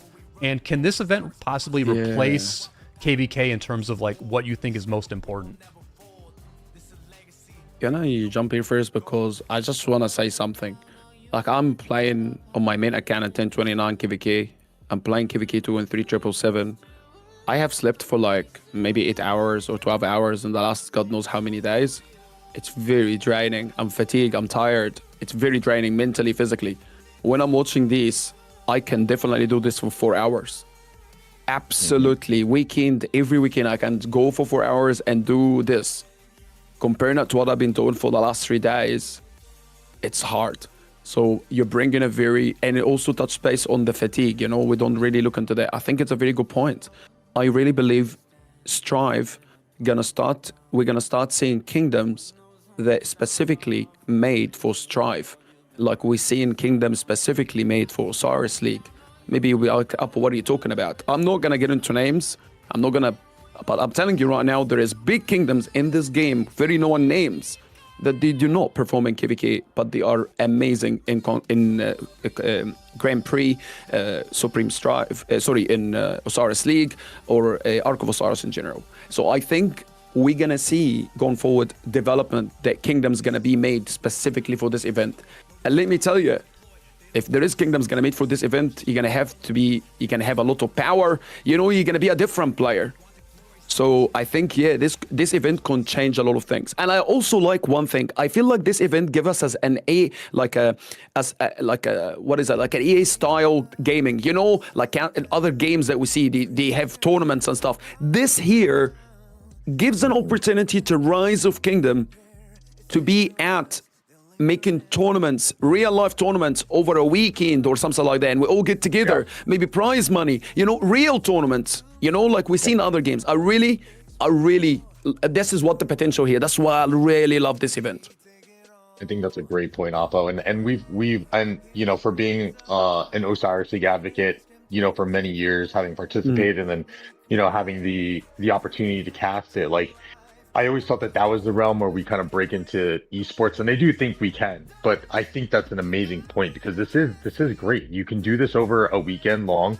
You can crank out a couple rounds within 1 to 2 to 3 days, and you have a meetup opportunity for a bunch of these players. I think this is absolutely the realm that we need to start going into when it comes to events. And again, it's going to get optimized. Chat, like I'm sure we're going to see this get opened up to more players, and it's not just going to be, you know, the top 1% of the largest players. I'm sure there's going to be some tiers and some leagues that are going to come out of it. This is the first iteration.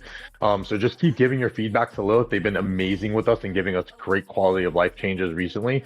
And they're open to feedback. So make sure that you guys are voicing those. And I think it's amazing points, Oppo, and I would love to see that. That would not make me any happier than to do a meetup and have a live tournament and get to hang out with everyone. Exactly, brother. And imagine your favorite content creators actually in this tournament, you know, casting, and they commenting on it live with everybody playing. Brother, this I mean, I know sometimes I get excited, but like I see it since day one, I've been looking forward to see this kind of style tournament where a mini tournament can be done and we can fly somewhere, be a big tournament, be part of a, like, you know, there is a lot of gaming festivals around. I can see this changing the future. That's how I see it. This is potentially, has every potential to make this happen.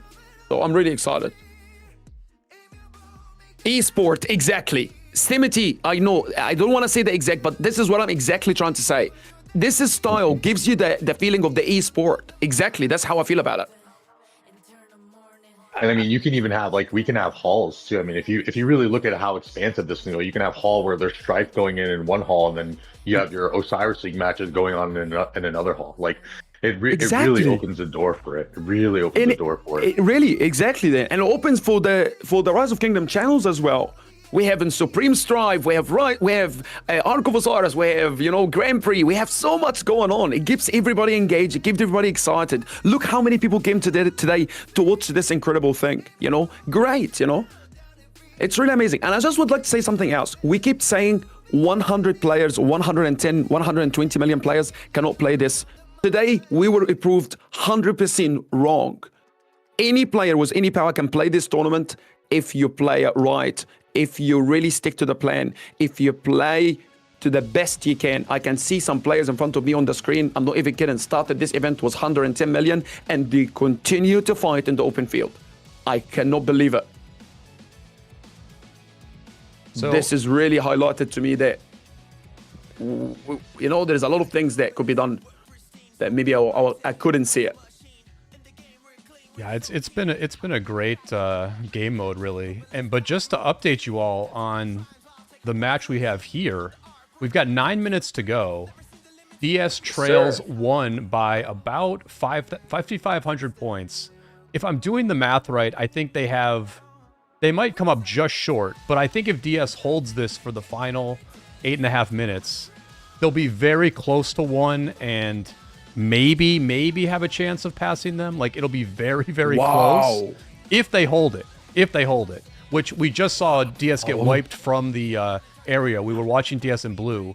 Their field got wiped. So, and now here comes the Iron Rich rally. Very strong rally, that infantry guy. Very strong rally, trying to find a space. Somebody needs to break off so Iron Rich can get in there. But it looks like one is locking up third place right now by flipping this Spire. But we do see that this thing came down to the final 10 minutes as far as who gets third place. And actually, DS is still holding this thing. They are holding it very well as well. I don't know where they're enforcing from. Yeah, I don't know either.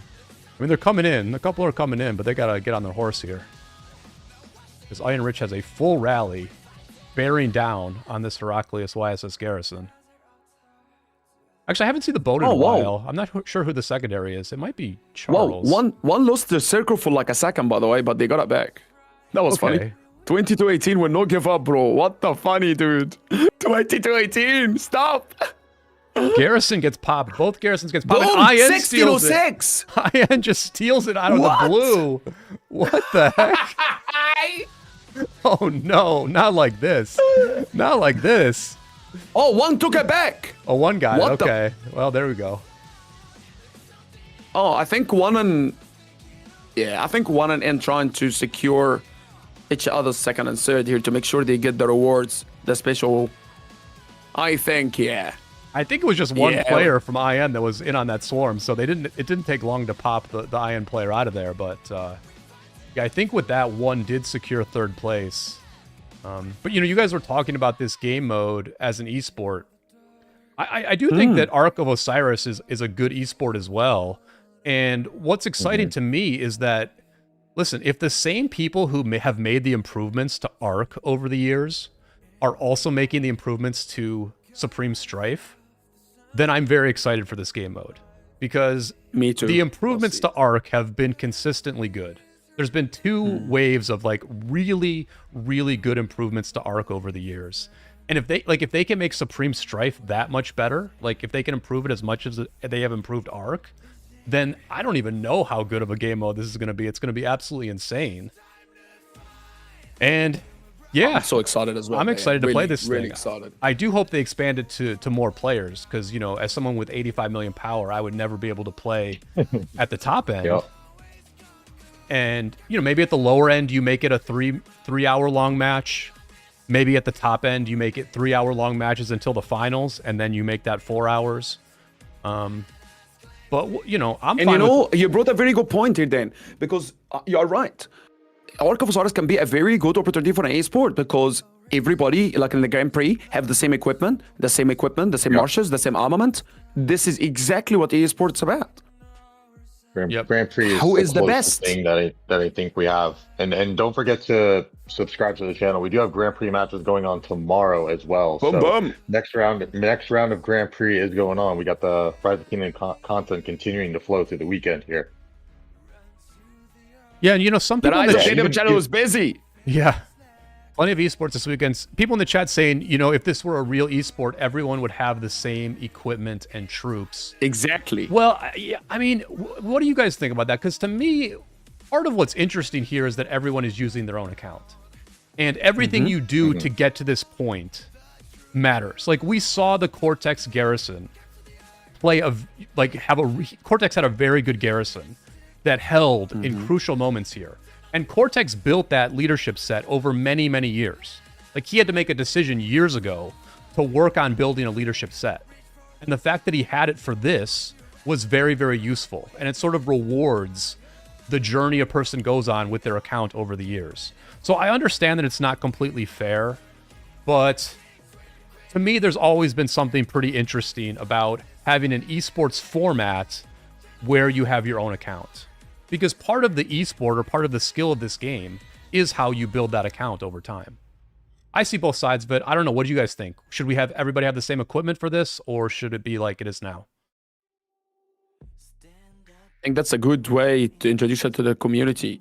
We can make like a mail with a vote, see what people think. But in my opinion, I like when we play like a real tournament to have like fair platforms. You know what I mean? I find that there, but there is one thing I want to say as well, because it's truth. If we all on the same, it's like when you play custom arc, everybody the same. You know what I mean? It's not as, I'm just being honest, it's not as exciting as, you know, you being the underdog and you come in and you're beating them and oh my God, Pink beat 77. It's not gonna be the same excitement. I'm just being honest. The underdog always bring a lot of excitement to the game.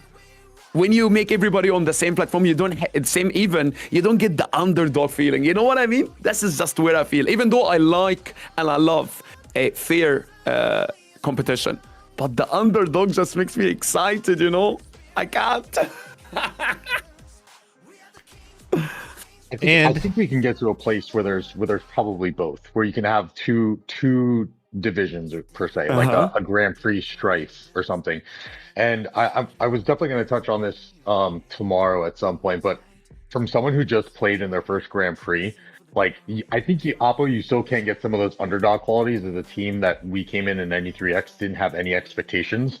And even with everyone being on the same playing field, there's so much diversity in your gear and armaments and commander pairings that we've even found in our theory crafting sessions. Like, there's a bunch of teams in Grand Prix who aren't doing the same thing, you know? So I think because there's so many variables that we can get to a place where even if everyone has like the same gear and the same level of stuff, we can still get really high gameplay. So just going to be an evolution and just keep evolving and adapting through that. I mean, it happened with Arc, and I'm sure we can see the same with the Supreme Strife mode.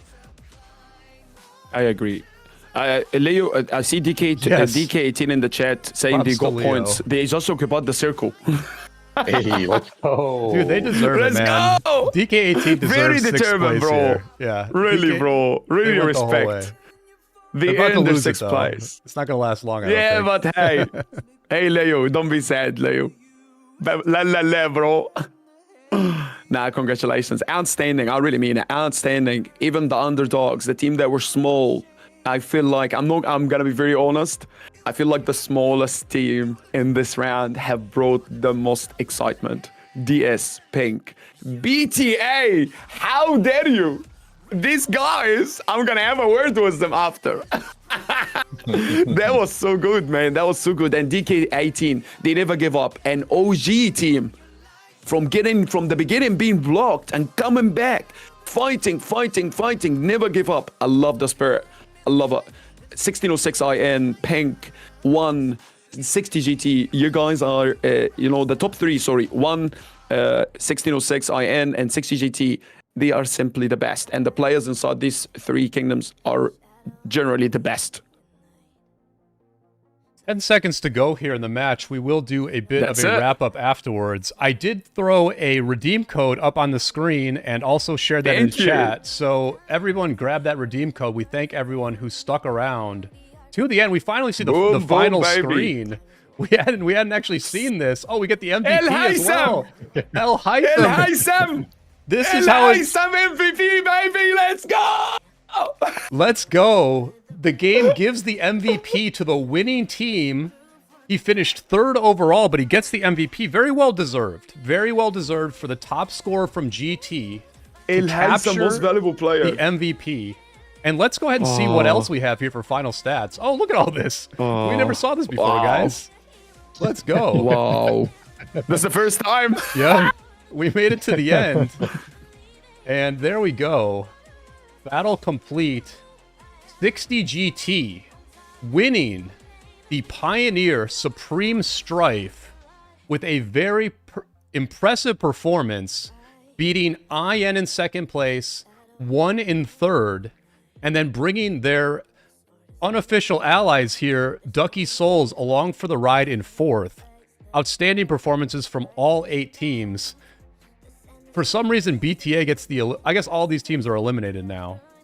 But props to BTA, DK18, OG, and Pink as well for a very, very good match. And we will bring us back on the screen here in a moment. I do apologize that I'm going to have to open up my webcam again. I closed it down so we would not crash, but... One moment, everybody. There we go. Wow. And... Listen, guys, this was one heck... Oh, Oppo, you're in a different place. That's okay, it's normal. There we go. You're just a little big, I'm that's here. all. Yeah, he's here. Zoomed in. There we My go. face is in the face.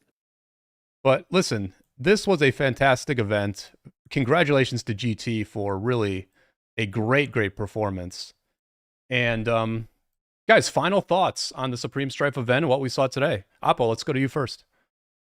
I am super happy. Like, honestly, I didn't think we can get the excitement for the 4 hours, but to get 4 hours of non-stop, I'm sweating. I was really fully emotionally involved in that. I really enjoyed it. But again, we can't enjoy these things without the incredible people that turn up and actually show up. Absolutely incredible. Also closing it on a high, El Haytham, I get the MVP of the final. That's a big one. Congratulations to the one and only El Haytham. But guys, again, for everybody that showed up, from the bottom of my heart, thank you. Thank you for entertainment. Thank you for bringing this up. And again, 60 GT, congratulations. Champion, infamous 1606, second place. One team, third place. Ducks gets the fourth. Burn and fifths, burn them all. Actually, interesting name. No, congratulations, guys. And I just would like to say, this is my first time coming on the Rise of Kingdom official channel. Thank you for the opportunity. Thank you for bringing me part of this. I really enjoyed it. And yeah, Brian, was very pleasure. This is second week of us working together. It's been an absolute pleasure. Dan, first time together. I love it. Thank you guys for the opportunity. And yeah, I look forward to doing it again. Thank you. Dan, final words? Yeah. I mean, Oppo, I think you wrapped it up as best as anyone could. Really great to cast with you as well. And we had War Daddy Chad come onto the official channel last week as well. Shout out to Plato, all the casters, everyone who kind of puts in the hard work behind the scenes. Shout out to a Goose. It's been really, really great to be part of this tournament. And of course, shout out to all the teams, shout out to all the leaders, all the players, because it couldn't have been done without you guys. Yeah, it was a great event all around. Congratulations to GT. Congratulations to the YouTubers from that kingdom, including Cortex and Plato. Congratulations to Chadsky in 1606 for finishing in second place. That was also a great performance. Chisgel, another YouTuber representing for 1 in third. Hey, apparently YouTubers actually can play this game pretty well. So that was nice to see. And thank you all for watching. We did throw the redeem code in the chat, so be sure to grab that on the way out. Throw a like on this video, and we will be back tomorrow for the second round of the Global Champions Grand Prix back here on this channel at 14 UTC. Oppo, it was great to work with you on this event. You're honestly a great commentator. We're gonna have to do this again. And Dan, man, I'll see you tomorrow for the Grand Prix. And until then, we will see you all on the flip side.